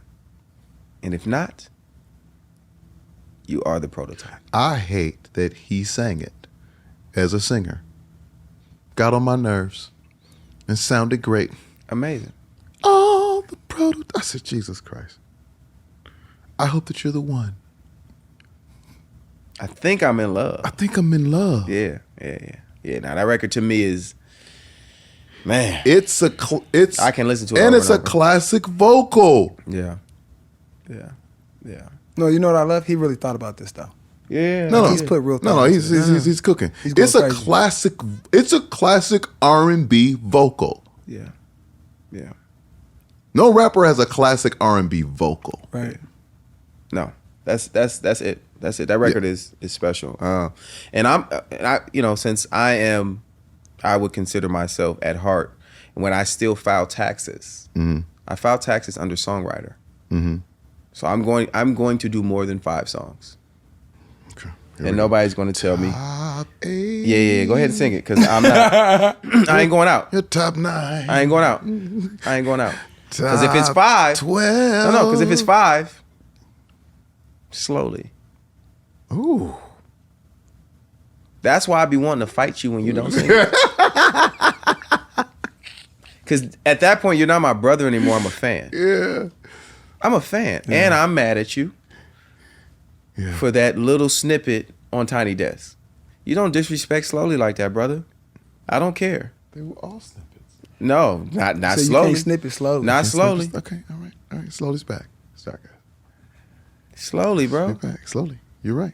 And listen, I'm only going on tour with you again if we you doing sing slowly. Gotcha. I won't go. Gotcha. They be like, why ain't Jay here? The nigga said he wasn't singing. You know when he say he ain't gonna go, he ain't gonna You go. know, either. I'm not He ain't going. gonna go. All right, so I'm gonna do this fast. Okay, I'm gonna okay. do this fast. Mhm.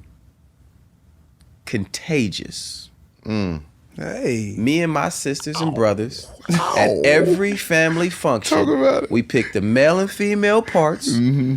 and we sing "Contagious" at the top of our lungs. Yes, we do. Yeah. What the hell is going on between the sheets in my home? I love it. Come on, Shante. Come on. Yeah. So "Contagious."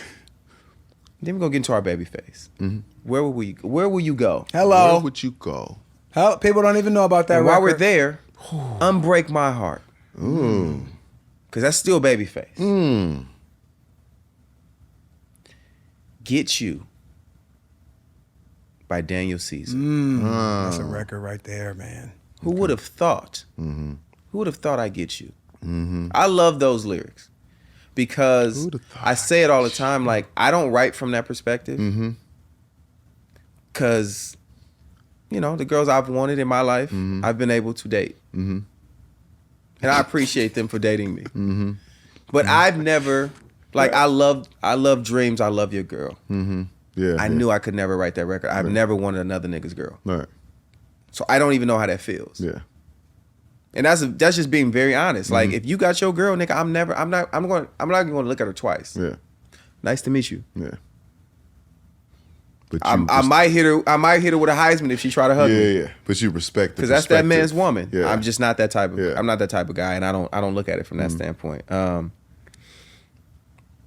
Honesty, Pink Sweats. I think I saw an IG of him singing that. Oh, he's in front incredible. of like He's incredible. 4,000 or 5,000. He's incredible. I with love the that lights kid. up. I love that kid. Super crazy. Summer Walker, Body, and Fun Girl. Fun Girl is about. No. Yeah, okay. Y'all go find Fun Girl. Yeah. Oh yeah. Those. I know.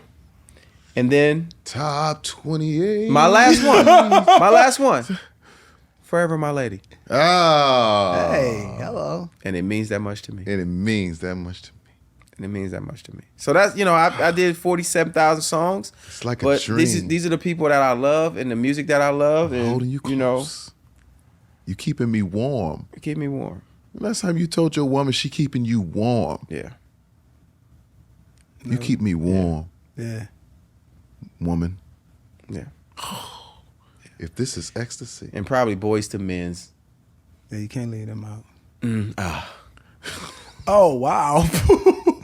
I'm not going with the records everybody love. I think that's how you pronounce it. Hey. Hey.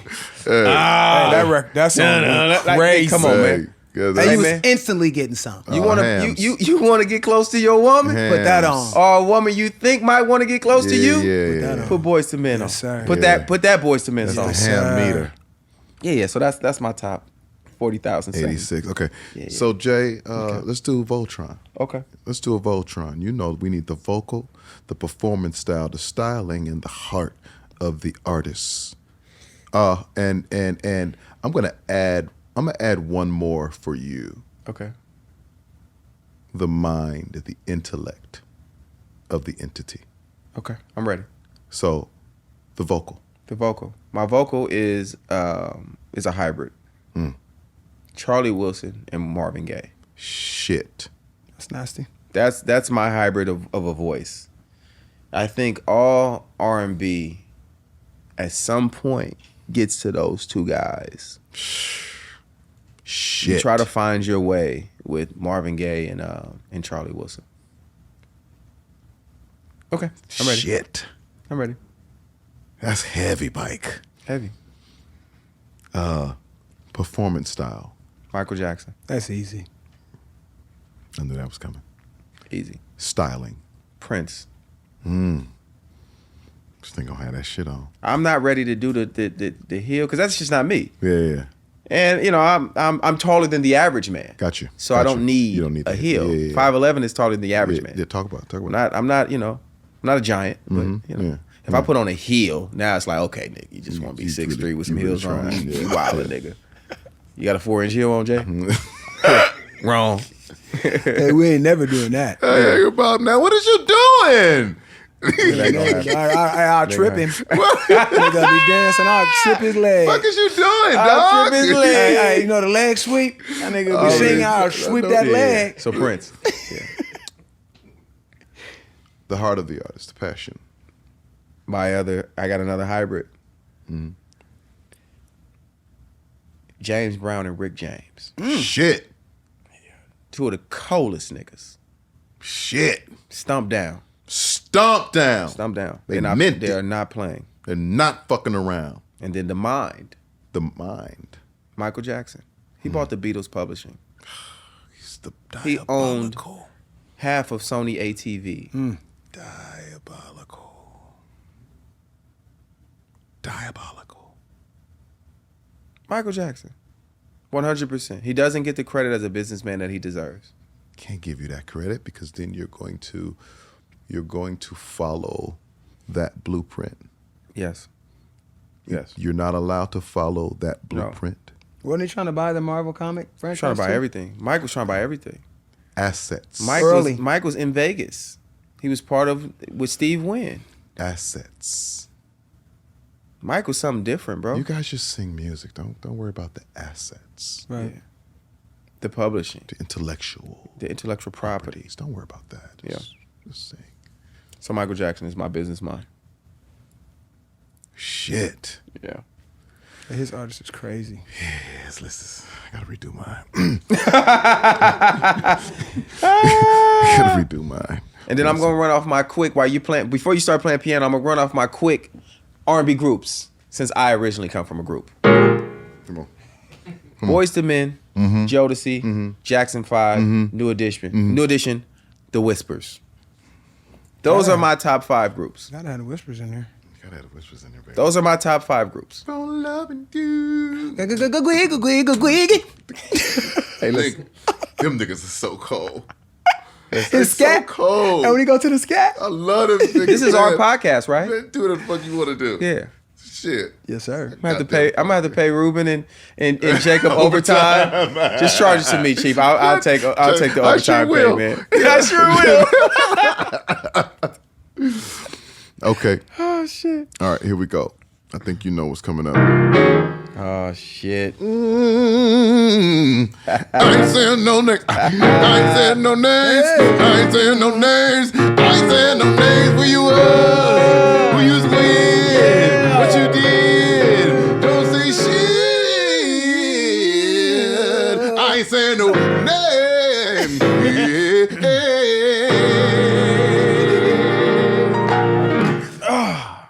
So Jay. Yeah. This is actually a segment you made up. Tell Let us. Bob do it. Yeah. So, Jay, They're gonna ask me my question. hopefully it's some, you know what I'm saying? Hopefully it's some shit I ain't never heard. You know what I mean? I got stories, Give man. us a funny I have story stories, or a man. fucked up story. I got funny, fucked up. And don't all say of the no above. names. Yeah, I'm never yeah. gonna do that. Yeah. Introduce So- her, Bob. Go ahead. What? This is Jay's. Oh, this is Jay's. This is Jay's. I ain't saying no names. Okay, it's my. I ain't saying no names. So I got a couple in here that I could just pull from. But Well studied. Okay. Came prepared. okay, because Cosign came on here and told multiples. But Yeah. whatever. Enjoy yourself. So some years back, me and one of my guys, man, and I don't go to a lot of concerts, but he's like, man, come to this concert with me. I was like, all right, cool, man. You know, some of the homies performing, blah, blah. I was like, okay. So we drive down to Fresno. Drive to Fresno. Fresno's about 2 hours, 2.5 3 hours, hours. depending on how fast you're driving. It's 3 for sure. Yeah, okay. It could be 3. So we go to the show, and we stay to the end. And you know, headed back to LA, and one of the people that are performing, or that performed that night, because there's multiple artists on it, and one of the artists is like, "Hey man, can I ride with you back to LA?" I'm like, well, nigga, don't y'all got a bus or something? But you know, shit, okay. Because I had a truck, and so I'm like, cool. So next thing I know, he walks, over back to where they were to talk to someone else, and I get in the car. He like hit the trunk for me. Hit the back thing. It's a SUV. It's like the extent. I don't know why my ass had it. I had rented, like the long bed. Suburban or something? Yeah, Okay. one of the Extended. extended. Yeah, the XLs. Yeah, XL, yeah. Right. Yeah. So I hit the thing, so he put his bag back there. And then he's like, "Hey, can she ride with us?" Like, cool. I'm not tripping. Like, you the homie. I don't know you as well yet, but like it's all good. We can ride. And she looks like Fresno. You know how like when you go to cities, I could tell that she didn't take the ride she didn't fly in with him. I just knew it. You go to cities and you're like, oh, you look like Oklahoma. You're local, yeah. You look like Dallas. You look, I mean, it's certain local looks of women just in different cities. They dress like a local, right? Mm-hmm. Pretty girl, hi. She hops in, says hi to me and my homie. And we ride. And now it's the end of the show, so it's maybe 11, 12 at night. We're on Highway 5. Mm-hmm. You've driven Highway 5. You've driven Highway 5. Mm-hmm. It's pitch black. Mm-hmm. It's dark. So we riding, we're listening to music. Me and the homie, we talking and shit. And next thing we hear some heavy necking. Heavy. That's whatever. I said, okay, that's cool. That's cool. You know what I mean? Like I ain't tripping. He wants some activities. That's cool. We got a long ride, man. You know? And then we hear like oh, they're letting the seat back. Okay, but now I think they like have climbed into the back. So I'm looking at the thing like, you know, I just want to make sure I didn't hit something. So I look and I just see the back of two people going over and letting down. I'm like, oh no. No. They about to get to it. Nigga. Riding for about another 5. Now it sounds like some different type of smacking. You know, stay maybe a little fellatio or something. A little, you know. Yeah. It's activities, man. Yeah. So I'm like, okay, he getting bossed up. Okay, he getting bossed up. But the next thing I hear is, nigga, I didn't knock my motherfucking watch off. Nigga, like this. And oh, I'm like, no, man, no. And I look at the homie and he's like, yeah, bro. Yeah. And me and him are both trying to figure out a way not to look in the rear view. Right. I don't want to see what's going on, but I can hear it. Yeah. Man, we drive and he is giving her the business, man. He put on the show. Putting on the show, man. He's put on the show for me and the homie, dog. He put on the show. I have to get gas, bro. I've driven to Fresno. Now I got to drive home. I need gas. So I'm like, you know, when you go to the gas station, nigga, the fluorescent lights. Yeah, get lit up. Yeah. So I'm like, shit. Get off. Smacking stops a little bit because they could tell I'm getting off. The homie like, we pull into the gas station. He like, y'all want something from the stove? I'm like, no, bro, I don't even want to shake your hand right now. Like, what have you been doing? You want to give me a Gatorade with those hands, bro? No. You want to give me a Gatorade with those hands? No, and I'm still looking at the steering wheel. I'm like, hey, bro, I'm telling the homie, wait, you got to pump the gas, bro. I'm just here. Nigga get in. He got a couple Gatorades, maybe a water, nigga. He guzzle the Gatorade down. Nigga, we get another 5 minutes. He back to it. No way. He have to be on the pill, man. He had to be on the pill, man. It's something. He's lasted too long. Yeah. What the kids on now? He had to be on a perk 30. He had a perk 30. He had to be giving her the perky, man. Perk 30. He didn't pop one, man. Man, he knocked her down for the rest of the trip. Rest of the trip. Y'all had to listen to that for the rest of the trip. Turn the music up loud. Turn the music up. For almost 3 hours. Because I'm not a hater. For almost 3 hours. Almost 3 hours. Ground and I'm pound. not a hater. They might have took like a half a nap. Pound Town, baby. And then got right back to What that girl got that song right now? Pound. Pound Town. Pound Town. Tore bro. her up. Told her a new one. So then when we get to LA, I dropped him off at the hotel. I'm like, bro, what you going? He was like, yeah, I'm about to go upstairs and let her have it some more. And then she got to find her way back to Fresno. Oh, Jesus Christ. I said, if this ain't R&B music, oh my God. I ain't saying no names. That's a great story. That is a great story. I ain't saying no names. Wow. Pound Town. Pound Town. I don't know what to say. Now Should I have hated? No. I mean, I felt like I was a you real don't nigga. want to, but it's Yeah. like, maybe there should be some courtesy involved. Like, look, appreciate you letting me ride. I'm gonna probably dig this out. Like, is that all right with you? Y'all got wipes up there. Y'all got wipes up there? Like, y'all got any type of towelettes? Like, should we stop and buy a big towel? I don't know how this is gonna go. I feel like there should be some type, maybe some courtesy. No, absolutely. Or, y'all want some too? Like some just to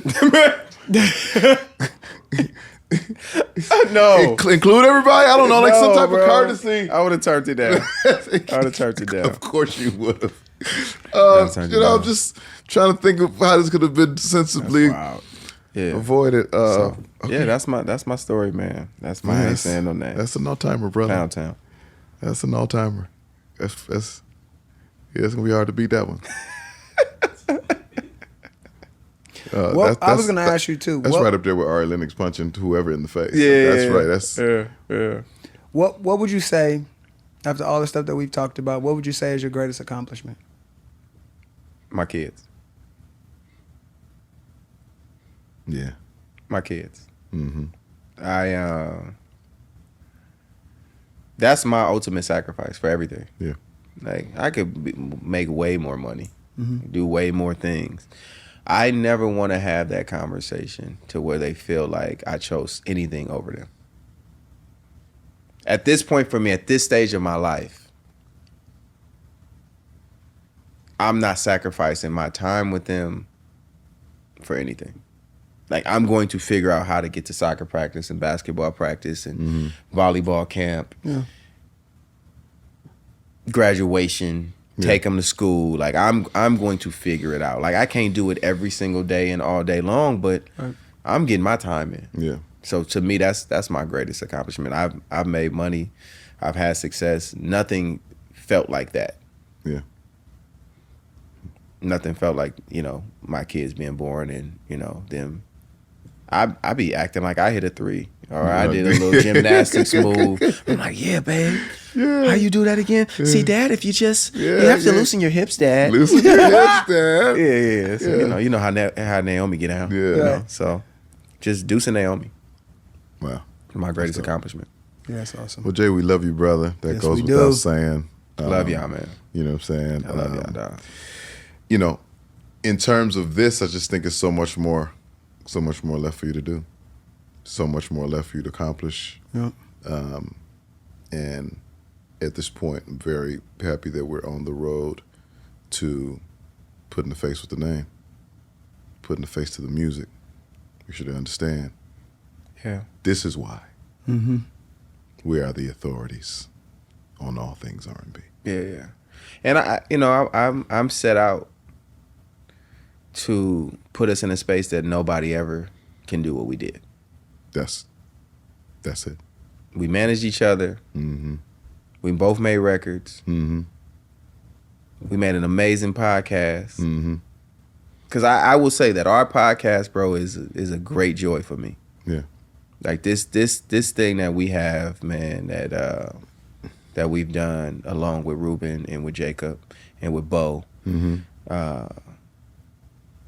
This is amazing. I have a great time doing it, and I would do it for free, but I'm not going to do it for free. Mm-hmm. And when our first our first deal is up, because we do got one deal in place, but when that first deal is up, It's gonna get ugly. yeah, Beverly Hills, here I come. Here I come. Here I come. I like the way that I sounds. like the way that sound. Yeah. I like Beverly Hills. I like Beverly I Hills. like Beverly Park. Yeah. All them gated communities. All of them. I need it. It's Need a it. beautiful thing how it need all it. comes together, though. Matter of when, not if. Yeah. Yeah. Gonna fucking happen. It's just the work. You know what I'm saying? Just That's the one work. thing that nobody can take from us. We do the work. You do the work, brother. And Thank you, bro. that's what's gonna last. Work's gonna last. Hard work and dedication, as Floyd Mayweather would say. Yeah. And we do it like, yes, that obviously everybody knows I get back to the numbers and the money. But this is for the culture. 100%. Like this thing that we do is for the culture. and we take that very serious, and we want people to see it in that light. Mm-hmm. You gotta really love this shit. Absolutely. To do what we do. And really be invested in this yeah. thing that we, this R&B, this music business, because this also isn't just an R&B podcast. It's called R&B Money because that's the name of our company, and we want to cement that in people's minds. Mm-hmm. But this is not just an R&B podcast. Yeah. We talk about everything. We can talk to anybody. Yep. And shout out to Arsenio Hall for coming to that dressing room at the Forum and telling us that we got something. Yeah. And that we can continue his legacy. Arsenio Hall. I'll never forget that. I'll never forget him in there telling jokes with our kids. Like, Yeah. I love you, bro. I don't know you like that, but from that moment, you could do no wrong in my eyes. And ultimately, I hope that we can continue to do this at this level and take this to, higher places and give people a safe place to come to be themselves. Absolutely. So, yeah. Ladies and gentlemen, I am Tank. This is Bob. I am Bobby. And this is the R&B Money Podcast, the authority on all things R&B. This has been a special segment for 5-part us. segment. Yeah, 5-part segment, top 82. In just reintroducing and introducing you to our brother J Valentine, making sure you understand who and what he is and where we're going with all of this. Yeah. So I hope you buckle up, my brother. Yes. You got a I lot of love work. y'all, dog. You got a lot of work to do. Love you too. I I brother. love y'all, you too, dog. man. Yeah. For real. Ladies and gentlemen, J Valentine.